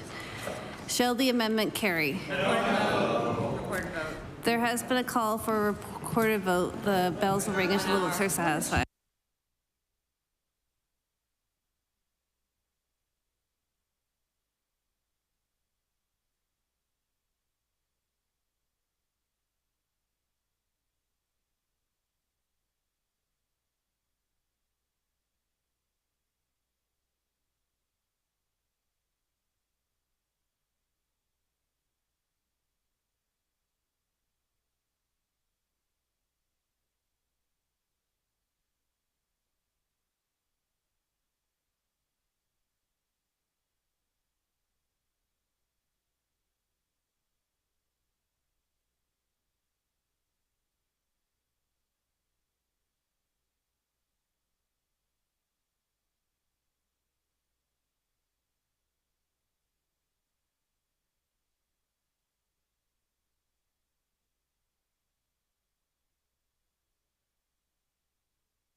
Okay, order. I recognize the clerk to do the recorded vote. Brad Johns. Tori Rushton. No. Barbara Adams. No. Kim Masland. No. Tim Houston. No. Alan McMaster. No. Carla McFarland. No. Michelle Thompson. No. John Lohr. No. Pat Dunn. No. Tim Hallman. No. Steve Craig. No. Dave Ritzie. No. Brian Wong. No. Susan Corkum Greek. No. Brian Comer. Colton LeBlanc. Jill Balzer. No. Trevor Boudreau. No. Greg Moreau. No. Becky Druin. No. Larry Harrison. No. Chris Palmer. No. John A. McDonald. No. Melissa Sheehy Richard. No. John White. No. Danielle Barkhouse. No. Tom Taggart. No. Nolan Young. No. Kent Smith. No. Patricia Era. Yes. Keith Bain. Brenda McGuire. No. I mean, yes.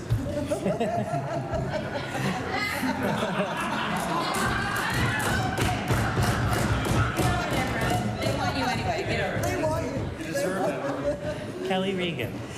Yes. Point of order, Madam Chair. I think it's clear how the member wishes to vote. Couldn't we, by unanimous vote, allow him to change it? Thanks for trying, Gary. Appreciate it. Zach Churchill. Derek Mombercat. Yes. Ian Rankin. Yes. Of course it was me. Susan LeBlanc. Yes. Claudia Chender. Kendra Coombs. Susie Hansen. Yes. Gary Burrow. Yes. Lisa Lachance. Yes. Rafa Di Costanzo. Yes. Tony Ince. Yes. Laura Lee Nichol. Yes. Ben Jessam. Keith Irvin. Yes. Ali Duala. Yes. Elizabeth Smith McCrossan. Carmen Kerr. Yes. Braden Clark. Ronnie LeBlanc. Wait. Fred Tilley. Yes.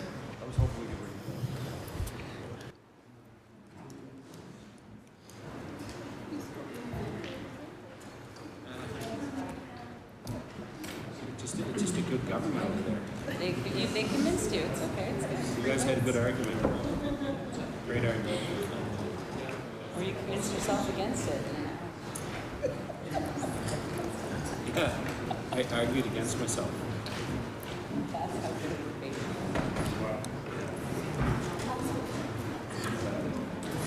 Thank you so much.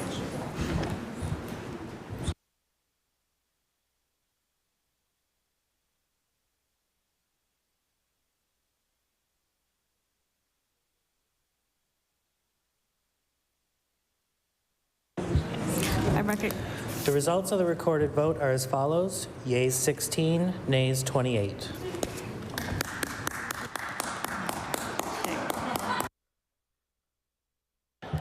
Okay, the amendment is defeated.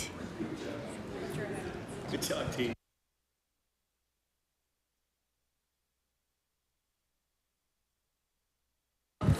Okay, so shall clause 3 carry? Carry.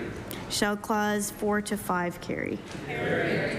Shall clause 6 carry? Carry. Oh, I recognize the honourable member for King South. Thank you, Madam Chair.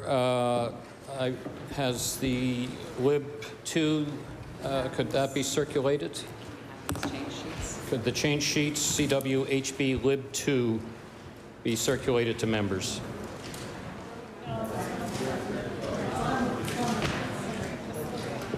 I'm going to keep an open mind on this one. Okay? Just so you know, keeping an open mind on this.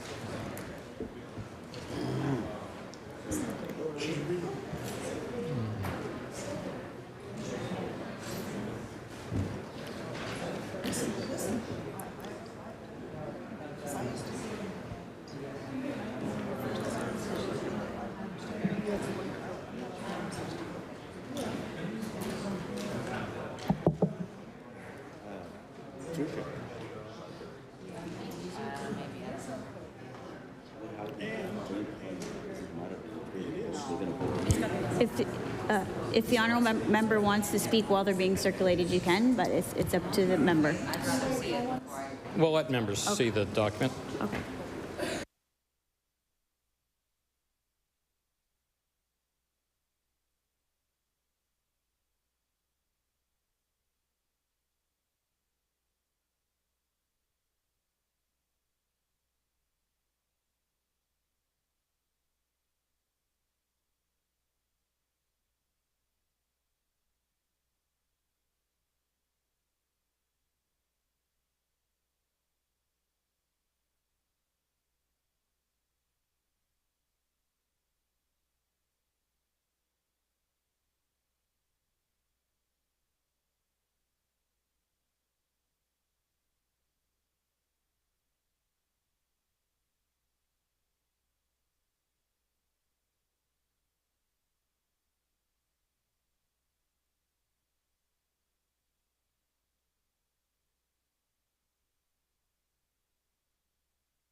Thank you. I recognize the honourable member for King South. Thank you, Madam Speaker, and thank you to the members for your patience. Please refer to CWHB Lib-2, and I will read the amendment to Bill number 196, page 2, clause 6, proposed section 7, A, subsection 1, delete, subject to section 2, the, in the first line, and substitute the. B, subsection 2, delete, and renumber accordingly. So, Madam Chair, the intent of this amendment is to remove the clause where the appointment of the CEO by the board is subject to the approval of the minister. And I look at this clause and a subsequent clause in this bill with respect to the issues of governance, and I come from this from a place having served 2 decades on a couple of volunteer boards and as chair of a national organization, also a founding member of an organization in which we wrote the bylaws and developed an organization from the ground up. And governance is an important element to board workings, and it's where you turn to when problems occur. And what I see in this bill can be very problematic as one goes through the machinations of an organization operating over a number of years. And in essence, this clause and a future clause is removing the final say on hiring and firing of the CAO. And I would submit that that really does not make much sense.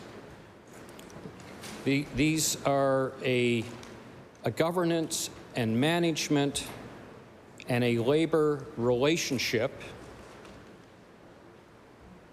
that this bill is putting three parties involved, one going around the other. In other words, the minister can go around the board and the CAO can go around the board. And that can be very, very problematic.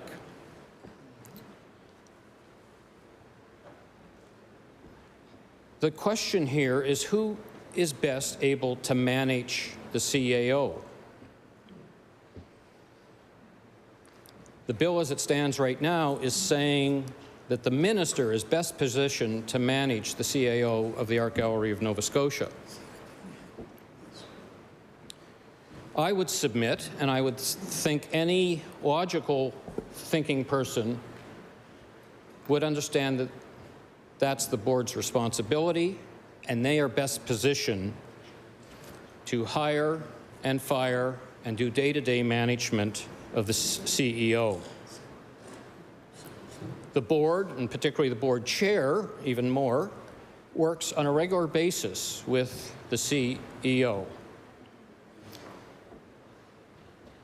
The board, presumably, unless there's nothing in the law here that says the minister is doing it, so the board does the performance evaluation. Again, the board is working day to day. The board is setting the strategic direction.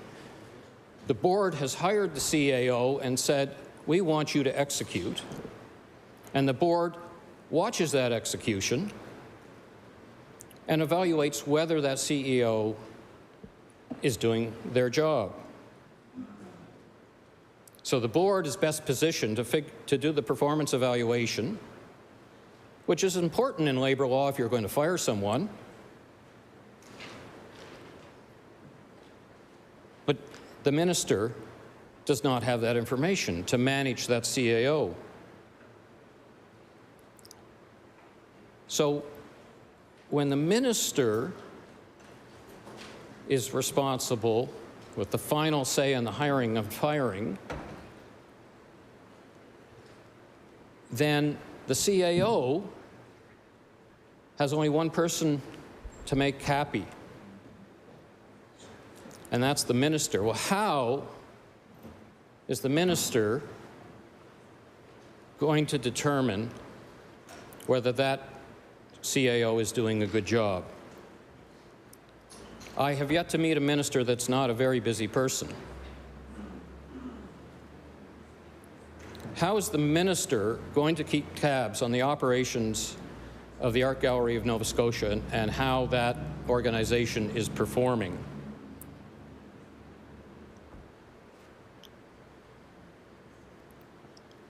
The board directs the CEO to run the organization. The CEO hires and fires. We've got 90 employees involved. The CAO deals with the budgets and the strategic direction.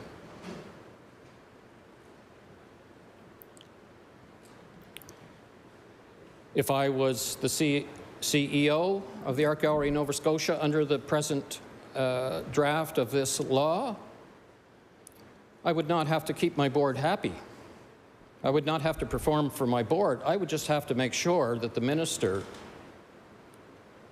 thinks I'm doing a good job. That's very, very problematic.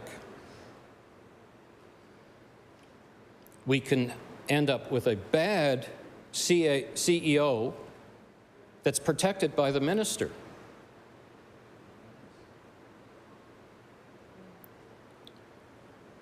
The minister cannot have the day-to-day understanding of the operations and the performance of that CEO.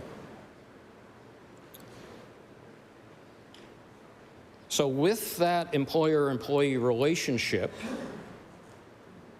when problems occur, I would submit that labor lawyers are going to have lots of fun with this.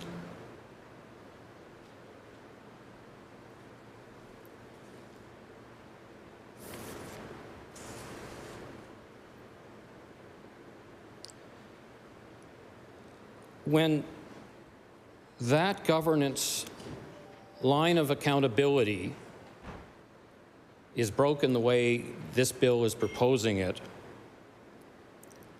then I think anybody looking at the job on that board or as a CAO would question, why would I do that job?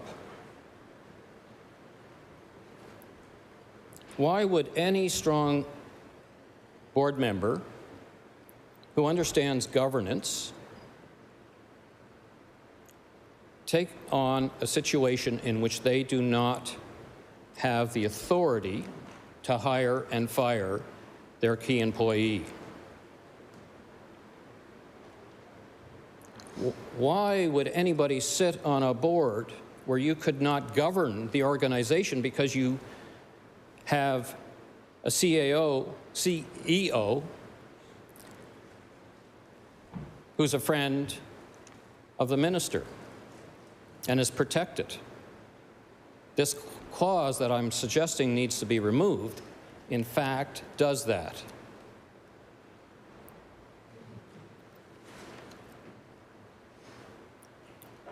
If I was an accomplished, competent CEO, I would think twice about getting myself into a labor relationship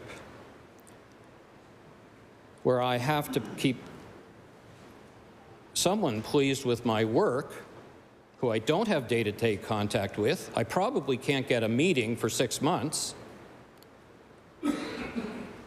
And I have another body telling me what to do, but I've got to keep the minister happy. And then you're in a situation where you're doing a good job, your board has given you clear direction, you've built a good staff, you're managing them well, you're handling the budgets well, you think you're doing a tremendous job, and then a friend of the minister or the premier comes in and says, geez, I'd really like that job. I think I can do a much better job. The minister has the power. That's a very complicated relationship that people with strong understandings of how organizations work and how they work well and where accountability, the accountability structures are there and they're solid and they're defendable. If that's not there, a competent person would think twice about getting themselves into that kind of relationship. And there'll be someone that does that, and it may work for a while. But what happens on the big controversy that blows up, in which everybody's scrambling to try and figure out what happened and who's responsible? And that's where it gets really messy.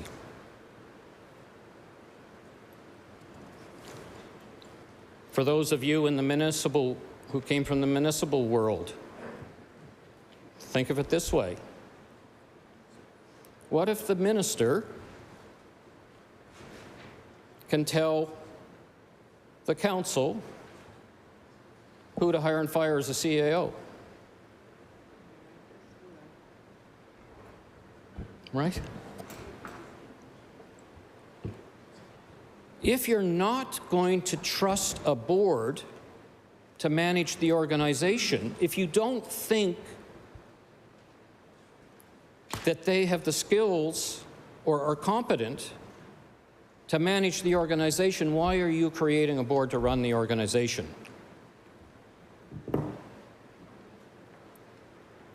The boards are there for a purpose. We want highly skilled board members with strong governance skills, but in the case of particular organizations such as the Art Gallery in Nova Scotia, we want subject matter expertise.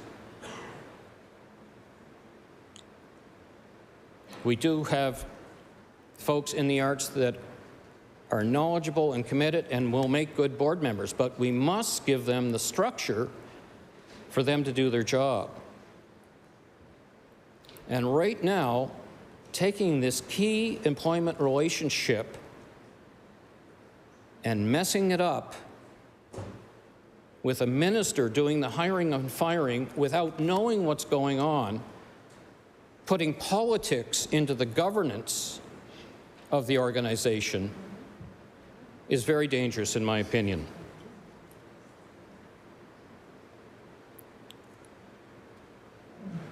So I'll leave it at that. I really believe that the government and this, we're going to be talking about this, I think, for the next few weeks with respect to the pull of power into ministers' offices who are already very busy and wanting to take all this responsibility. They're not going to be able to manage things effectively. There is just too much. And to put on the shoulders now of the minister to manage the Art Gallery of Nova Scotia through the management of the CAO is problematic.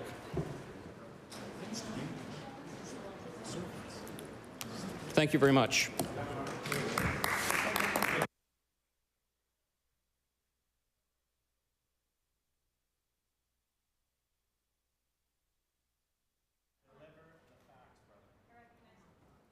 I recognize the honourable member for Dartmouth North. Thank you, Madam Chair, and I will just speak very briefly, echoing the comments I made on the last amendment, which is that I think this is kind of a sensible amendment. I think that it's important that our art institutions have an arm's length relationship to the government, and to have ministerial sign-off on the CEO or CAO of the art gallery prevents that. And I know that that's the way it has been. And I know that this bill attempts to sort of further that connection. But I think this amendment makes a lot of sense. And so that kind of oversight by the minister would be severed. I mean, I know even if it was, there's still, like, the government can have some connection with the art gallery, given it's one of its chief funders. But I do think on a day-to-day running of the organization, it doesn't seem necessary. So, again, we don't want political interference with art making and curation of art. It's a bad idea. And it speaks to a culture where there's government interference in, many daily goings on in many organizations. And I think that obviously we want to make sure our public funds are being spent properly. But that doesn't necessarily mean that there has to be that kind of oversight and that connection. So I'll leave it there. I just want to speak in favor of the amendment. I recognize the honourable member for Clare. Thank you, Madam Chair. I just want to get up a few minutes in support of the amendment. Like many of you, I sat on many boards, and being a municipal councillor for a fair number of years, we've all gone through governance training, and a lot of boards, it's mandatory. the province mandates that boards gets that governance training. And really, I mean, this bill goes against what we're taught every year when we go through the same courses to explain how good governance work. You know, the hourglass where everything flows through the CEO, employee, CEO relationship, the board relationship around that. So it is, I know there are a few members on the opposite side who have been municipal councillors, and they understand probably better than I do the importance of having that clear governance. And when all things work completely perfect, you know, you can make the argument that it can work, but it's when things go bad, you have to have those clear lines of communication. You have to know who you have to speak to, or who speaks to you. You have to know exactly the channels that you're supposed to go through. And I feel that, honestly, and I think this is a theme that's going, I've seen in other bills that have come forward, is, you know, all things perfect, it can work, but I think it can be a recipe for disaster and poor governance. So again, to the colleagues across the aisle who have been in municipal government, I mean, maybe this amendment is not the exact amendment, but it will solve the problem that this bill is creating. Maybe the government can come up with an amendment of their own to improve the governance. But clearly, from what I see, and even the mandated governance courses that all members of boards are mandated to take by the government, this goes against exactly what we've been taught. So I'd say, you know, I support the bill, the amendment that the member of King South has put forward, and I encourage everybody to support this amendment. Thank you.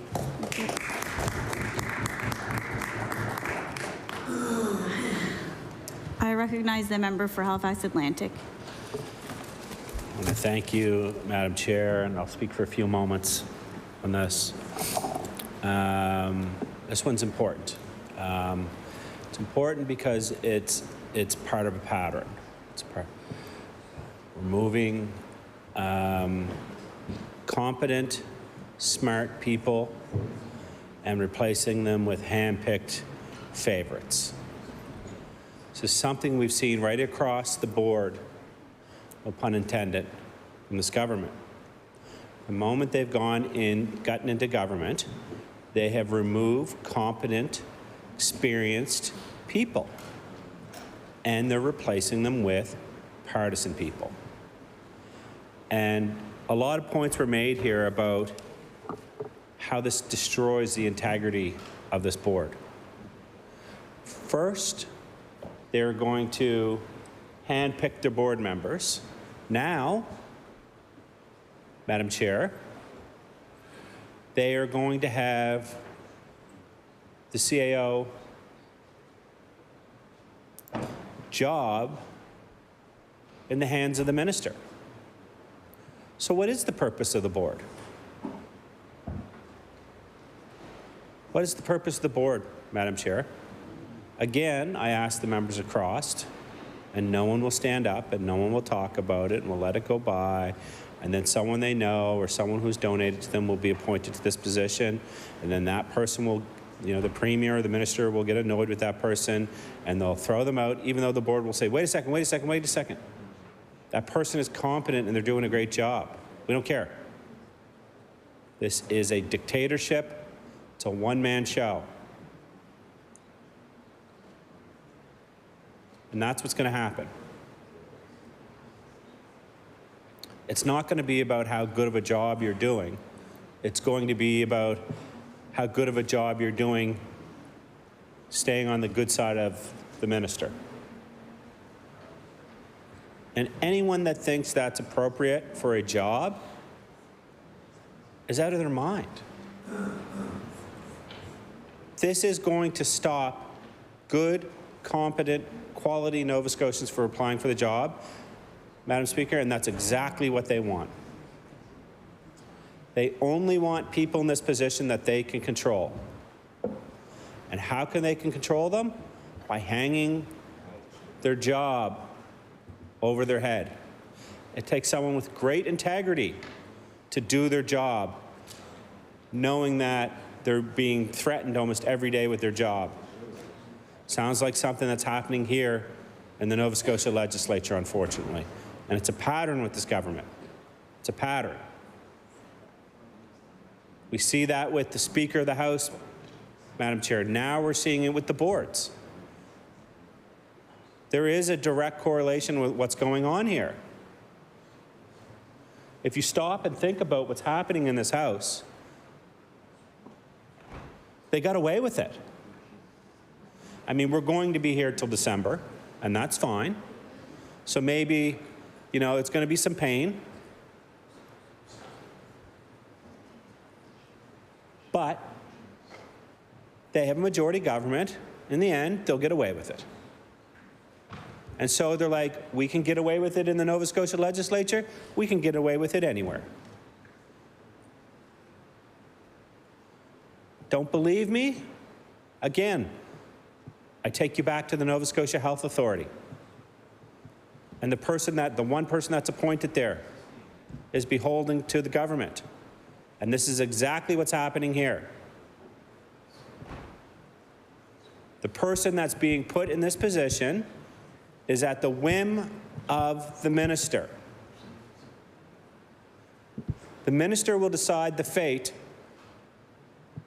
and how long that individual will hold that position. We've never seen anything like this before. We've never seen anything like this. And again, the question is why? Is the current individuals in that position doing a good job or a bad job? That they need to be replaced? I'll just ask the member just to stick to the amendment that's in front of us right now. Yep. Thank you. I recognize the honourable member for Halifax Atlantic. Thank you. It seems to me that they're telling the people in the current position that they're not doing a good enough job. And my colleague raised a good question. The ministers are extremely busy when they're not in their office. They're here in the legislature on their phones, and that means they're busy. They've got a ton of work to do. And now we're adding something like this to the minister's plate that already has a governing body. They've decided that the board is no longer competent to choose and oversee the CEO. And there's blowback to this. They just they're trying to pass a piece of legislation. It's a trust issue. And this is what it comes down to. They don't trust anyone that's not one of them. So now they will decide if the CEO is one of them or not, and the job will linger. So, Madam Chair, I ask you, if you're in that position and you have to make a tough choice, and you know that a partisan politician decides your fate. I know you're of great character. We've seen this when you sat and made a decision. But will everyone be that way? If you know that you rule against the minister of the day and the government of the day, this government, that you're going to lose your job and have the inability to feed your family and put a roof over your head? There's actually no real reason to do it. This legislation comes out and they call it house cleaning or whatever they want to call it. But the truth is, it's what I have been saying in my last speech where I spoke, is this is taking us, we're getting into the DeLorean and we're going back in time. And we're going back in time where a government picked and chose who decided to go in what positions. And we know how that ended up. We know the history of partisanship in these roles. And I can give you a little bit of history. Nova Scotia Power is a great example. It used to be government-owned. And the governments of the day would put all their friends within Nova Scotia Power. A lot of those people didn't have the experience or didn't have the expertise, but they were friends of the government of the day. And they ran that company and they ran that board. And I think it was, when it was finally moved to a private sector, it was over $1 billion in debt because it was run by the government. And now we're moving back to that time where instead of having a competent board full of people with lived experiences, expertise, and different outlooks on life, it's one single person that a lot of times don't think for themselves. They take their orders from the Premier. And how do we know that? Because the Premier has the ability to move those ministers in and out of cabinet. The Premier has the ability to reward members if they do their bidding. We're seeing it now. So the chain of command will go, the Premier and his staff will tell the minister who to put in that position. At any moment, they could be doing the best job ever. They do something that annoys the Premier, guess what? Pick up the phone, call the minister, the person's gone. And it can happen. I mean, realistically, if you think about it, that's how it will happen. That's the chain of command. I dare ask if if anyone over there doesn't agree with that, just stand up and say the difference. They had a lot to say when they were in opposition, but they're pretty quiet now. You know, a lot of us stood up when we were in government. So I ask that these government decisions based around people's lives, these are impacting people's lives. This isn't just numbers on a piece of paper. You're impacting people's lives. You stand up and justify why you think you, the minister, have more wisdom, who probably has no real life experience in the department that they've been assigned to make the choice of who is the CEO, over a board of people that at one point were independently through a process put in the board, but now they're going to be hand selected by the minister anyways. So what's the whole point? Just scrap it all. Scrap it all, have the minister make the decision, unless that CEO job pays some real good money. I'd like to know what the salary of that job is. We've seen already where the Premier has appointed his friends to positions. Can we be sure that he will not do the same with the CEO job? Do you have the confidence? Does anyone on the side have the confidence to say that we don't think that this job is going to be wink, wink, nudge, nudge, here you go, here's a job? Because we've seen it already. And when you take the process, which this government is so in love with processes when it helps them.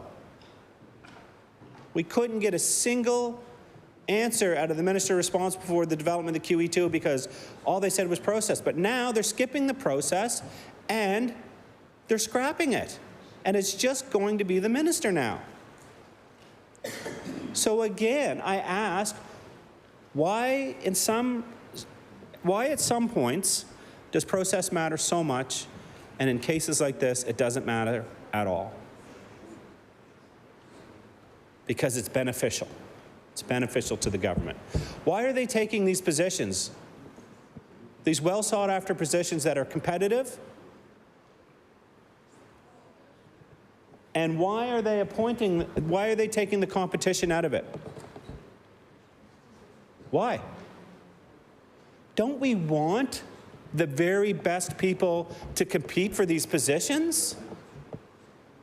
Don't you want the best and the brightest to have to prove that this is the position for them? Wouldn't you want a multitude of people to apply for this job and a group of experts on a board decide? We see this in, listen, this is common practice. You see it in nonprofits. So if one of the boards in nonprofit are looking for a CEO or CAO, COO, sorry. You know what they do? They set up a competition. They have a board. They bring in the best people. They interview them. And then they decide collectively. It's almost like democracy. And now we're going into a dictatorship. That's what it looks like. One person will decide what it looks like. I recognize the member for Waverly Fall River. Thank you, Madam Speaker. Madam Speaker, twice now during his speech, the member opposite has referred to our Premier as a dictator. That is truly unparliamentary language. Can I respond to that? Just one second.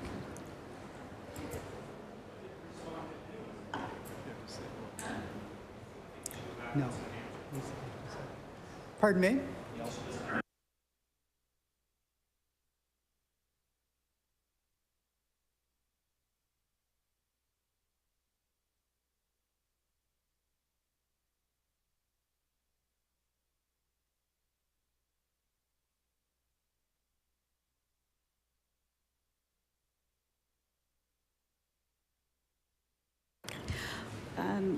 So the term dictatorship is unparliamentary, and so even if not referring directly to the Premier, the term would be considered unparliamentary. So I'd ask a member just not to use that term. Madam Speaker? Yeah, I recognize the honourable member for Halifax Atlantic. I would also like a correction because the member opposite said that I referred to the Premier as a dictator, which I did not. If you go back and look at answer, I said dictatorship, and I did not say the Premier particularly.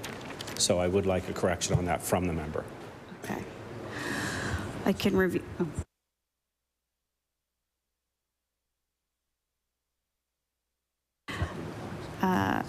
I recognize what you're saying about the other member, but that's actually not a point of order. So I would just ask you to just refrain from using the term, but I appreciate where you're coming from. Okay.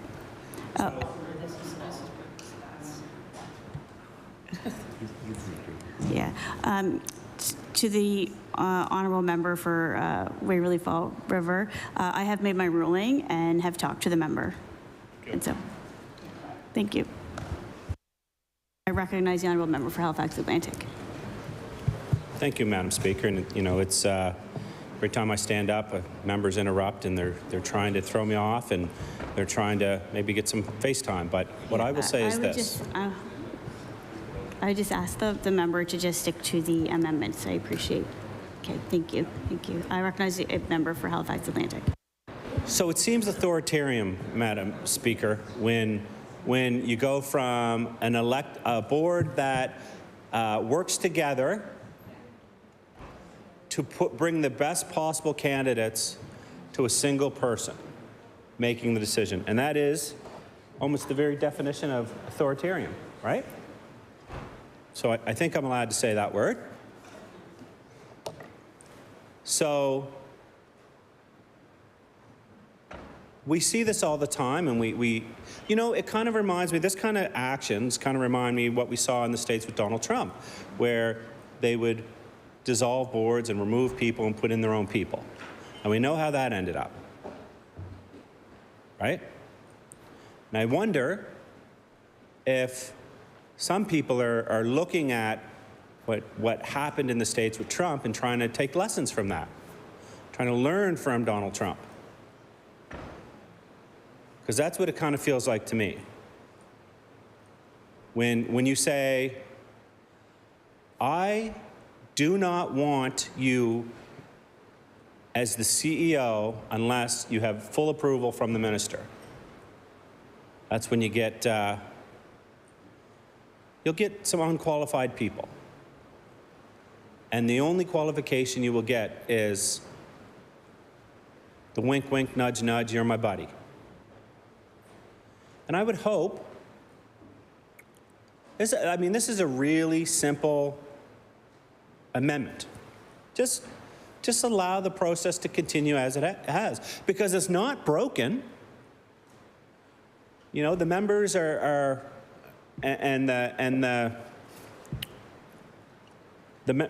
a single member or the minister, and some of the members have stood up to correct me, but please correct me if it's broken. And yet, they sit quiet. They won't defend democracy, but they will try to impede it. Try to impede our right to speak here, but also impede the right of an elected board to do their job. And they're okay with that, but they're not okay with that word, that one word. They're okay with telling qualified people that they no longer have a job. They'll sit quietly, but they'll jump to their feet if they feel I've repeated a comment.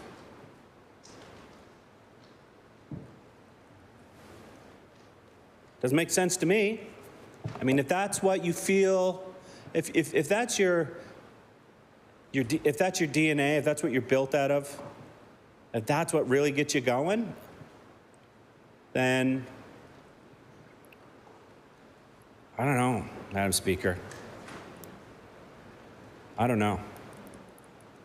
What really gets me going is when you throw qualified people out the door and you put the power in the hand of one person and you sit there quietly.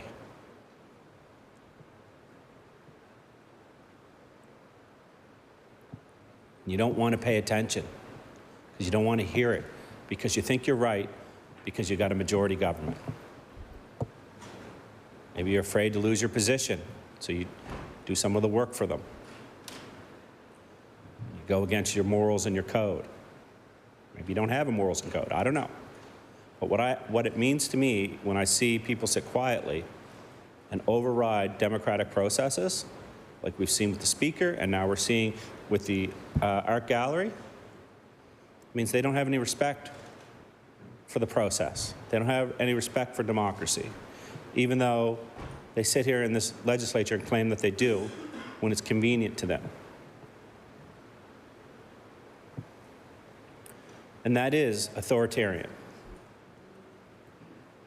When it's my way or the highway, that is the very definition of authoritarian. Children in middle school know that, and they know it's wrong.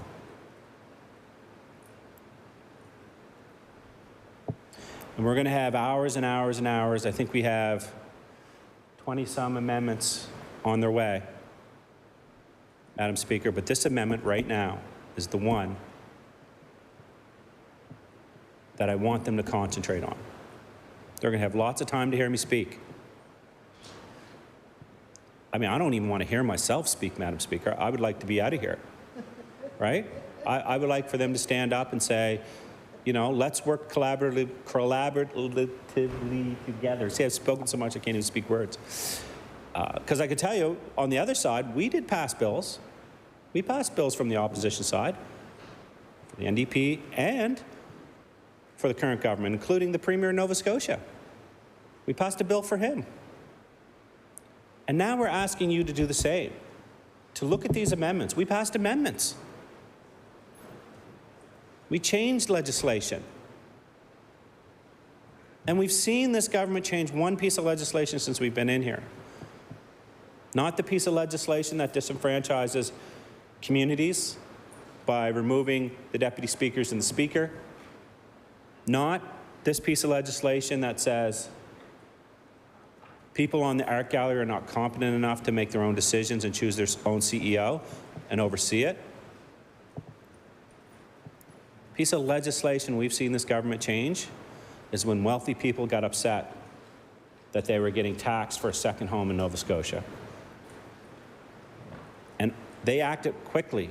So why can't they act quickly on this? The ink was barely dry in the newspaper by the time the Premier had a press conference to change this. And I'll tell you why, Madam Speaker, is because they got some pressure. They got some pressure from people they consider important people and money. And they're not hearing from the people on this board. They're not hearing from the art sector, and they should be. They're not hearing from the African Nova Scotia community and the LGBTQI queer community on what's happening in the Deputy Speaker spot, but they should be. And if they did, this would be changed. They would listen, and they're not listening, but they should. Just ask the member to just stay on to the amendment. Thank you. Thank you. Thank you, Madam Chair. It's an erosion of democracy. It starts little by little, little by little, little by little. You chip away. It's like my permacrete reference. It's a little crack, gets wider and wider and wider and wider. It's going to take another government to fill and fix. And I hope by then the damage isn't too severe, because it starts with the boards. It starts with the art gallery. It starts with little things that they think people don't care about. It starts with the speaker. It starts with the art gallery, and it continues through with the Nova Scotia Health Authority. I'll just remind the member to just stay on the amendment of the art gallery. Okay. The member, thank you. Thank you. There's a history here when it comes to boards with this government. There's a history here when it comes to people that disagree with them. And what this is a preemptive piece of legislation. That's what this is.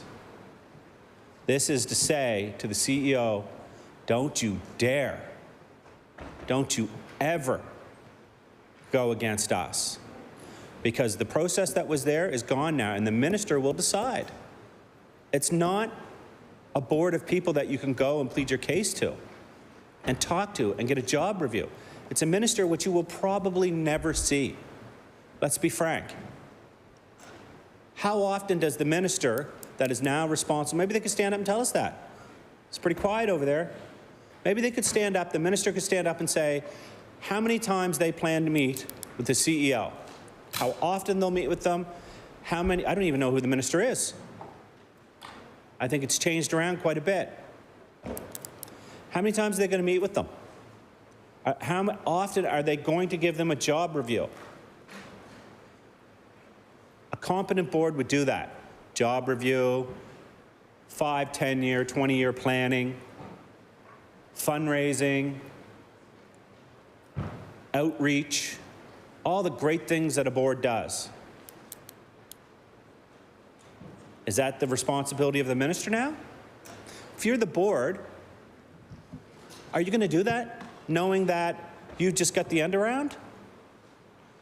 Knowing that no matter what you say to the CEO, it doesn't matter anymore. You go into a meeting, Madam Chair, you're the CEO. You're sitting here with the board, and the board says, listen, this is the direction we want you to go. You need to do this. And you say, well, I just spoke to the minister. I got an email from the minister's assistant or a minister's office saying this is the direction they want to go. Who are you going to listen to? Are you going to listen to the board? Or are you going to listen to the person that holds your job over their head? I would hope that the majority of people would do what's right for Nova Scotians, but I think they're going to hire like-minded people.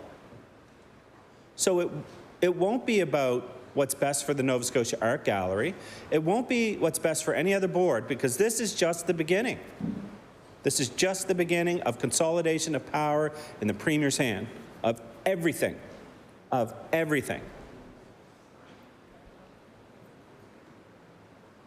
And this is a piece of legislation, and this amendment to this legislation puts a stop to it, or at least slows it down. And we know they're not going to accept it, no matter how many people tell them this is an erosion of democracy. They're not going to change it. Because I don't think most of them have even thought about this. They just see a piece of legislation and it's put in front of them, they're told to vote yes, and that's what they do. And then an amendment comes up like this, which is important, and they're told, vote no. Unless you have free votes like we do over here. As you saw, I voted no against one. It's called a free vote, right? Sometimes I stand up and talk and I convince myself the other side, Madam Speaker. Right? But they've been told to vote no. We know that. So they're sitting there going, why is he talking about this amendment?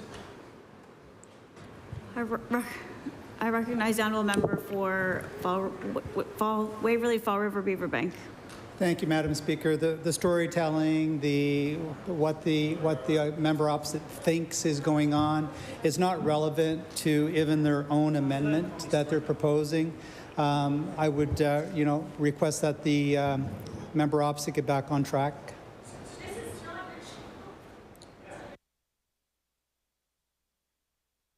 So is this a point of order? For the storytelling. So.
So for your point of order, I will say I do think it's relevant to the importance of the bill, which is what I think the member for Halifax Atlantic, I believe, is saying.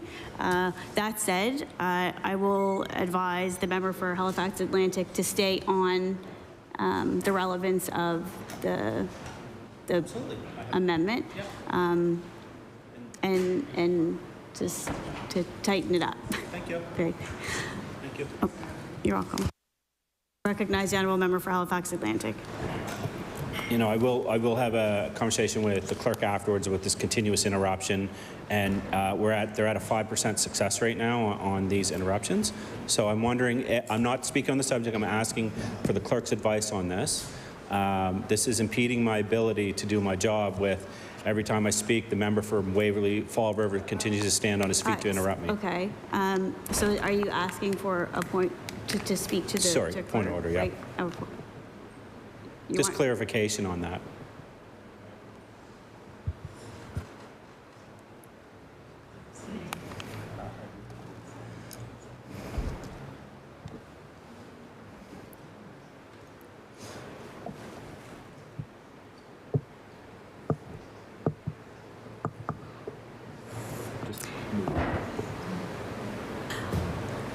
So, to the member for Halifax Atlantic, this clerk is not in a position or to advise you at this moment.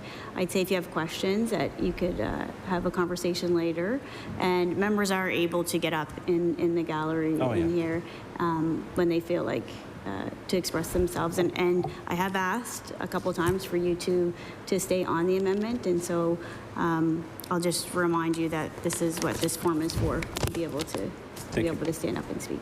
Thank you, Madam Chair. Thank you. So authoritarian, that's what we have here. We see it in their actions, we see it in their decisions, and now we're seeing it in this bill, and that's why we're asking for an amendment. They don't want people to speak that have a difference of opinion. They want to stop the ability of the CEO to potentially have freedom of speech. That CEO needs to not be directed by a deputy speaker, or sorry, of a minister. So I'm just going to just recognize to the member for Halifax Atlantic that we can't impute, which means you can't say the intent of what the government is going to do. If you feel and believe something to be true, then that's you feeling it to be true. But to impute what you know of the intent of government is not allowed. So thank you. Recognize the member for Halifax Atlantic. I feel that, Madam Chair, that this government, I feel that they will use this to impede free speech. I feel, and I hope they don't, that they will continue to allow a CEO to work independently. But I feel that they won't. And why do I feel that way? I feel that way because of proof. I feel there's proof.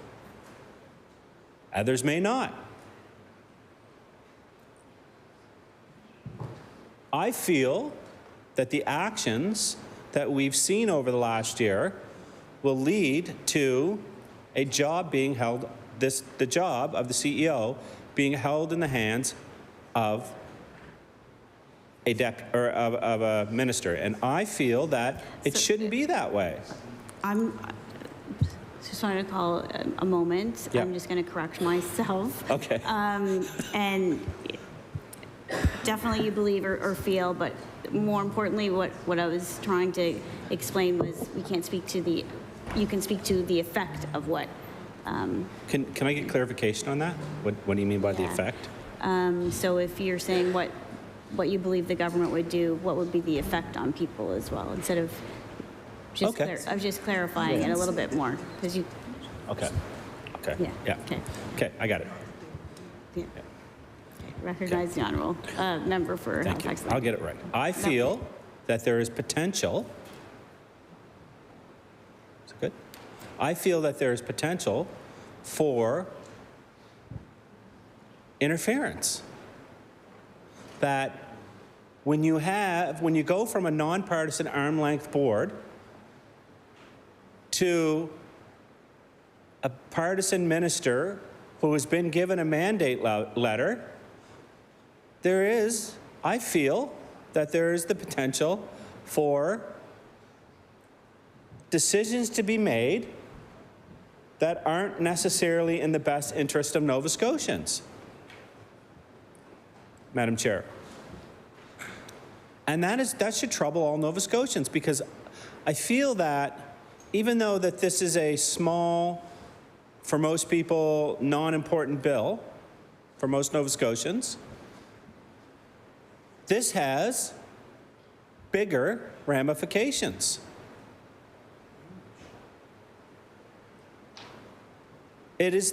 I feel that this has the possibility to be the start of something bigger.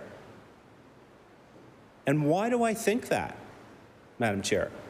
Because now we have an art gallery board that is now compromised, or potentially compromised, because they're no longer responsible to the people of Nova Scotia. They're responsible to a partisan government. And where have we seen that before, Madam Chair? We've seen that with the Nova Scotia Health Authority. We've seen that in this legislature. And it's just one thing after another after another. So if you truly want to say that you believe in democracy, and you truly want to listen to the experts. You know, someone once told me that the best leader you can be is surround yourself with people that are smarter than you, and to listen. But I feel like the exact opposite is happening here. The circle is getting smaller and smaller and smaller. Unfortunately, the CEO no longer has to listen to the board. They have to listen to the minister. And I ask you, Madam Chair, do you think that, what would you think, what does the public think would be more important to a politician in a governing party? Do they think that it's more important that they do what a arm's length nonpartisan board tells them to do? Or do they do what a partisan politician tells them to do? Right? And it's just, if you can't see the conflict here, I don't know what else to say. If you can't see how this potentially could ruin the reputation of the Nova Scotia Art Gallery because it makes it a partisan appointment. Not the best appointment, a partisan appointment. That doesn't mean, do we know if the minister is going to do a nationwide search for the best possible person? Because I can tell you, the former government did that with the Nova Scotia Health Authority. We didn't check their political cards when they walked in the door. We checked their experience and their resumes. We didn't ask them how they voted. We didn't say to them, you're beholden to the minister. We said, your boss is Nova Scotians. You are paid for by the taxpayers of Nova Scotia. Your responsibility is to make sure you take care of Nova Scotians and provide them with the best possible services. And that's exactly what the Art Gallery of Nova Scotia should be doing, and the board members and the CEO. And you may think it's frivolous to stand up here and argue about an art gallery governance structure. But again, Madam Chair, I ask you, where does it start and where does it stop? So we let this go. We don't bother with this. We don't bother with the fighting for the Nova Scotia Health Authority. We don't bother fighting for the Speaker and the Deputy Speakers. Who should we fight for? Who should we fight for? Because ultimately, we are responsible to Nova Scotians. And this job is the most powerful position, the tippity-top position at the Nova Scotia Art Gallery. The Art Gallery of Nova Scotia. It's not the Art Gallery of the Conservative government of Nova Scotia. It is the Art Gallery of Nova Scotia. It's not the Art Gallery of the Minister of Nova Scotia. It's not the Art Gallery of the Premier of Nova Scotia. It's the Art Gallery of Nova Scotia. And that in itself means a lot. I recognize the honourable member for Waverley, Fall River, Beaverbank. Point of order. We're not debating the name of the art gallery. It already has a name. When we're debating this should be strictly on point of what they're trying to change in the clause. And I haven't heard that for a while.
So, oh.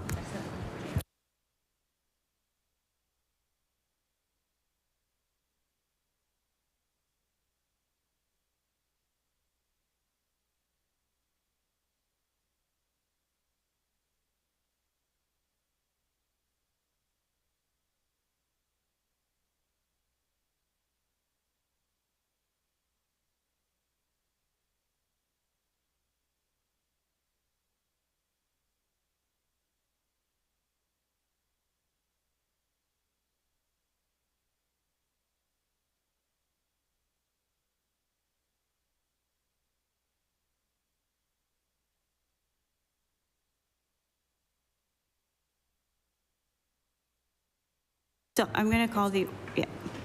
So to the member of Waverly Fall River Beaverbank.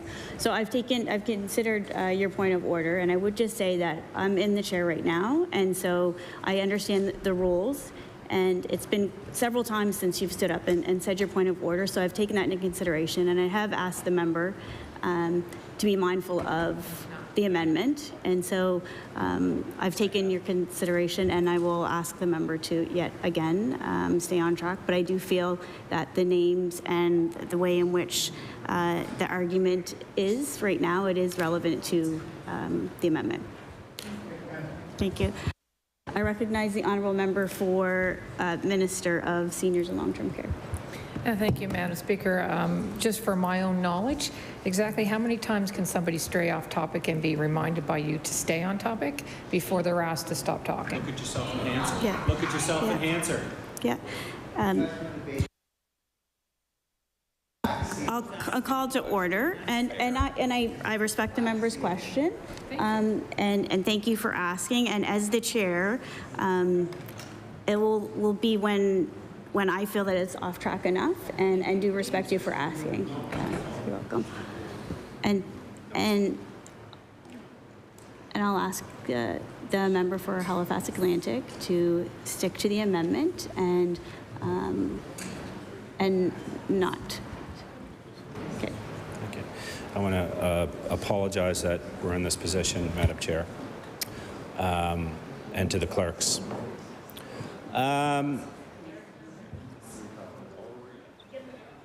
Can I ask for a little, because I feel like, can I ask for a little clarification from the chair? Am I allowed to say the Art Gallery of Nova Scotia? Because that's what I didn't. Yeah, you can absolutely say Okay, the thank Art you. Gallery of Nova Scotia. Okay, I apologize. I know that's what they stood up on. So again, thank you for the break. What I would say is, unfortunately, democracy is messy. And that's what it's about. And Madam Chair, these boards should be democratically elected, and they should be able to decide if the CEO is doing a competent job or not. Is that not what they were appointed to do? Was there any stakeholder consultation on this? Did they talk to the Art Gallery of Nova Scotia? Did they ask for this? Did they talk to the board members? Did they talk to the CEO? Because we know they didn't talk to HRM on other stuff. We know that they didn't talk to the health authority officials on other stuff. It's a common theme here that they're going to do what they're going to do. They're going to dictate to the Art Gallery of Nova Scotia and the CEO. Will the CEO get a mandate letter from the health or from the minister? Will that mandate letter be different than what the board has told them to do? What happens if there is a difference of opinion? Let's say the board wants to go in one direction and the CEO wants to go in the other. And the minister wants to go in another. And there you have the CEO in the middle. It just confuses things. It holds jobs over people's heads. I would dare say it's going to mute the free speech of the CEO. What happens if the CEO comes out and doesn't like a decision? Does the minister decide? These are questions we'd like to see.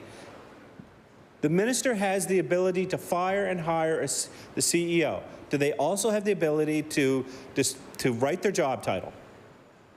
Do they also have the ability to tell them what to say and what direction to go to? Because I would venture to guess yes, because if you control if someone's employed or not, then you control everything.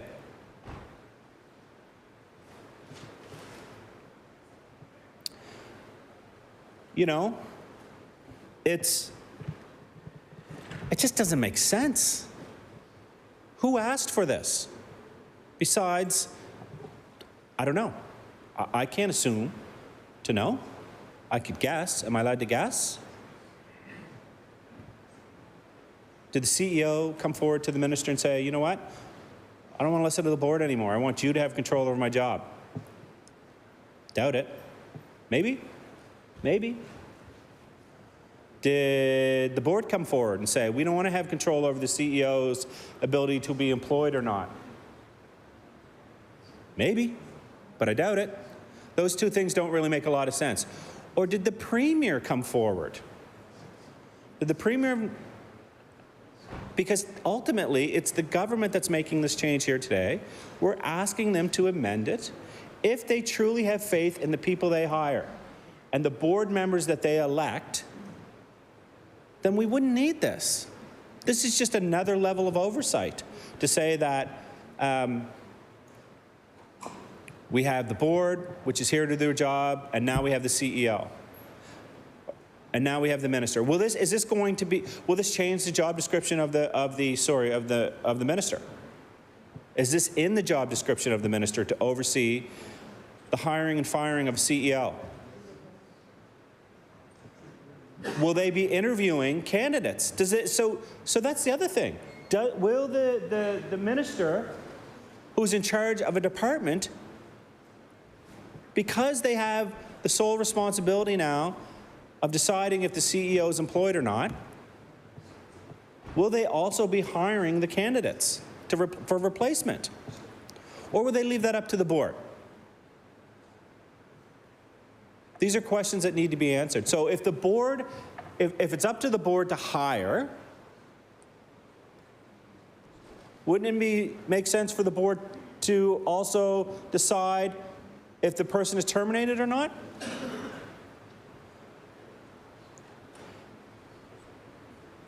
So if it's up to the CEO, or sorry, the minister to terminate that person from their position, should they not also be the one who leads the job search and decides who to hire? It doesn't make a lot of sense to me. It really doesn't. It's like it's a murky, the water is getting really murky here. It really is. If you're sitting on that board today, as this passes, you're confused. You're confused. You're saying, why are you taking this position from us? Why are you taking this responsibility from us? We have been competent enough to do this for decades. And yet, the current government, I feel, I don't know, maybe, do they think they're competent enough now? If you don't think the board is competent enough, and you think that the minister needs to interject, then maybe you should ask for a democratically new elected board. If you feel they can't do this job adequate enough, then why not speak to them and show the board where they need help? Train them to do this instead of adding more responsibility into the hands of an already busy minister.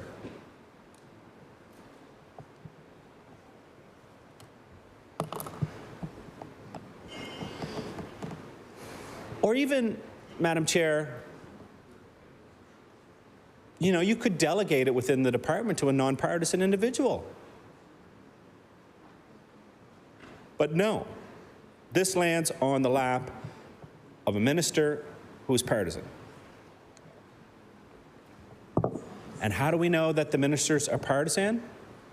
Because they call themselves by their party names, right? They'll say progressive conservative, they'll say liberal, they'll say, but board members don't say that. It's not the progressive conservative board member or the New Democratic board of the Nova Scotia Art Gallery. It is the Art Gallery of Nova Scotia board members. They're there to represent the people of Nova Scotia. And so is that CEO. And I'm sure that CEO has taken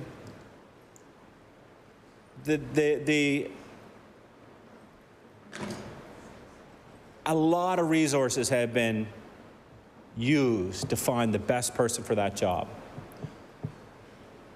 Right? So you go out, you spend taxpayers' dollars, you do a nationwide search, maybe an international search. You bring people in, you interview them, you find the right person, and you tell them, you are the current person, you are responsible to the board and the people of Nova Scotia. That's the pretext that they were hired under. What changed? Why now does the minister need the full responsibility, the hammer, the gavel?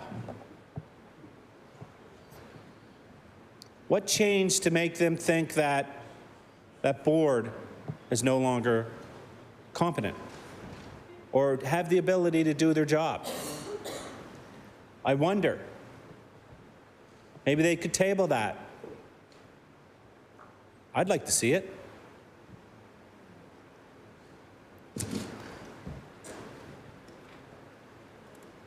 And I always think, like, if the roles were reversed and we were over there, or the NDP were over there, and they were doing what's happening here today, I would presume, from my own personal experience, from being on that side, the opposition would be upset. Or at the very least, they would ask for answers. That's all we're asking for. We're asking for answers and stability.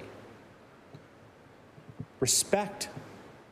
No, you don't have to respect us. All you have to do is respect the people in those positions. These are good Nova Scotians. These are your family members and your friends. You might not know them, but it's like the Kevin Bacon thing. What is it, the 6 degrees of Kevin Bacon?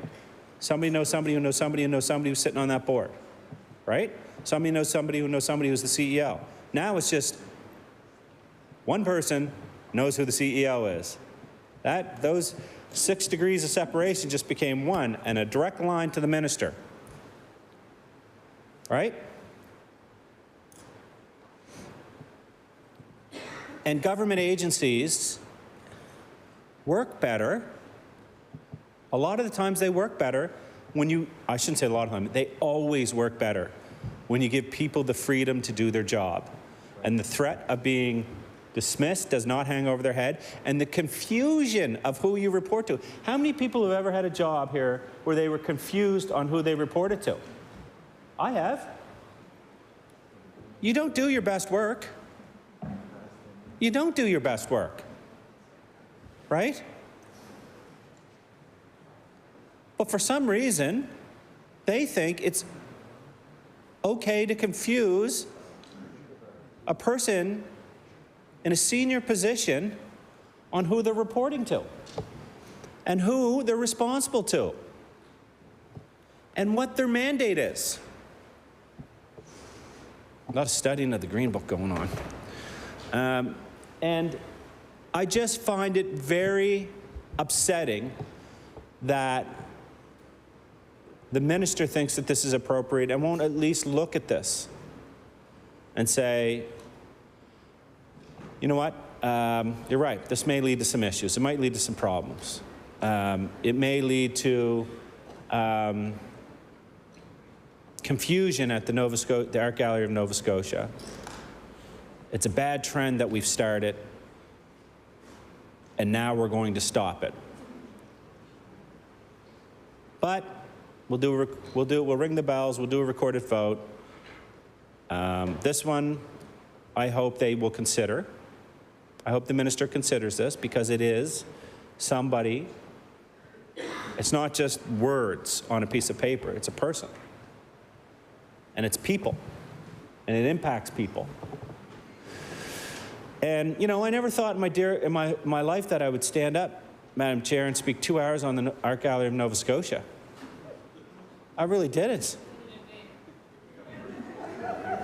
You know, I feel like we're back in the days of the 2 hours total. Yeah, I feel like I could go a couple more hours here. I'm passionate about people's lives. And, okay, and I'm going to call to order. What's that? Recognize the member for Halifax. You got a record. Thank you. And I'll just finish it off with this. You know, we know that one or two people over there, Madam Speaker, I know that some people are paying attention in this chamber because they've been full of energy.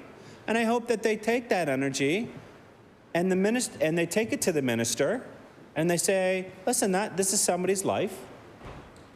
You have the responsibility to do the right thing. Please do it. Thank you, Madam Chair.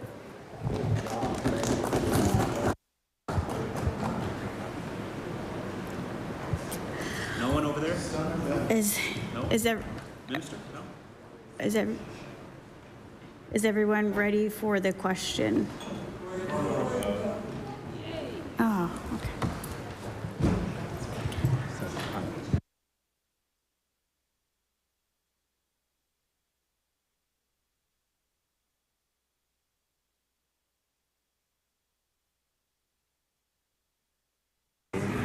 Okay. So, can I? So, can you allow me to call the vote, and then yeah. Okay. Okay.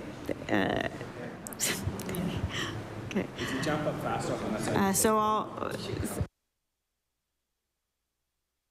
all those in favor say aye. Aye. Okay. Bells will ring till the whips are satisfied.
Order. I reckon. Yeah. Oh, stop. Oh. Order. Tell people to stop where they are. Can people just stop where you're at? You can't vote, people get out.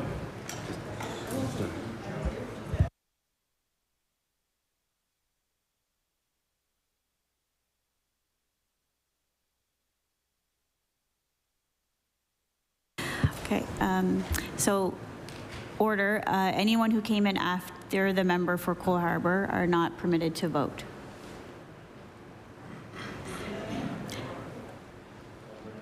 Anyone who came in after the member for Cole Harbour? Oh, Cole Harbour Dartmouth, sorry. Yeah. Are not permitted to vote.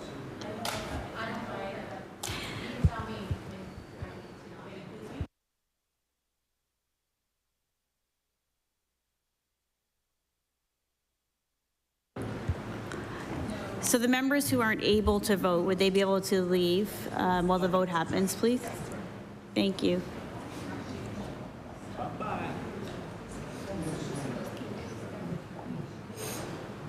I think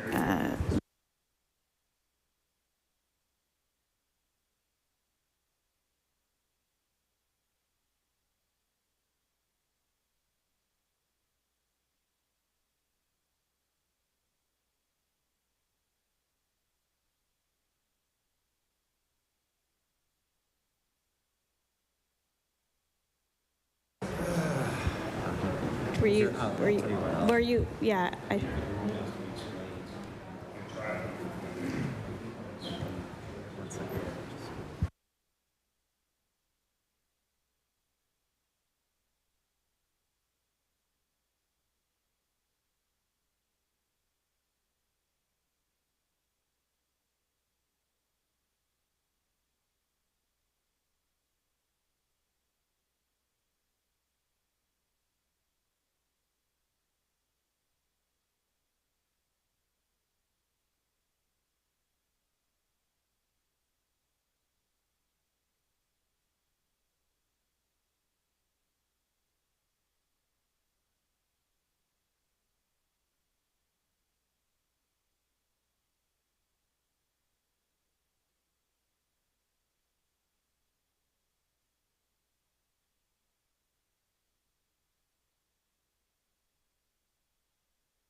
So call to order.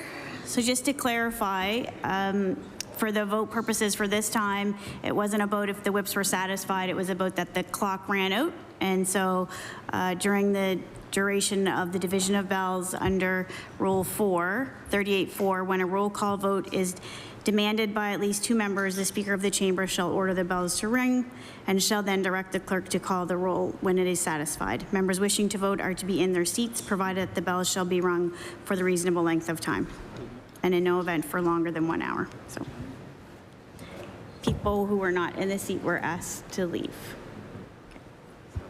Thank you. Oh, I'm afraid Cole Harbour Dartmouth will have to leave.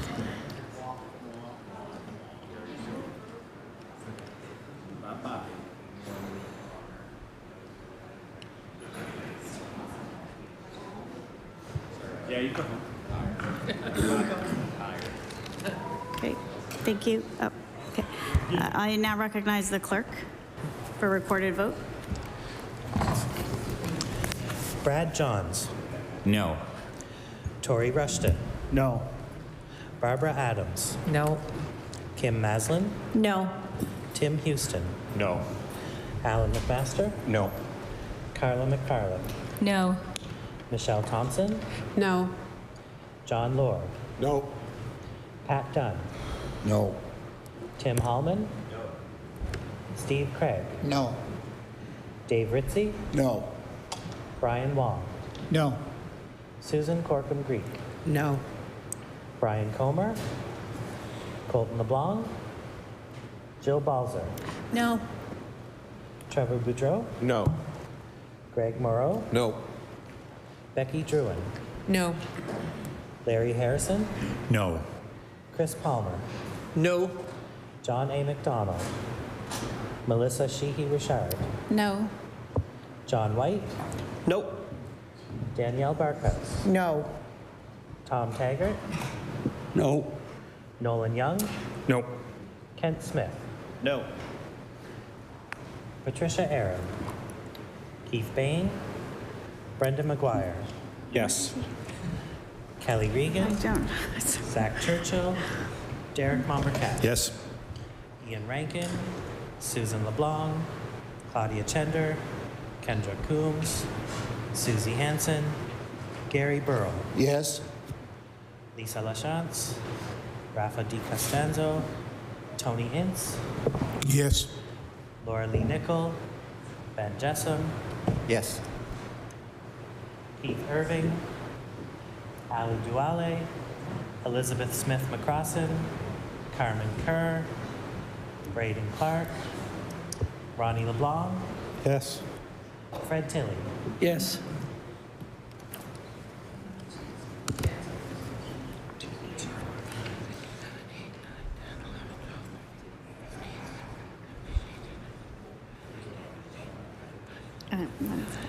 Are they?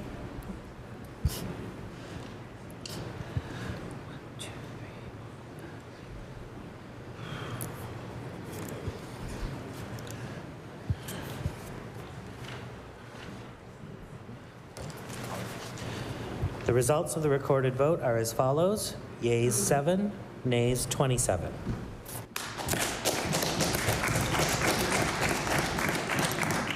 The amended, the amended has been defeated, sorry. Clause 6 carry. No. I recognize the honourable member for Halifax Atlantic.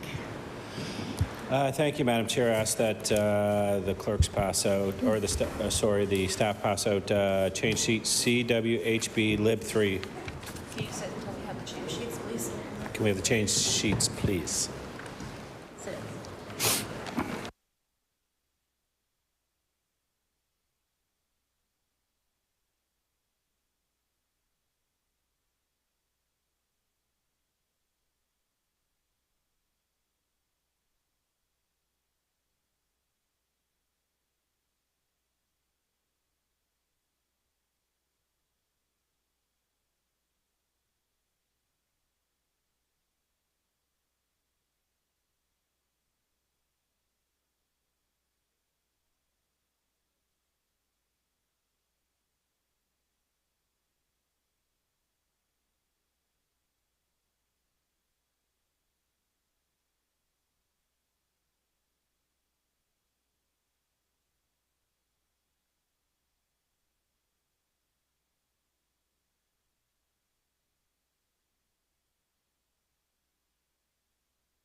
also say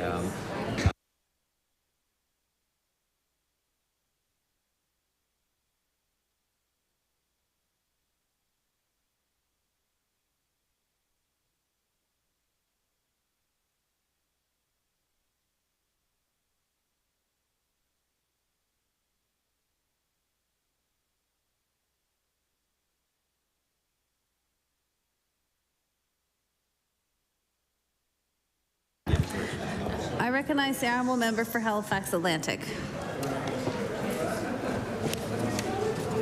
Thank you, Mixed Chair. So we're back for another few minutes to speak on this amendment. Just had some, put some food in my stomach. Let's hope that we can push through this. So let me just read the amendment. It's Bill number 196, the Art Gallery of Nova Scotia Act amended. Changes recommended to the Committee of the Whole House on Bills. Page 3, Clause 6, proposed Section 7, 3, Line 2, delete, subject to the approval of the Minister. So Mixed Chair, I want to talk about why boards are better run when they have the ability to function wholly as a board. The board has the ability to look at issues placed before the Nova Scotia Art Gallery from a multitude of lenses. From a multitude of lived experiences. And those board members have been put in place, I'm assuming probably through, forgive me for not knowing, but I'm pretty sure they've been put through the ABC process. Mm-hmm. And that means that a multitude of people probably applied for those boards. And if they're going through the ABC, there's probably no remuneration. What's that? Remuneration, sorry. Listen, I'm on hour 3, so you're lucky I'm. There's no financial gain for that board, and the point of them wanting to be part of the board is so that they can give back, and that's what makes a good board. And part of their duties as a board is to run the day-to-day, or not run the day-to-day, but oversee the people that run the day-to-day operations at the Nova Scotia Art Gallery. And that would be the Chief Executive Officer. And we know that the Chief Executive Officer is probably a very highly sought-after position. So the board would not take the hiring of a CEO very lightly. They would no doubt spend countless of hours, maybe 2 or 3 hours, no, countless of hours, days, weeks, reviewing the best candidates, searching through the best candidates. And again, we know that those board members probably receive little to no financial gain for that. What they do is they do it for the love of the Nova Scotia Art Gallery. They do it because they're committed to Nova Scotians. And that's what you want in a board. You want people that put the cause that they're there for ahead of their own personal gains. Of their own personal gains. And I dare ask, it'd be interesting to see with this board how many hours they put in total as board members, right? I bet you it's probably close to a full-time job. And a big part of that is selecting the correct people for the position. And the CEO is extremely important. We know the term, the buck stops here. Well, in the whole totalitarian of the art gallery, the buck stops with the CEO. And there's big choices that need to be made. We saw that the board, as part of their decision-making process, were looking at a new space. They were looking at a new space for all the art and all the cultural pieces that they have in storage. And these are big decisions that they have to make. And so when they choose a CEO, they'll choose one with those goals in mind. They know, like any good business or organization, what the 5 and 10-year, what the short-term and long-term plans and goals of the organization is. So they hire a CEO based on that. They hire a CEO sometimes based on their weaknesses, where they feel they need to get stronger. And they monitor. They have the ability, I think. You know, we know that the Minister of Community Cultures and Heritage works hard, has a lot on their plate, no matter who that minister is.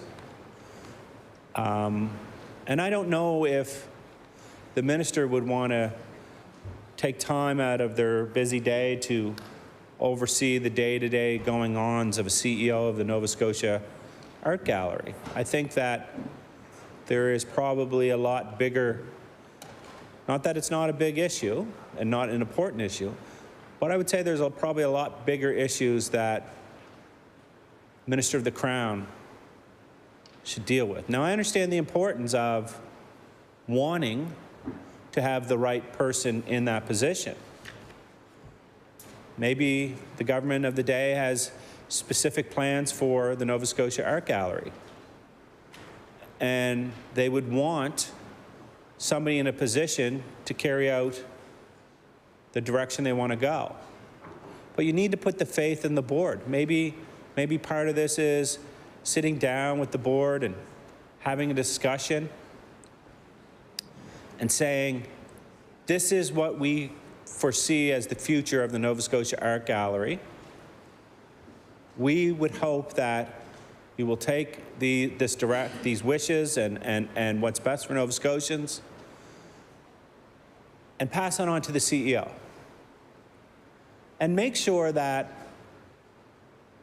as a board, that they have time to oversee and manage the expectations. And I would say that if the any Minister of Culture and Heritage has to oversee the CEO of the Art Gallery of Nova Scotia, that's a lot of micromanagement. That's getting into the weeds, I think, for a Minister of the Crown. You've got to be able to trust the people you put in place, and you have to be able to trust that the board, which went through the proper ABC process,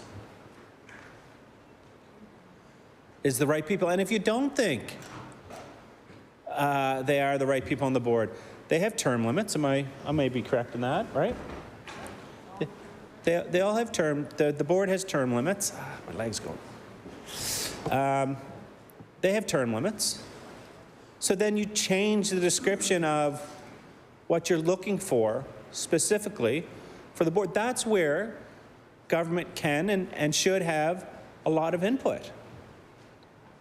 The public service is writing, I assume the public service is writing the job descriptions for this board.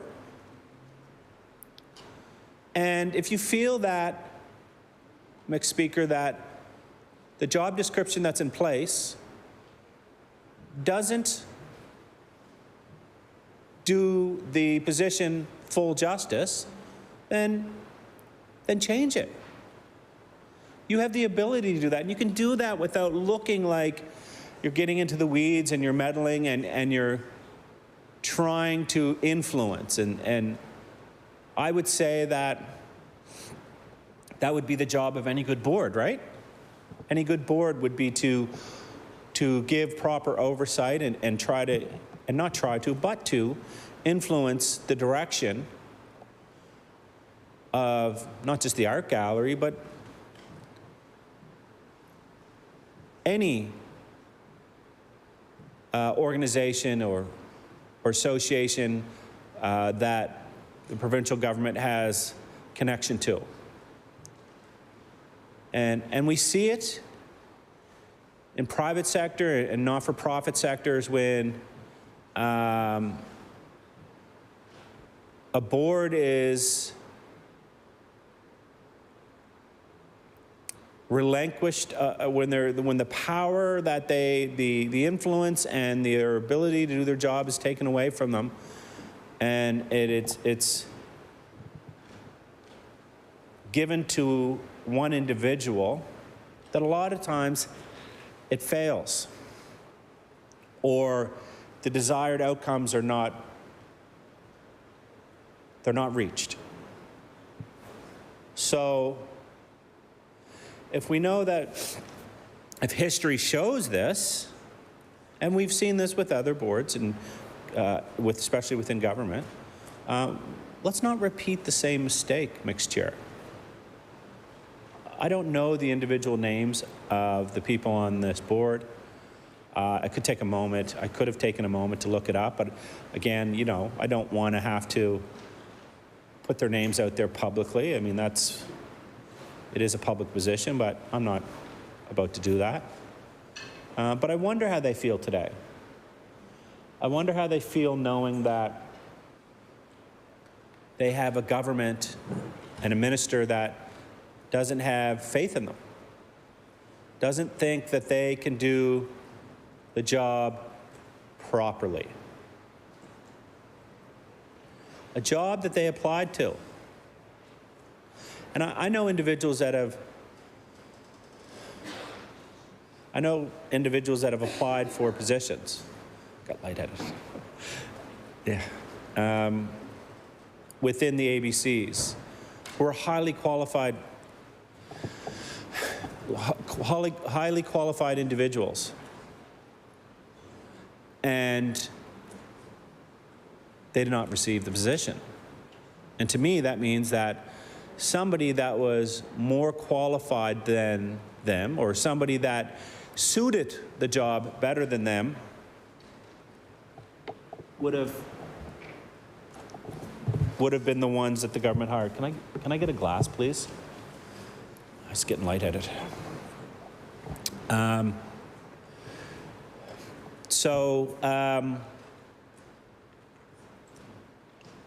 What that would mean to me is that the best people, mixed chair, were hired for those positions. And it is insulting when you take the time. I don't know if you've ever filled out an application for the Art Gallery of Nova Scotia to sit on their board, or any boards within government, but it's time consuming. It's a lot of personal information. Thank you.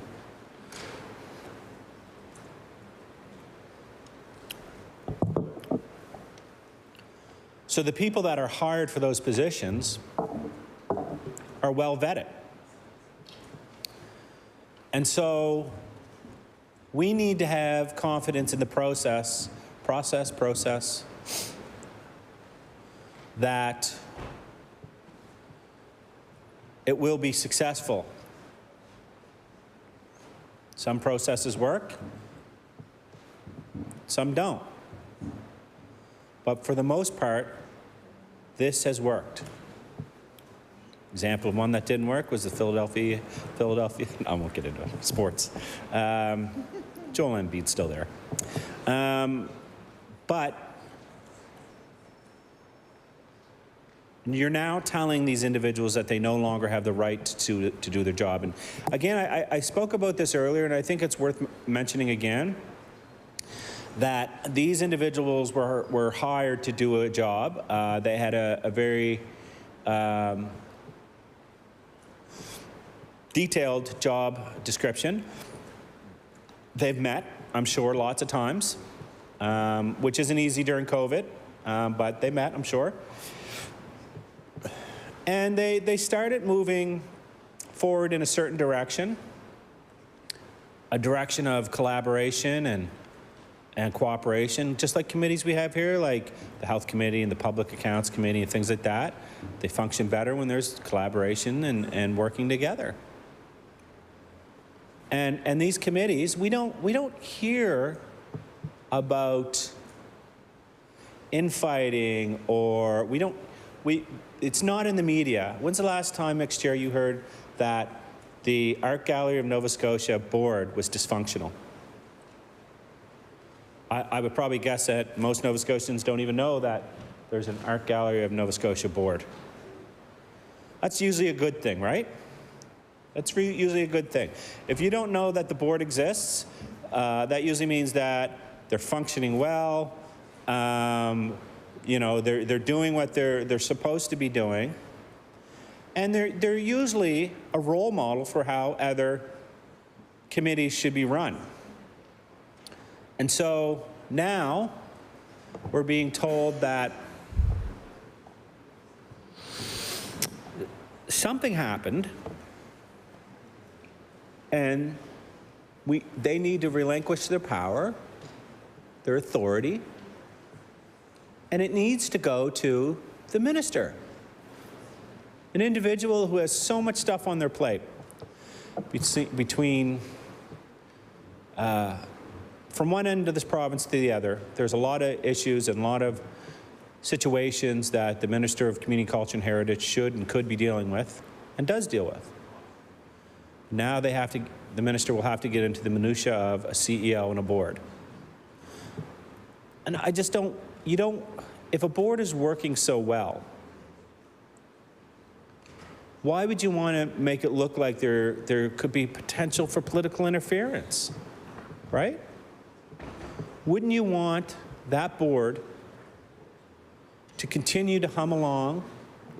And if the minister really is unsatisfied, I think, Mr. Speaker, all it would take is a phone call, maybe a meeting,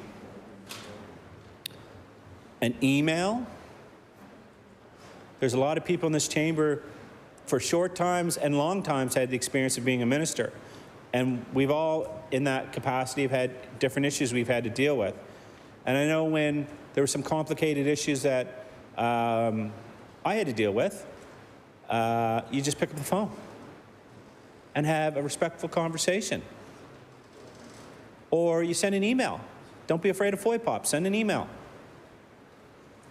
But a lot of times a phone call to a board or the CEO will smooth over whatever issues you may or may not have. And so to me, I think this is kind of, what's the expression, jumping the shark? Is that the expression, I think, where you just go overboard? Do you know that expression? Maybe. No. Yeah. Oh, when they lose the plot. Okay. So I guess the plot is being lost a little bit. The plot should be that you have a fantastic volunteer group of individuals, a board that was vetted and probably trained. I'm sure there was some training in there that cost taxpayers some money. They still have to set up a spot for them to meet.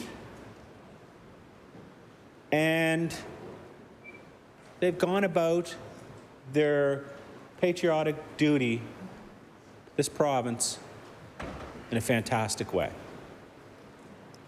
I haven't heard a single complaint about the board. And maybe it's because I don't travel in those circles, right? Right? There's no art gallery in Spryfield or Herring Cove or Sambro or stuff. We'll take one. We'd love to have one. But there isn't. So maybe it's just that I don't travel in those circles and I don't know what's happening. But it's worth, I think, after this, for me anyways, and maybe for the members, reaching out to the members of that board and find out if they knew about it, if they were made aware that this was coming. What issues, what internal issues? I think of one other board in my lifetime that I remember dysfunction. And it used to be the old Halifax School Board, and some of the members might remember that. And I remember the government of the day dissolved it and allowed one person to go in and fix it up. And then returned back to the way it was. So is this a similar thing that's happening? Is there such dysfunction at the Art Gallery of Nova Scotia board that this has to happen? Because I think we would hear about it by now, would we not? I didn't even know what a school board was until I heard about the dysfunction, although it was well over a decade ago? 2006. I was just getting some reference, sorry, mixed year. So 2006, right? And luckily we have some great teachers around here who probably remember that. And that was a reason to step in. And that was a reason for government of the day to relinquish the power of the school board at the time, because nothing was getting done. There was infighting. In fact, they were fighting over where to sit around the table. The member for Eastern Passage is commenting to me, mixed year. I was wondering what she's saying. Oh, sorry, I apologize. I thought she had insight on it. I thought she was in the school board at one point, but maybe I'm wrong. Anyways, and I was just young then, and I remember that. And that was a reason to really rein things in, fix it, and then let it go.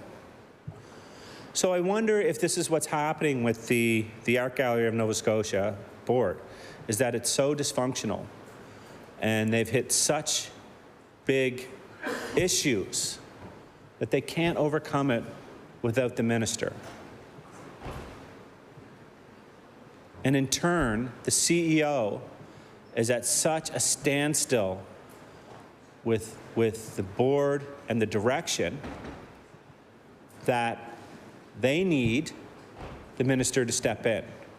And if that is true, I think that should be public knowledge. I think that needs to get out there. I think the people need to know what's happening there, because again, I will say that this is taxpayers' dollars. Millions and millions of dollars of every year. I don't know the exact budget of the Art Gallery of Nova Scotia, but I'm assuming it's in the millions, is spent. And if there's dysfunction there within the board, and if there's some kind of issue, then we need to know. We need to know. And if the CEO is not properly doing their job, which is a well-paying job, then we need to know. Because these are public servants. They're in a position of great authority. They're in charge of millions of dollars. They're in charge of absolute Nova Scotia treasures. Maud Lewis. We all know who Maud Lewis is, right? I want to make sure that that part of Nova Scotia history is protected forever. Mi'kmaq art and artifacts we know are there. There's all kinds of stuff within the Nova Scotia Art Gallery. And if the board is not competent enough to oversee a CEO, then maybe we should talk about this. We've seen this in the past with, I think the IWK was an issue not too long ago. Is it a similar issue? Right? Is it? I don't know. And is this the best possible CEO? Because to me it says the board who chose this individual did not choose correctly, or maybe they did, but we just want to make sure that in the end the minister has complete sign-off on this. And then I will talk, what I worry about is that this becomes, this could potentially become partisan, right? We know that. We know that. when politicians get involved, things become, unfortunately, partisan. Sometimes, most of the times. But in cases like this, when you have a high-paying job, then it potentially could become partisan.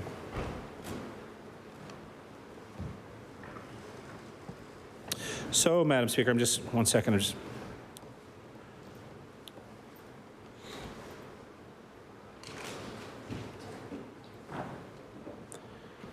just want to, if I could pass that over. I want to do an introduction.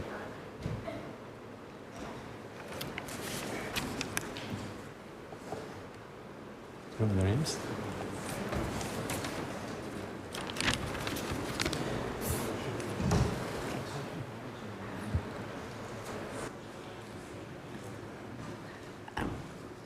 Thank you, Madam Speaker. Or Mixed Speaker, I apologize.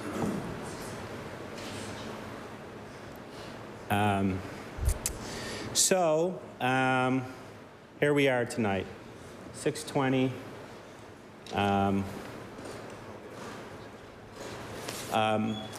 Mixed Speaker, before I continue, I would like to do an introduction. The member begs leave to do an introduction. I recognize the Honourable Member for Halifax Atlantic. Thank you so much. I'd like to introduce Sajora and Sage in the gallery here, my two new best friends who are back in the gallery eating cookies, my cookies, but that's okay. And I'd like the House to give them a warm round of applause.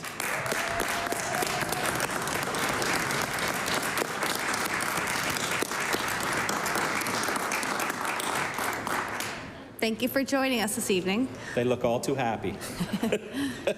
I recognize the Honourable Member for Halifax Atlantic. Thank you, Mixed Speaker. So anyways, back to the matter at hand. If we don't have faith in a board that is doing their job properly, quietly, respectfully, with, as far as we can tell, we haven't heard anything yet about scandals or anything like that. If we don't have faith in a board like that, what board will we have faith in? If we don't have faith in the CEO of the Nova Scotia Art Gallery, who, if we did a poll here at Mixed Speaker and we asked people who the CEO of the Nova Scotia Art Gallery was, I bet you most people would have no idea who that person is. Some people might. They would Google it, yeah. So that's a good thing too. You know, it's when you're in a position like that and individuals don't necessarily know who you are, that usually means, if the general public doesn't know who you are, that usually means that, you know, you're not involved in anything nefarious and you're going about your business and you're doing the things right. So I think what we need to know from the minister here tonight, if this bill gets through here tonight, what we'd like to know from the minister is, what is the criteria? What is the criteria between what the minister thinks is a good CEO for the Nova Scotia Art Gallery and what the board thinks is a good CEO for the Nova Scotia Art Gallery? And what are the differences? What are the similarities? Maybe they can come to a common agreement and create a new description for the job, and then allow the board to continue governing the way it should govern. Have they tried that? Has the minister even sat down with board members? And what voices are on that board? What voices are on that board? And are they voices that historically have a strong voice in Nova Scotia? Are they individuals that historically don't? And when you remove them from those positions, or if you diminish their position, it takes us back. It really does. And it's not just about, it's everything. Like I have, you know, 2 beautiful daughters, and I want them to know that they'll have every opportunity in the world that anyone else has, right? And if the CEO is a woman, or if the is part of the LGBTQI community, is a visible minority, and then is removed and replaced with somebody who's had lots of privileges historically, sets us back. It really does. And I think that sometimes we don't think about that. And I will say, Mr. Chair, I've said this before and I'll say it again publicly, having you here has really opened my eyes. We've had these conversations where I've said it, I felt like I was aware of things until you came along. And then I realized that there's a lot left to learn. And that's why having individuals that are different than ourselves, yet still beautiful, in positions of power and authority, make a difference. It makes a difference. We have members on this side of the House, and you have members also that we learn from every single day. And I dare say that that works the same for the Nova Scotia Art Gallery and the people on the board, and the CEO, and the people that work underneath them. And if we all look the same, if we all act the same, we all believe the same, then we'll never grow. We'll never change. We'll never become more. And that's what we want. And that's what we want out of a board. And that's what we want out of a leader and a CEO. It's great to have a person that just makes the most money, sure, sure. But it can't just always be about that. We want the Nova Scotia Art Gallery to be functioning. We want it to be able to be financially stable. But we also want a CEO who's socially responsible. And we're seeing more of this now. If anyone is watching what's going on around the world with museums in particular and galleries. And we're seeing that cultures have been stolen. I read a big watched a documentary, read a big story, a bunch of stories on the British Museum, for example, and there's a lot of controversy around that. And the art gallery in New York, I can't remember the story off the top of my head. And because they were able to get board members and individuals that are open-minded, when complaints came in that historic pieces of cultural artifacts were stolen, they realized this, and some of it was returned. Not all of it, but some of it. So that's why we want people like that, people who can look outside of their own little box and say, these are historical documents, these are historical artifacts. And there was one story about a tribe in Africa who the British came in and invaded them, and they stole these big, beautiful pieces of art. And it's just a wall of art. And what they did was they came in, they invaded, and they brought art appraisers with them when they invaded. This was in the 1900s. And so the only way they realized... I recognize the honourable member for Eastern Passage. Speaker, I'm just looking at the clause that we're debating, and I'm believing it says subject to the approval of the minister, and I'm just wondering if the member who's speaking is referring to that. Are we still on that clause? Yeah. So the full clause talks about subject to the approval. Here, I can read the full clause for you.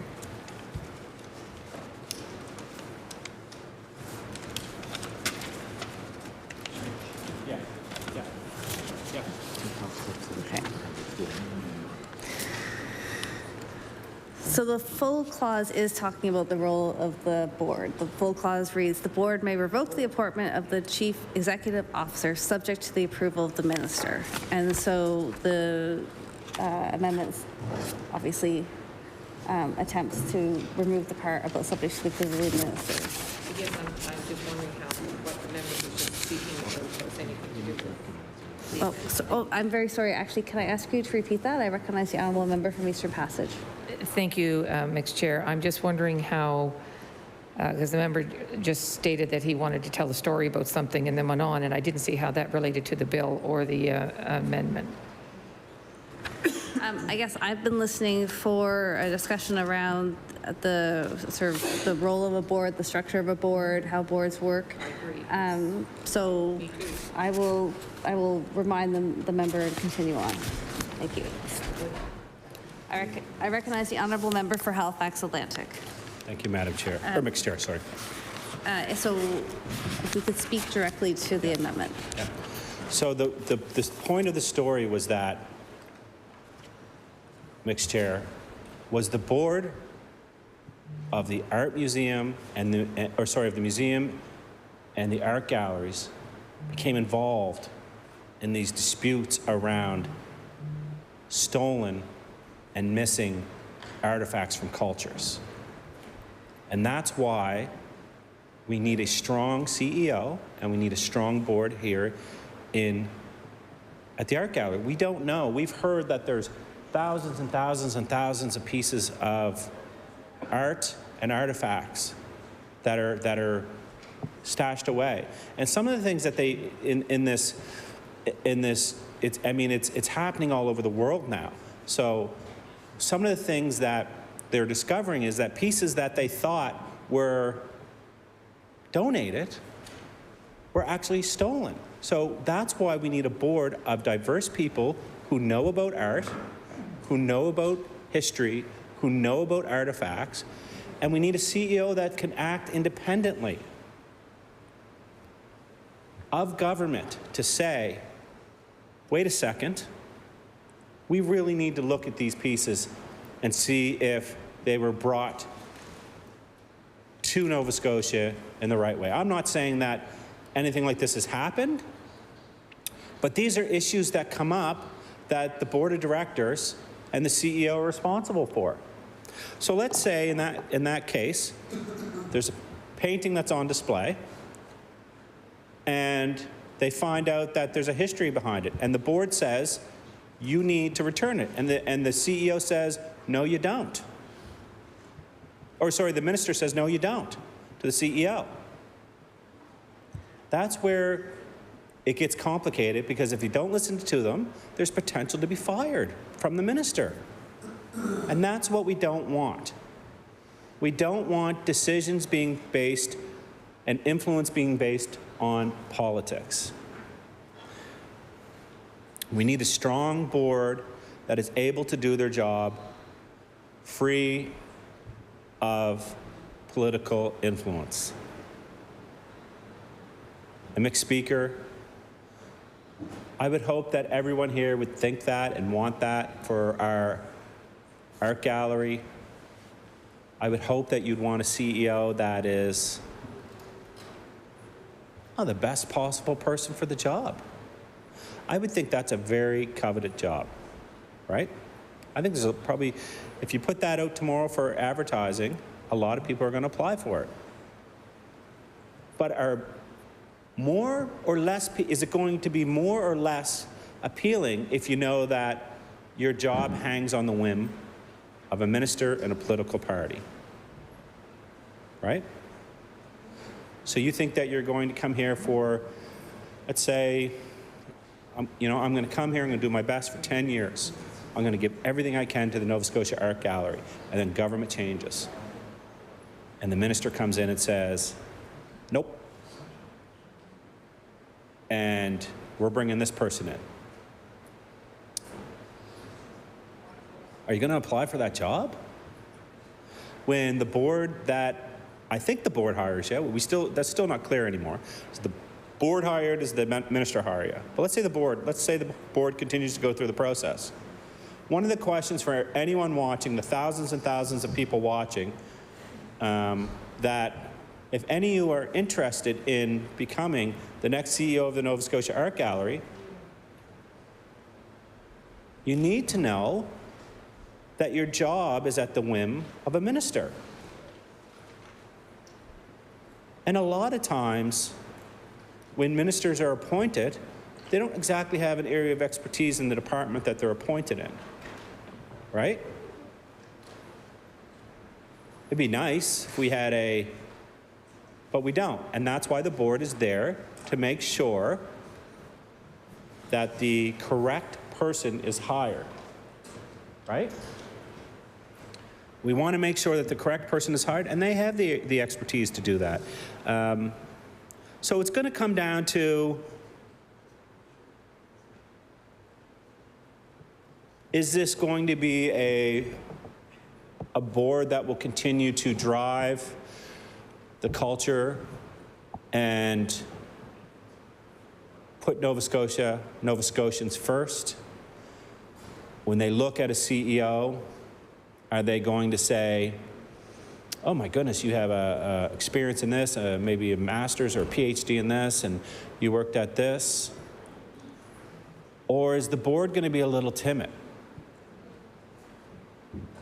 If you're in the hiring process, and let's say you get down to 2 candidates, and one of them is a world-renowned art expert, someone who's been all over the world and is taking care of other galleries, and they're like, I want to settle in Nova Scotia. I've seen this job, I really love it.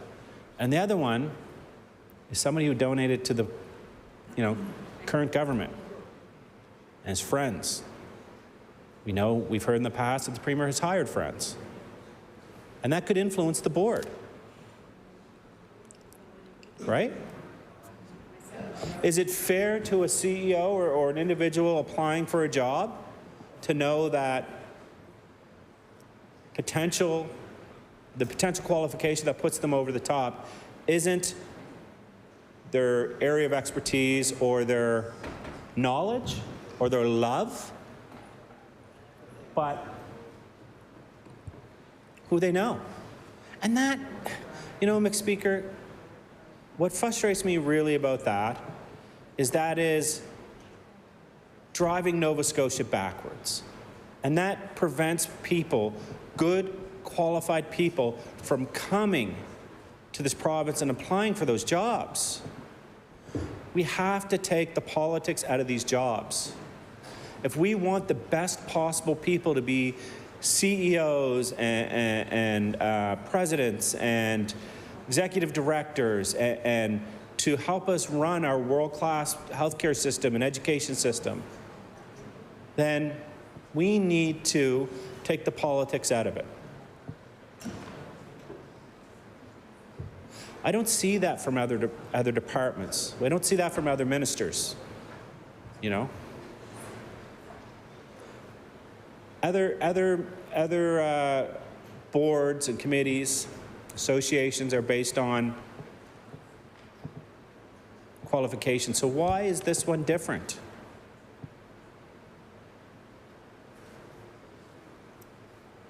I wonder if somebody could Google the salary of the CEO of the Nova Scotia Art Gallery. Be interesting to know. Is this a plum job? Maybe the experience of the current CEO of the Nova Scotia Art Gallery. I would bet you the CEO of the Nova Scotia Art Gallery, I know art jobs I heard one of the members say they usually don't pay well. I bet you the CEO of the Nova Scotia Art Gallery pays pretty well. And if I remember, I think I remember somebody who was up in near, are we being filmed back there? Okay. I was like, nobody wants to see my face. You are filmed, Carl. Oh, yes. I always forget that. I always forget that. My tie's always a mess. I do want to say, though, that maybe if someone could give me a quick number there, that'd be great. How much? Because I think maybe, How much? $164,000. So the member for Dartmouth North, mixed speaker, if I could get the attention of everyone in the room. The CEO of the Nova Scotia Art Gallery makes $164,000 a year. More than the minister. Well, that just is a kick in the pants. Now we know. Now it's starting to come together. Oh, hold on. 144? Oh, sorry, 144. Still pretty good money. Really good money. So now the minister controls a $144,000 a year job. Now it makes sense. It is probably the highest paid ABC position in the province. Darn near it. And now the minister controls who has that job. Not the board. A board of non-elected, nonpartisan individuals decides who has a $144,000 a year job with benefits, is now in the hands of the majority Conservative government of Nova Scotia. Mixed speaker. And who do you think's getting it? I don't know. I'm just asking. Maybe you know. But go ahead, sorry. I'm just going to remind the member that the specific amendment refers to not who's getting the job, but perhaps who's losing a job. Okay. So I wonder if you could focus on that specific part of the amendment. I recognize the honourable member for Halifax Atlantic. I wonder who's losing a $144,000 a year job. I mean, that really, I didn't know, mixed speaker, I had no clue. No clue. And you heard the member from Dartmouth South earlier say, well, our positions don't pay well. Well, this one certainly does. And there's a potential for somebody to lose a $144,000 a year job who's highly qualified, who there was probably a national search to do at the whim of a minister who was partisan.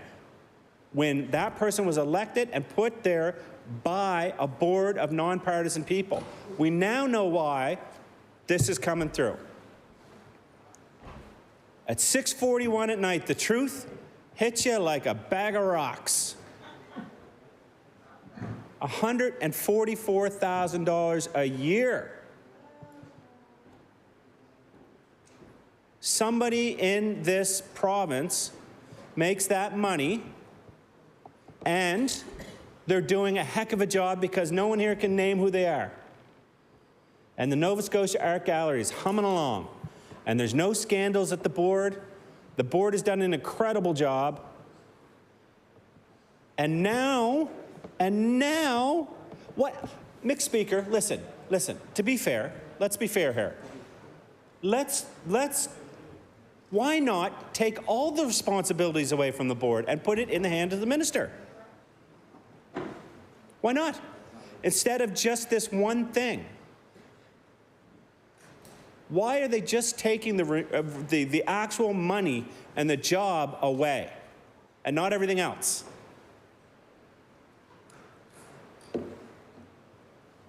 Who is potentially going to lose their job to be replaced by someone else? And why is it so important to do this? Nobody asked for it. The board didn't ask for it. The CEO didn't ask for it. Who asked for this? Really, who asked for it? Will somebody stand up and tell me who asked for this?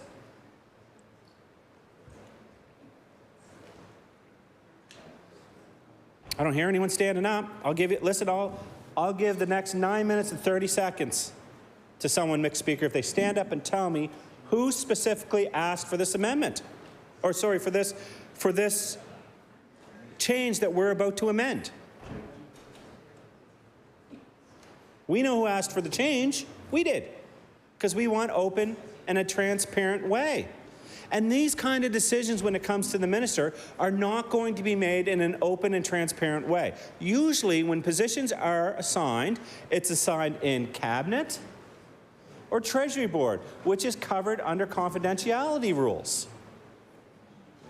So you have the potential, somebody out there has the potential to lose a $144,000 a year job without being told why, without being able to defend themselves, behind cabinet and Treasury confidentiality, instead of an open board process where the board would discuss with them, the board would take minutes, there'd be reasoning, they would probably have their day in the sun to be able to discuss it.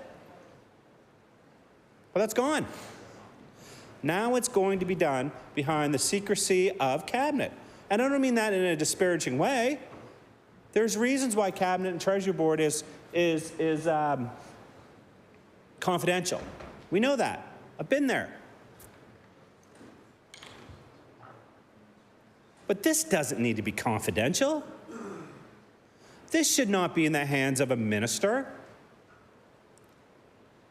This is probably one of the most coveted jobs in the art and culture sector in all of Nova Scotia, and it's now been politicized. And people can say, no, it's not been politicized. And I'll say to you, yes, it has been politicized, because the minister now decides, and that in itself is political, right?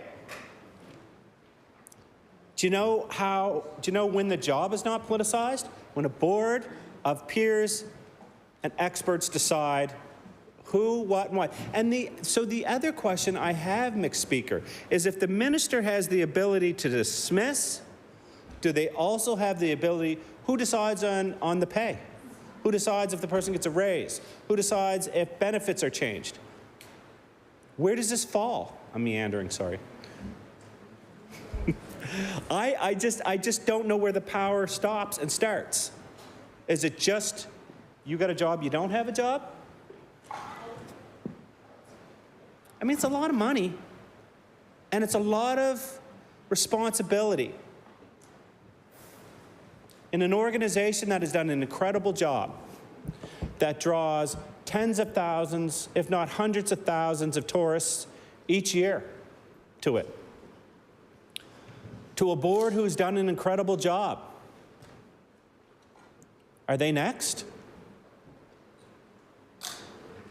I mean, if you're diminishing the power of a board, where do you stop? The most important thing that board can do is hire the leadership for the organization. And hire, and I would say fire the leadership for the organization. That's the most important thing they can do, because it sets the tone and it sets the direction. And that's gone. It's gone. And it not only diminishes the role of the board, but it essentially nullifies them. Is the CEO really going to listen to the board? Or are they going to listen to the minister who is responsible for their $144,000 a year job?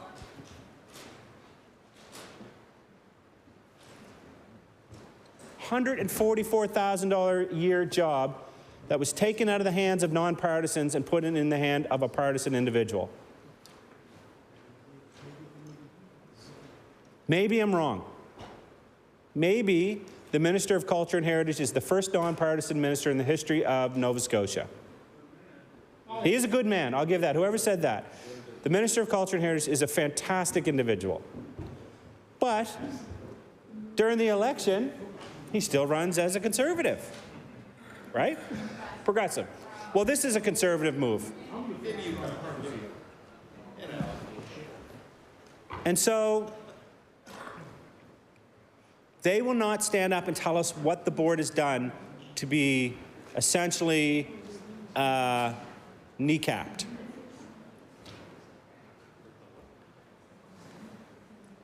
But if we are to connect the dots and draw lines from one area to another, it sounds to me like this is about money in a position. This is a job that's well sought over. The National, what was it? The National Art Gallery of Canada is 164. Living in Ontario, or Ottawa, sorry. Living in Nova Scotia, you make $144, $20,000 less a year.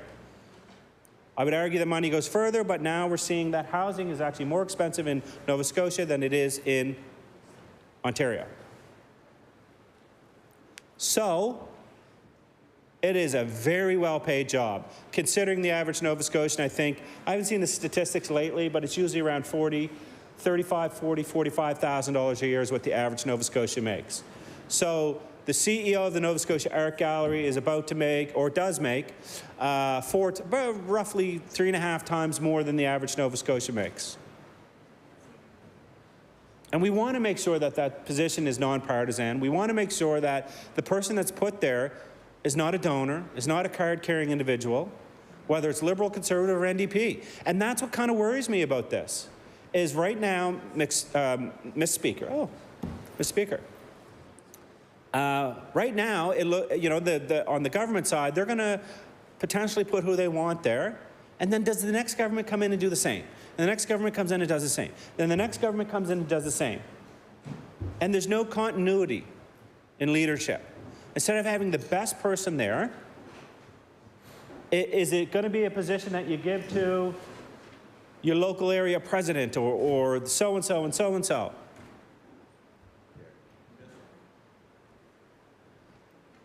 These kind of positions, even if they don't make it partisan, even if they do, maybe I'm completely wrong, but by doing this and not accepting this amendment makes it look partisan. It makes it look like this is going to be one of those back-in-time positions, right? And it'll be interesting because if and when a change happens in leadership, you can bet people are going to look into it. Will it be another friend? I could tell you, if the board was in charge and continued to be in charge, those kind of thoughts wouldn't be creeping up. And that hurts the reputation of the Nova Scotia Art Gallery. It's insulting to the board. It's going to be very difficult to recruit people for that board, and potentially very difficult to recruit senior and upper management for the Nova Scotia Art Gallery. You know, it used to be that when governments were elected, this was well before my time, that they used to say it was washed in and out, right? Government would be elected and all these people were fired and all these new people would come in. And that changed. But it looks like we're starting to go back to that.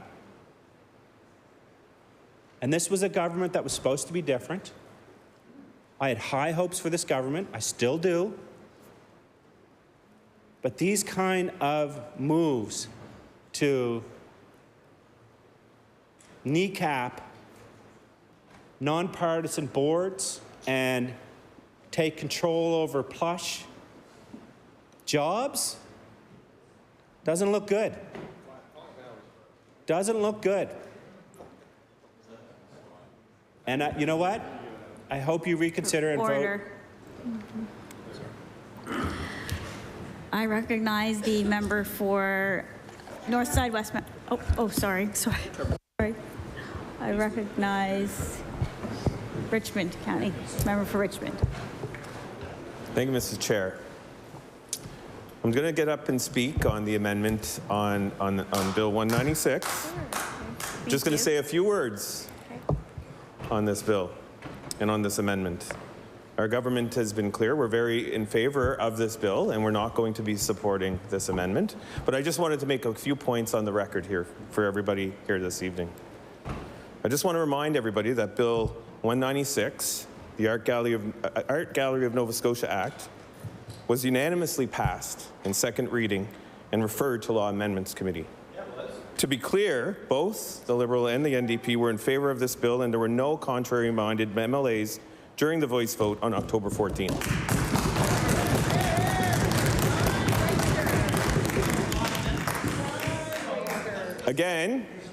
Again, at Law Amendments yesterday, The member for Richmond County has the floor. Thank you, Chair. Again, at Law Amendments yesterday, Bill 196, the Art Gallery of Nova Scotia Act amended, was referred to the House with the support of both the NDP and the Liberal.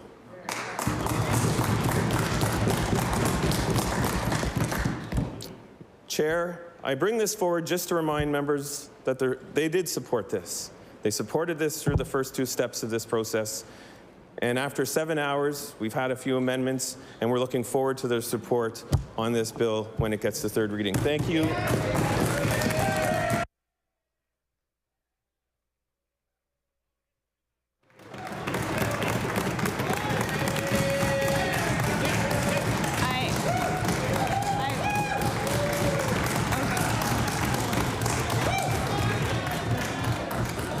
I recognize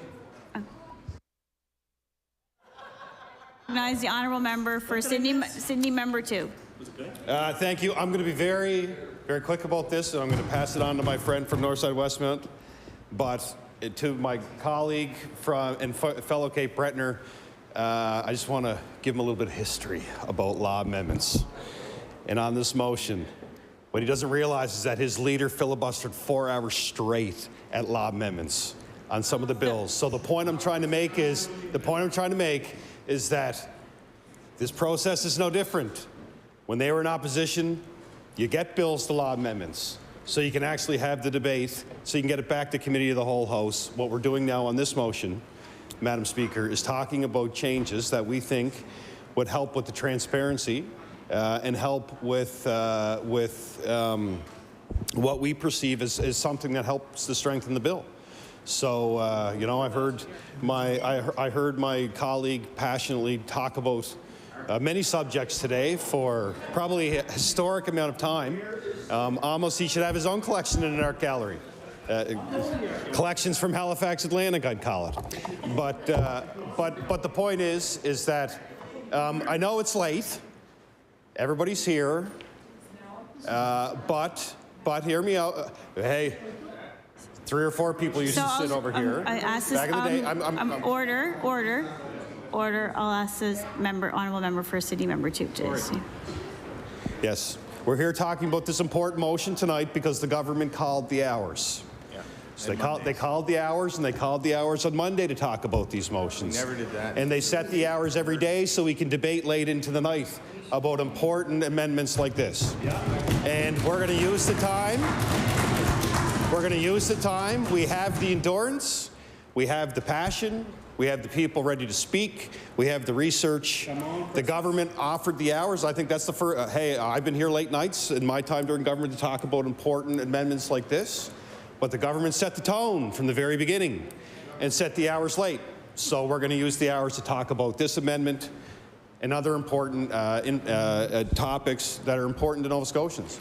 So we're here tonight to talk about this amendment, as we have all day. It's a strong bill, of course. We both, as our member said from Cape Breton, Richmond, that we supported it to get to committee of the whole, which in the past is tradition because you want it to get to law amendments, you want public input, and then you get it to committee of the whole based on feedback.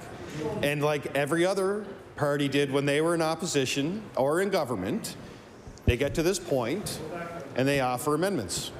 They offer amendments to the bill, they go back and they do some research and they offer amendments. And that's what we're doing. That's no different. It's no different than it's been done in the past. And in this case, a lot of people talking over there. That's okay. I don't get heckled very often when I get up. So, that's okay. But I'm just going to ask the member to bring it back to the amendment. Recognize the member. I recognize the member, honourable member for Sydney, number 2. Sure. Thank you, Madam Speaker. And I'm not going to say too much more. We're here tonight talking about this. There are some elements of it that we've discussed. This is one of them where, in my time during a minister, you'd have directors hired and you'd have CEOs hired and you'd have these positions of authority that pay very well. Compensation is very well, and they take on big responsibilities within various departments. But it was always, and these would come across desks, but they were hired by independent boards. They were recommended, and for me, I would never feel comfortable just arbitrarily saying yay or nay to someone who had the position.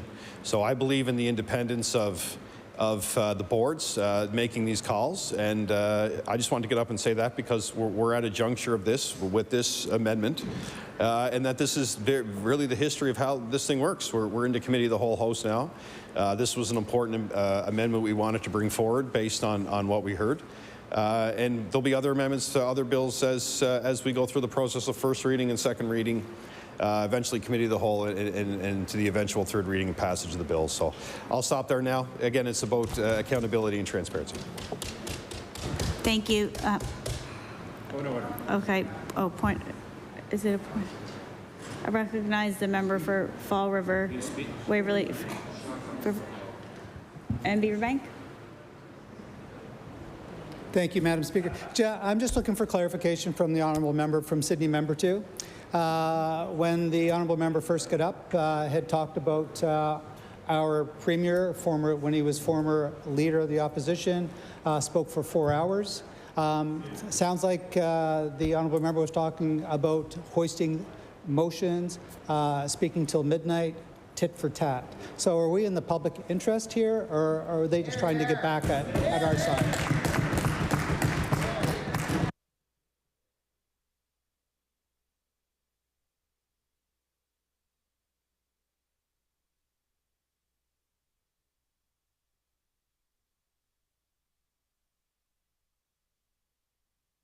Okay. I recognize the leader of the opposition. Leader of the New Democratic Party. Sorry. Thank you. I'm pleased to rise and speak briefly to this amendment, as I think has been mentioned.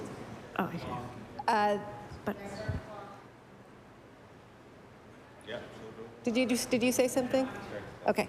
As I believe has been mentioned, I think the concerns around this bill stem as much from the context of this bill, which is a gross consolidation of power with a slate of legislation moving through the House in direct contradiction to almost every statement ever put on the record by the now Premier when he was the leader of the opposition and wanted transparency and wanted accountability and wanted independence.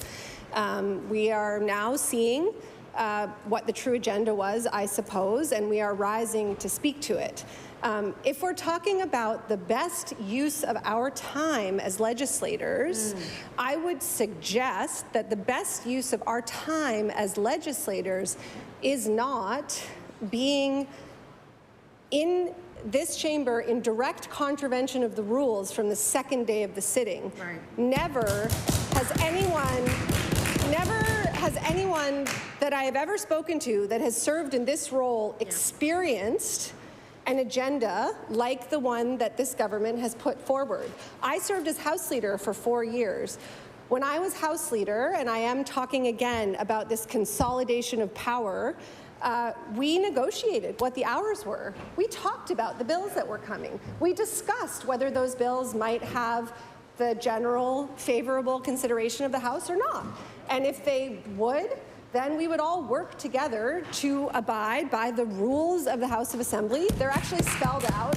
We have working conditions that this government chooses to completely ignore all the time from the first day of every sitting. And so I just want to make the point that the consolidation of power that we see in this bill, that we see in many of the bills on the order paper, and that in fact we are, I think, pushing against in this amendment, also manifest in this chamber. And so I want to just caution the members in the government, particularly those who may have just recently been elected. This is not normal. This is not the way that we do the government's business. We and the opposition have very few tools. You cabinet ministers, you are making the decisions that impact the lives of the people of this province, and you're doing it every day. And that is hard work, and I commend you for it. And we are all one government. Regardless of how partisan we are or not, where we sit in this chamber, we are all working together for the good of the province. And when we have working conditions like this, it fundamentally dilutes our ability to do that.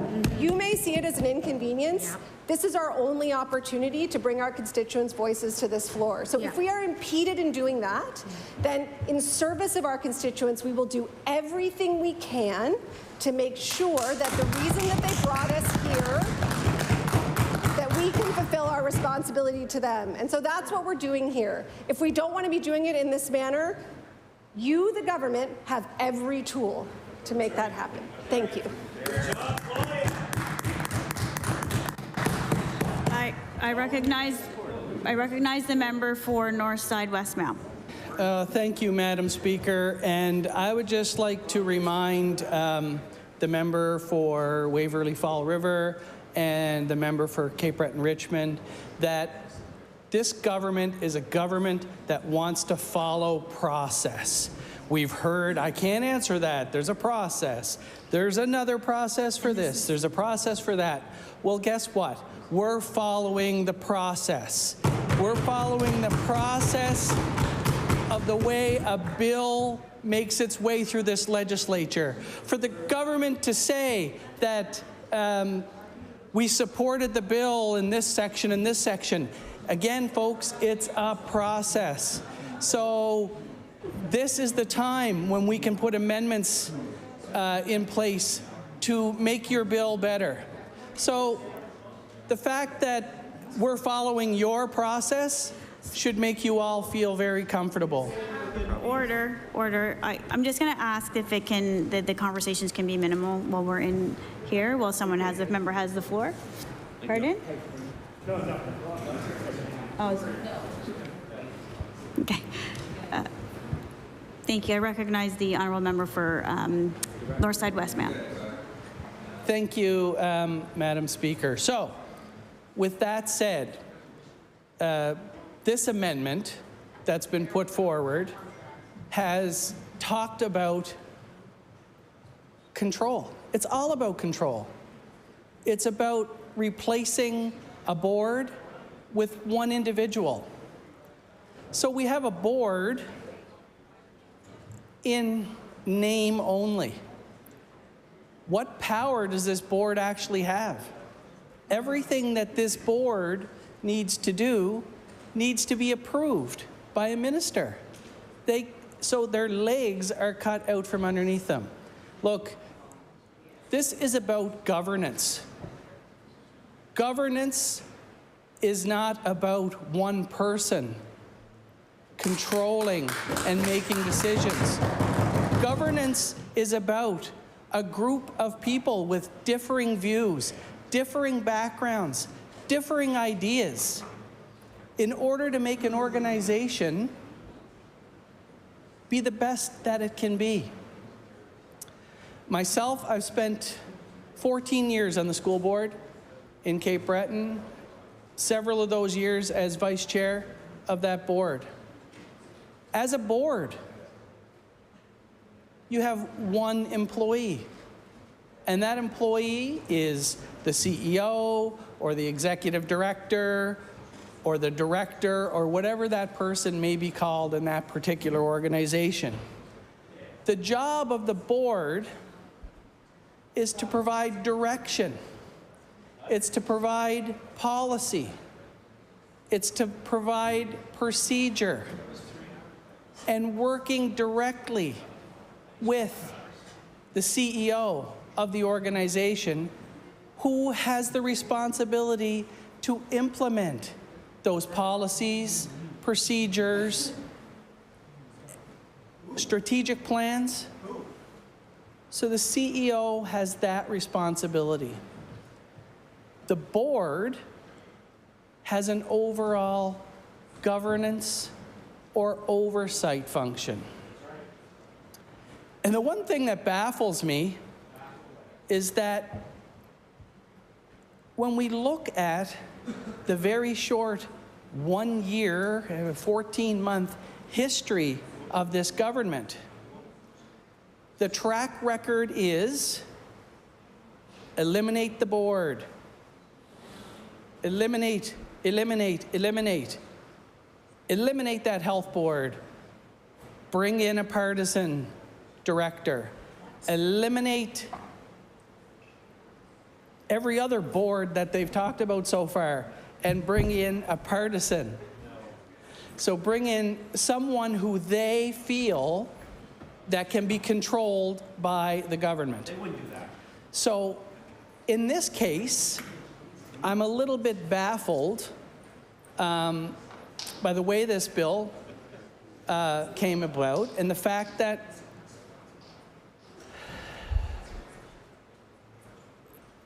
we have kept the board, kind of. We've kept the board, but we've not given them any power. What's the purpose? What's the purpose of this board? Everything flows through the minister's office. The minister may have their thumb right on top of that board. And if you're appointed to that board, are you going to want to upset the minister by going against their wishes? Of course not. Because you don't want to see yourself kicked down the road, because that doesn't help anybody. The poor person who becomes the CEO of this organization. Well, I have a board who can hire me, maybe fire me, maybe give me performance improvement, maybe, right. So do they want, or is it the board I have to please, or is it actually the minister's office that I have to please? Now, from my perspective, I definitely wouldn't want to be put in that position, and I'm sure many Nova Scotians wouldn't want to be put in the position of having 2 or 3 different bosses when they really don't know who's providing direction. In this amendment, it talks about, well, in the actual bill, in Clause 6, replace the director of the gallery with a CEO who was appointed by the board, subject to the approval of the minister. So, who determines the criteria? What skill sets does the CEO need? What kind of experience do they need? Do they need to be an artist? Are they a business person? Are they from Nova Scotia? Do they carry a PC card in their pocket? So what is the criteria to hire the CEO? Who will set that? Will it be set by the board? What about the overall planning? The planning for the organization. Who is responsible for the strategic plan? Is it the board, or will it be the minister? God bless the minister responsible for the art gallery, because I know how busy they are, and I know this has been said before, but if they also have to take on oversight and leadership, we'll call it, of the Art Gallery of Nova Scotia, which we already heard is a full-time job with a great salary, is that minister going to have the time and ability to manage that? So how many balls or plates can the minister juggle? What's going to slip through the cracks, Madam Chair? What is going to slip through the cracks?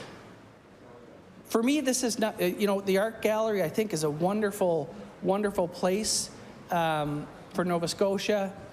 As my colleague from Cole Harbour talked about, it's a place for us to house our culture. It's a place for us to go and enrich our learning, enrich our knowledge of culture within our province. And it's very important, again, for tourism, and it's important for us to save all those historic things. But what's more important is, in order for that institution to have the longevity that we need as a province, it needs to have a very sound, well-functioning board that has the autonomy to do their jobs effectively. So what do I mean by that? Earlier this week, we talked about what's happening in this chamber of ours. And when I talked about the speaker, I talked about a couple of things. And one of the words that I talked about was independence. And when I look at this amendment, I wonder about the independence of this board. So how independent can this, and again, just a little my looking up and Googling and my, what I think independence is basically to be free of outside influence. Well, this bill, in my opinion, jeopardizes the independence of the board. And when we talk about independence, is it actual independence or perceived independence? So many people, I bet you if you asked 100 Nova Scotians, maybe some of us can do that on the weekend, find 100 Nova Scotians and ask them, if the minister has direct responsibility to approve the decisions of a board, is that independence? So, in this clause, subject to approval of the minister, that tells us, and it tells me, that it's impossible for the board to have their independence. It's impossible. Because to be independent, you have to be free of outside control, and that control cannot have a direct influence over your livelihood. Well, I'm sorry, CEO of the Art Gallery, but the minister has direct control over your future and your ability to earn a living.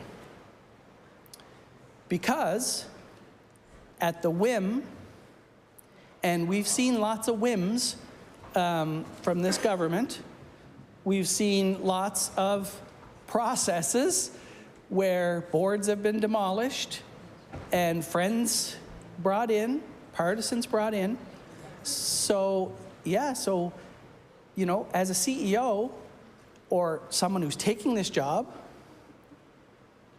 to me, that's a risk. That's a risk. And, you know, I mean, I'd love to see the numbers on the amount of severances that we've paid over the last year in this government. I bet you it's well over 7 figures, Madam Chair. And then when you add in the costs of hiring replacements for those that were severed, you know, I've been on a board and I've worked in an organization for over 20 years that had a board. And my experience with working within an organization with a board is that it's a very autonomous and it's a very amazing working relationship. You know, when I think of the board of my former employer, Nova Scotia Community College, and I think of the quality of people that were on that board, just the sheer years of experience, cultural backgrounds, education, work, industry, so many different perspectives that were put on that board, providing direction, providing guidance, and providing that feeling that, you know, the board was there to just to be proud of the organization, and they were there to you know, to support us, you know, and they were proud of the work that the organization did. The president of the organization was hired by the board. And then, Madam Chair, the president of the organization was responsible for everything else within the organization. And the president hired and fired and did performance work. And that's the way governance works.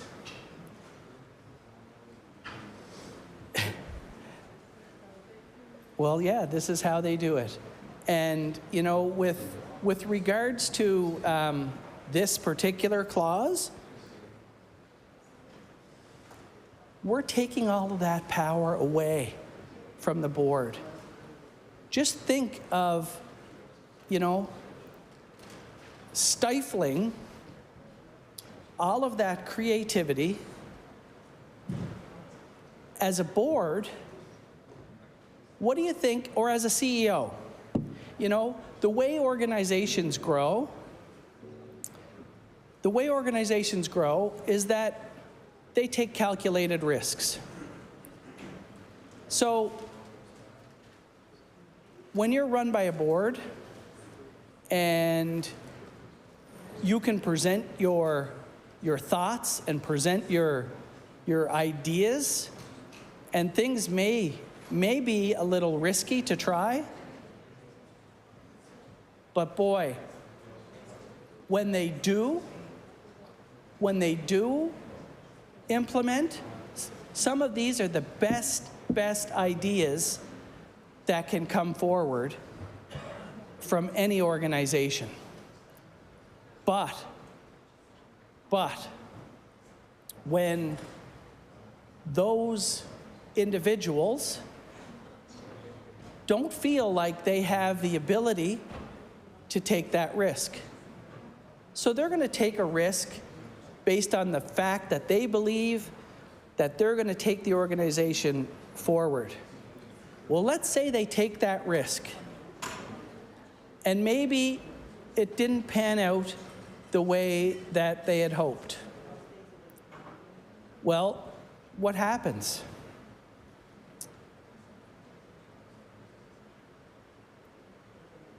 Under a board or under a CEO, if the CEO approved that project, it would normally be, well, let's look at what went wrong. Let's do a debrief. Let's figure out how we could take that idea and what do we need to do with it to actually make it successful. So how do we turn that around? Now, fast forward, assuming this bill passes at some point in the next couple of months, what happens then? The board, the CEO wants to do a project. The board approves it. Everybody, it didn't turn out the way it did. Well, guess what the minister can do? The minister can swoop in to the chair of that board and say, I don't like the way that happened. Madam Chair, that project should never have happened. It shouldn't have gone the way it did. I want you to fire the CEO. And with this clause, it's possible. Not only is it possible, Madam Chair, from what I've seen over the last 14 months, I would say it's probable. I'm not sure that there's enough CEOs in Nova Scotia that would be willing to take on a job like this if they knew up front that their overall responsibility was to the minister. You know,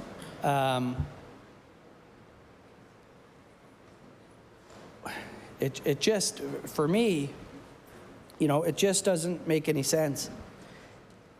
So we talked about the fact that the minister has the approval to hire the CEO.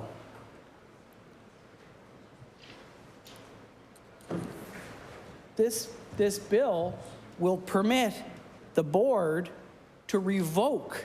Now imagine, it'll permit the board to revoke the employment of the CEO. So what does that tell you, subject to the approval? The word permit.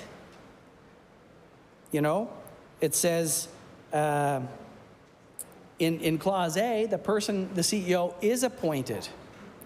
But Clause B says permits. It permits the board, who is technically the employer. So we're going to permit you to let that CEO who's not working out go, but it has to be approved by the minister first. So if the minister doesn't like the board's rationale, they can say, no, you're not replacing that person. And then maybe that person is not the best person for the job, but because the minister wants them in that role, they remain. And then what happens with the Art Gallery of Nova Scotia? Well, if the person is a non-performer, what happens is the Art Gallery of Nova Scotia goes downhill. And that's very, very possible under this bill. It's possible because the control is taken away from the board and it's placed in the hands of one person. A board is what it is. It's multiple people with multiple experiences, with multiple backgrounds, with different cultural backgrounds. Aren't they? They're working directly with the CEO every single day. Aren't they in the best spot to determine whether or not the CEO is the best person? What about the other employees of the art gallery? What about them? Can the minister replace them? Can the minister direct the CEO to replace Fred Tilley, who's an employee? Well, the CEO will either replace Fred Tilley or maybe get replaced themselves.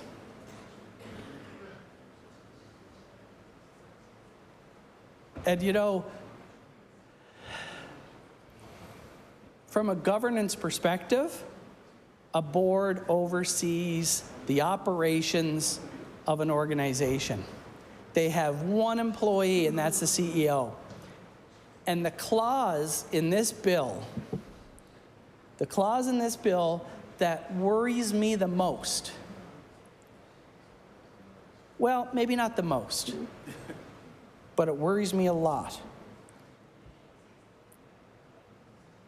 authorizes the board to assign duties to the chief executive officer. What? The minister authorizes the board to assign duties to the CEO. Does that make any sense to anybody else?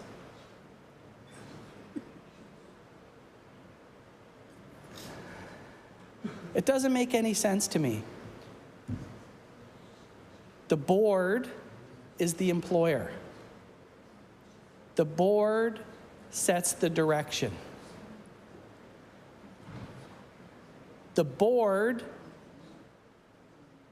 basically lets the CEO know where they want to take this organization based on consultation, based on research, based on best practices, based on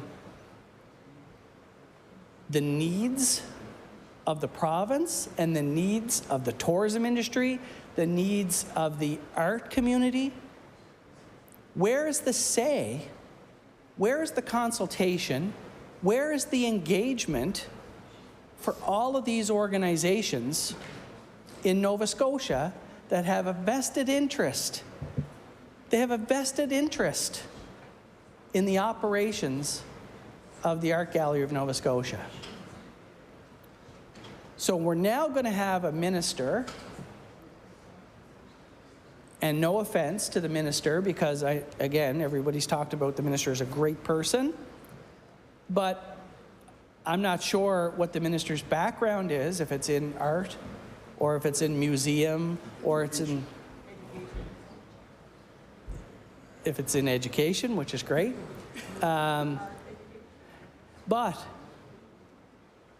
when it comes down to setting the strategic vision and the strategic plan for an organization like the Art Gallery of Nova Scotia, the fact that this bill authorizes the board to maybe assign duties to the CEO, I think that's actually ludicrous. Crazy, silly. It's absurd. Thanks, Ben.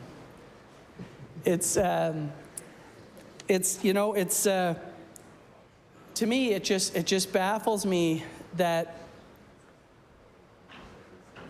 in a world that is, technologically, it's just expanding and it's growing. The fact that this bill puts all of that control straight up at the top is really, really, really dangerous. It's really dangerous, Madam Chair, because there's no way that one person, unless what we're saying is that the minister that's responsible for this, for the art gallery, has a part-time ministerial job and a part-time MLA job, which I don't think is true. This is a monumental task that this government is setting not only the minister and the CEO, but the Art Gallery of Nova Scotia, setting it up for failure. You know, when you think about the visioning, and again, we've already seen the influence of this government exerted upon the Art Gallery of Nova Scotia. There's a major need of a capital project which was approved, ready to go. And boom, stopped in its tracks. So, what does the board have to do? Well, they've been stopped in their tracks. Now they have to regroup. So they're regrouping. They're going to be in the same facility that they're in. So, business day one, bless you. Business day one for the board of the art gallery is, okay, we had set many, I'm sure they had set many goals of what they wanted to accomplish when their new capital project was built, when they were able to display all of the art that is part of Nova Scotia, which they can't do today. The plans that they may have had for bringing in new displays, new groups. This amendment puts all of that in jeopardy. The ability for the art gallery to grow and to prosper, to expand, to have a significant impact on HRM and the province in general. There are many tourists who travel this world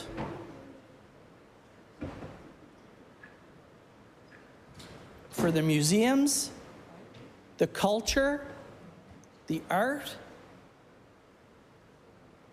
What an opportunity to expand and to grow. But they're now limited, or will be limited, because of the governance structure that's being put in place.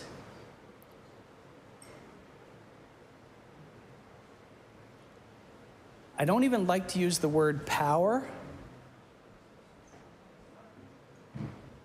but in this particular case, this bill guts the power of the board. It guts the power of the CEO. It guts the power of the employees. It guts the power of the artisans of Nova Scotia. And quite frankly, it guts Nova Scotians' ability to enjoy. All of the power and all of the influence for this organization is under one person. And that's a problem. That's an issue, Madam Chair, because, you know, and I heard in his speech there, the member for Richmond talked about, you know, it's 7 o'clock, And why are we here debating this stuff? And, you know, yeah, this is one bill, but we're here because this is important work. Because if we just stand by and let this happen to this board, what's next? The health board's gone, right? What's next? You know, basically, school boards are gone, health board's gone, everything's gone. Everything rests up here in the central kingdom. So as a Cape Bretoner,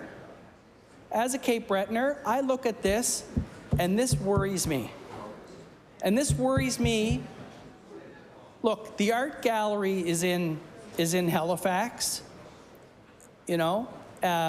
So as a Cape Bretoner, why should it worry me as to what's going on with this art gallery in Halifax? I'll tell you why it worries me. Order. Could I just ask that the conversations be a little quieter while the member has the floor, please? No, it's okay. Thank you. I recognize the member for Northside Westmount. Thank you, Madam Chair. So back to, as a Cape Bretoner, should have worn my tie again. Why this bothers me? It's because it's what we've been dealing with for 50 years or more. Control. Everything gets controlled.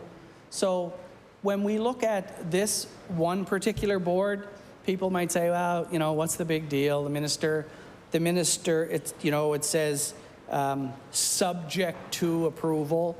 That's not that bad, you know. I mean, it may not sound bad on paper, Madam Chair, but it's how it's implemented. It's how that's going to be implemented. You know, it puts all of those eggs, apples, oranges, whatever analogy you want to use, puts all of those in one basket. One person making the decisions at the top level of this organization. And for me, that's where the problem lies. The problem lies within the structure. And again, I go back to the idea of, you know, if you're going to do something, just do it. Don't hide behind, you know, a clause that says subject to the minister's approval. Eliminate the board. Eliminate the CEO. Have it all run out of the minister's office. Because that's what this clause actually does.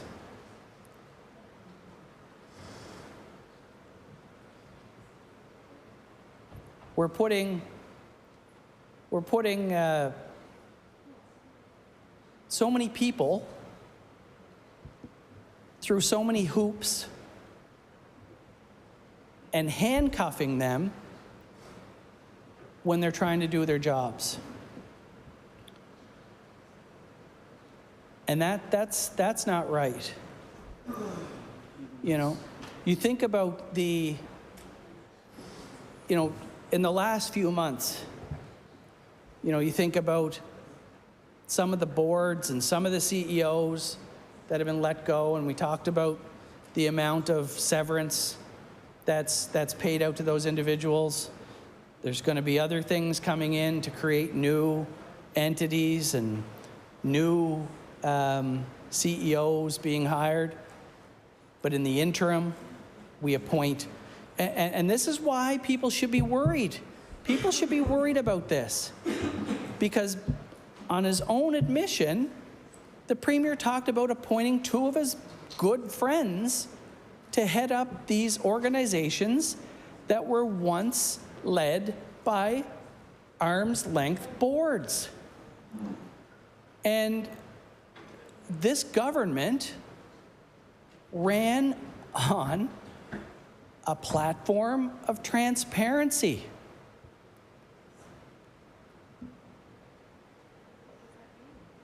Well, transparency means you can see through it. So, yes, yes. Maybe we'll call it the opaque government, which you can only partially see through.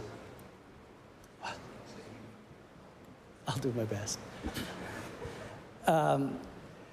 You know, this has the appearance of transparency. There's a board. There's a board. I'll give it that. There is a board. Received. Exactly. Go back to my previous comments. Transparency. We are the most transparent government that's ever graced Nova Scotia. We have a board. In my opinion, with perceived independence. It's not independence. It has another layer that just sits above it. And that layer is where the control is. Not only the control, but let's talk about accountability. Thank you, Laura Lee. Accountability. Who carries the accountability in this particular case? Who is accountable for the operations of the Art Gallery of Nova Scotia when this bill passes? Is it the employees? Is it the CEO? Is it the board? In my opinion, it darn well better be the minister. Because if they have the control, the minister has the control, they should have the accountability, the responsibility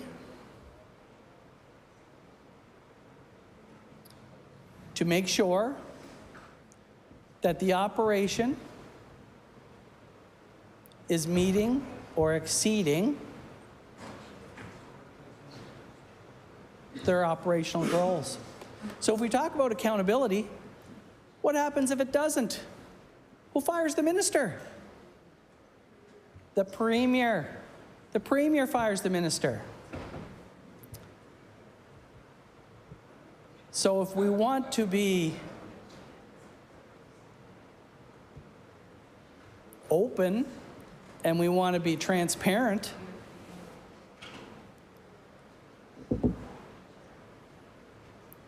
the Premier essentially controls the Art Gallery of Nova Scotia now. Subject to approval of the people of Nova Scotia, I guess, at some point, and the Auditor General. You know, governance structures are put in place for a reason, Madam Chair. Governance structures are designed in such a way to ensure that an operation is meeting its organizational and operational goals. And when it's not,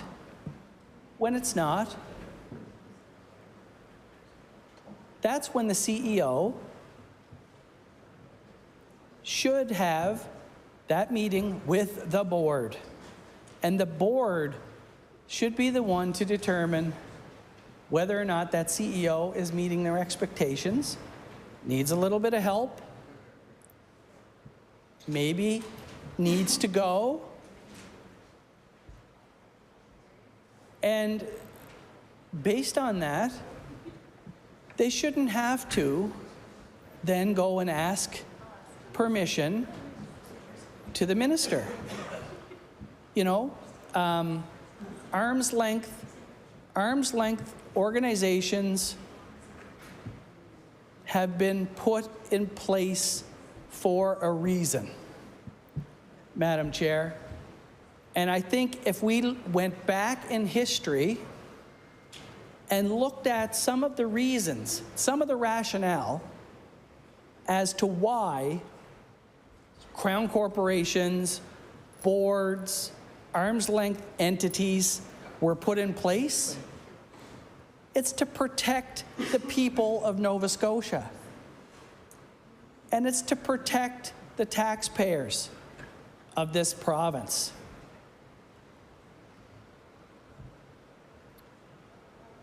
So when I bring that back and I talk about, you know, back to the overall governance piece,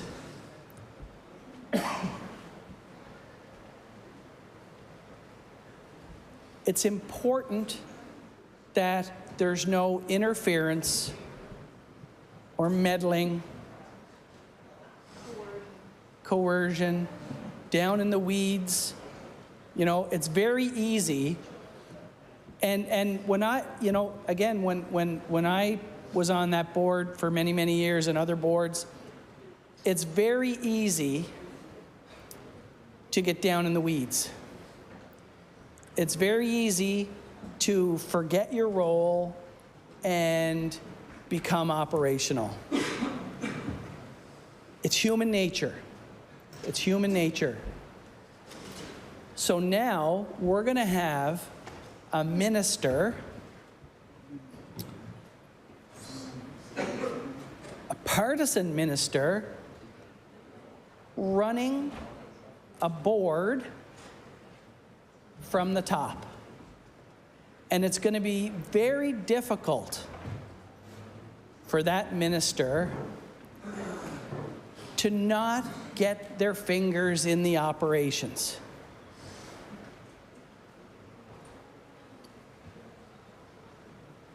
They are receiving a budget, they're putting plans together, they're determining the direction they want to go. It's not for the government to have the influence and control to take that institution in a different direction. And I think we should all be very, very, very, very, very concerned about the future of this province.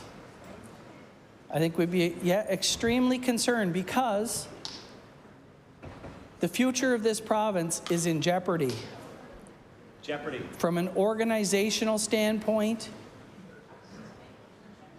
from a control standpoint, from an opportunity. Come on. So, you know, it's, for me, again, this is about us as an opposition looking at bills that are placed in front of us and critiquing them, which is our role as an opposition. It's to hold the government to account. And, you know, at the end of the day, our goal is the same as your goal. And it's the same as the goal that all Nova Scotians have. We want this province to grow. We want this province to prosper. We want this province to be the best province that it can be. And on top of that, what will help that is a world-class art gallery, no question. Yeah. But the bigger thing that's going to help that is less government control and more control for the experts who are actually in the field doing the work, putting these operational and strategic plans together. They know what's important. You literally sound like a conservative, small government. They really know how to put this forward, so they don't need that control at the top. They don't need to be beholden to a minister. They don't need to be scared of their job. They don't need to be afraid that their salary is going to get taken away from them, that they're going to end up unemployed. But even more importantly, and we've seen this happen in the last month or two, all of the people that have been let go from this bureaucracy of Nova Scotia immediately landed bigger and better jobs in other jurisdictions. Nova Scotia has lost really, really, really good people. They've lost talent. And, pardon? Excuse me, the minister's asking me a question. I'd be happy to listen. No question, Minister? No?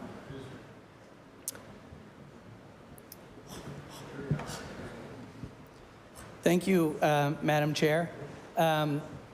So bringing all of this back to the clause that we're talking about tonight. We're talking about, find my clause here. So if I read the clause of this amendment, page 3, clause 6, proposed subsection 7.3, line 2, delete, subject to the approval of the minister. So again, to some of the other points that were made, this is a minor wording change, that has huge implications for the operations of the Art Gallery of Nova Scotia. This is a very important amendment, Madam Chair. It's so important that I'm willing to stand here for an hour and talk about the benefits of removing this wording from the clause. And, you know, I wouldn't be able to sleep tonight if I didn't. It means that much to me. You guys, it's true. I mean, I spent a large part of my career taking classes on governance, understanding governance, working in a government system, and I think the member from Clare said it beautifully today. If I could do the French accent, I would, but this isn't what they taught us, you know? You know, this is not what they teach in governance. They don't teach control. Governance is about setting the tone. It's about developing policy. It's about developing direction and consultation with CEOs, with employees. It's not about, governance is never about control. It's not. And governance, to use a term that I hear a lot from my colleague from Sydney Member 2. Governance matters. It really does. It matters because it matters because it is the overall responsibility for an organization. That's why it matters. You know, I think that, and I know that everybody in this room gets it, and I know that, you know, everybody on both sides, you wouldn't be here if you weren't into community. You've all sat on boards. You've all probably had governance training.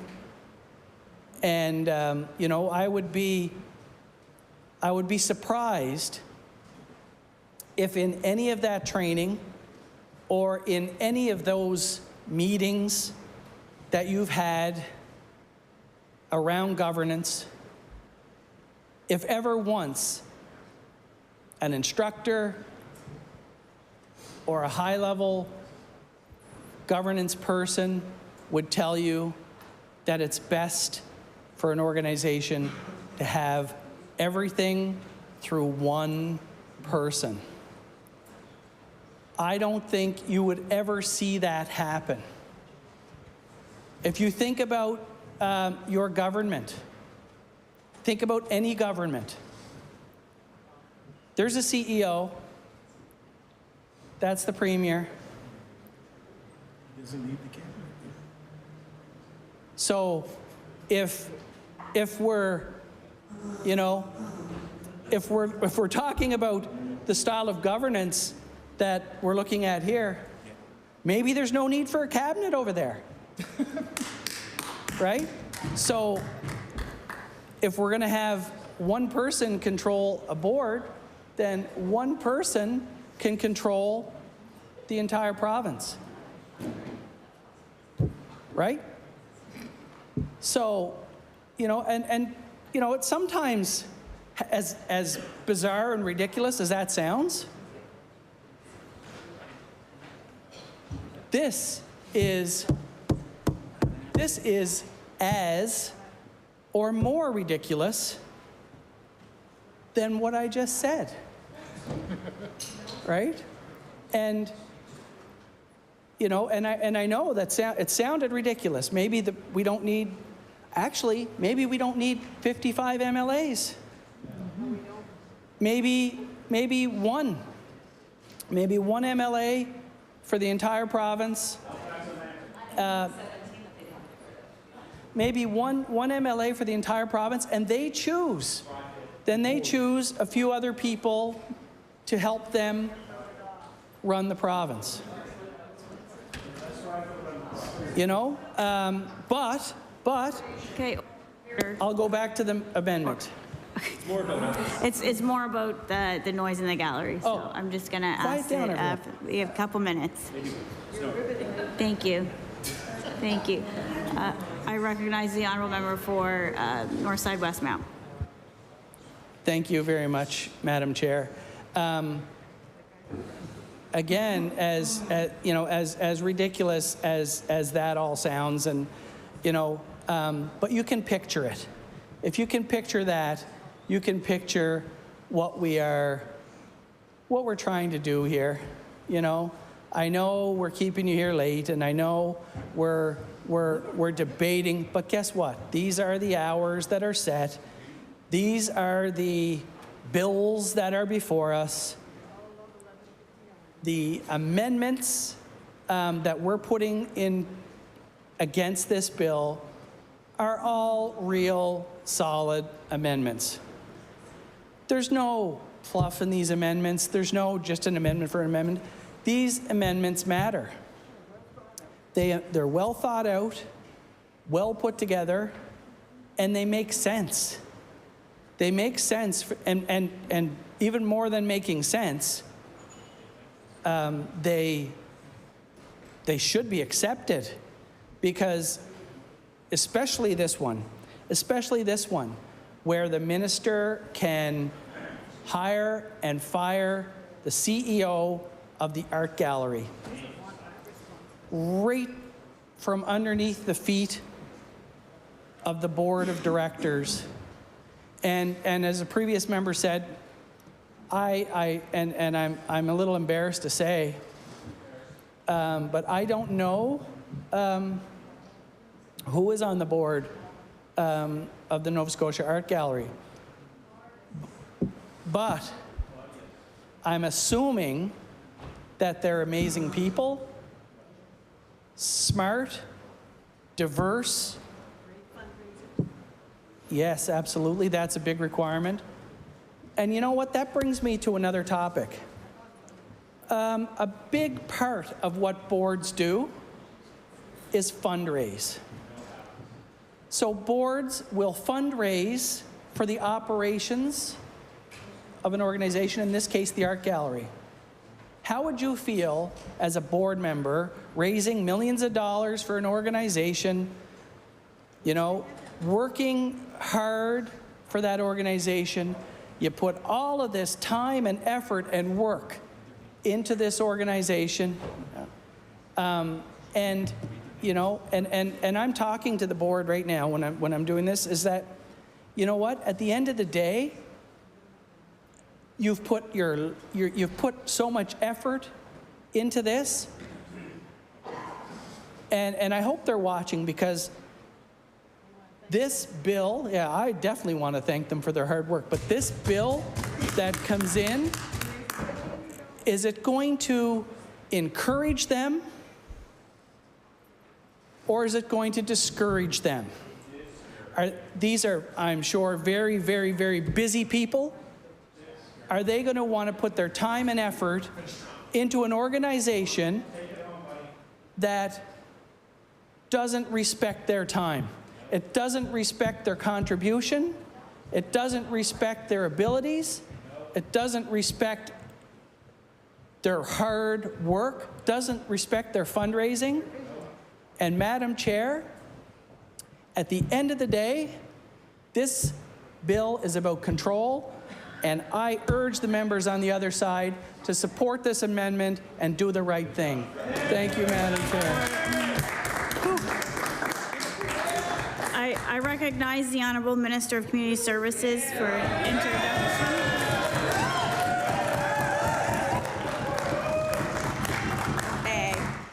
As Madam Chair, may I make an introduction? Yeah. Yes, As if I'm not introduction. already sort of embarrassed, but in the West Gallery behind me. It only took 15 years, but I found Neil Craig White, and I want to introduce you guys to him.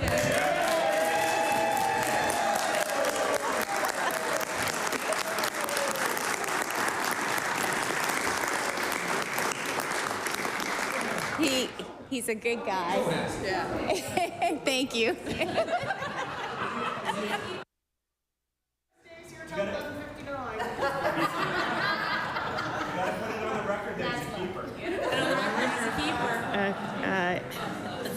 Thank you for the introduction and welcome to the legislature.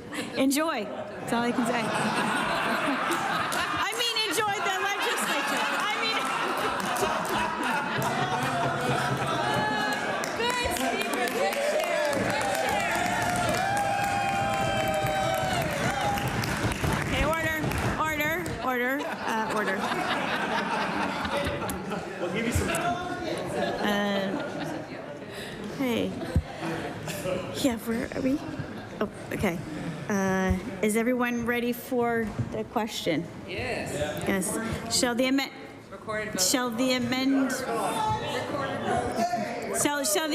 carry? Okay. The bells shall ring until the whips are satisfied. Thank you.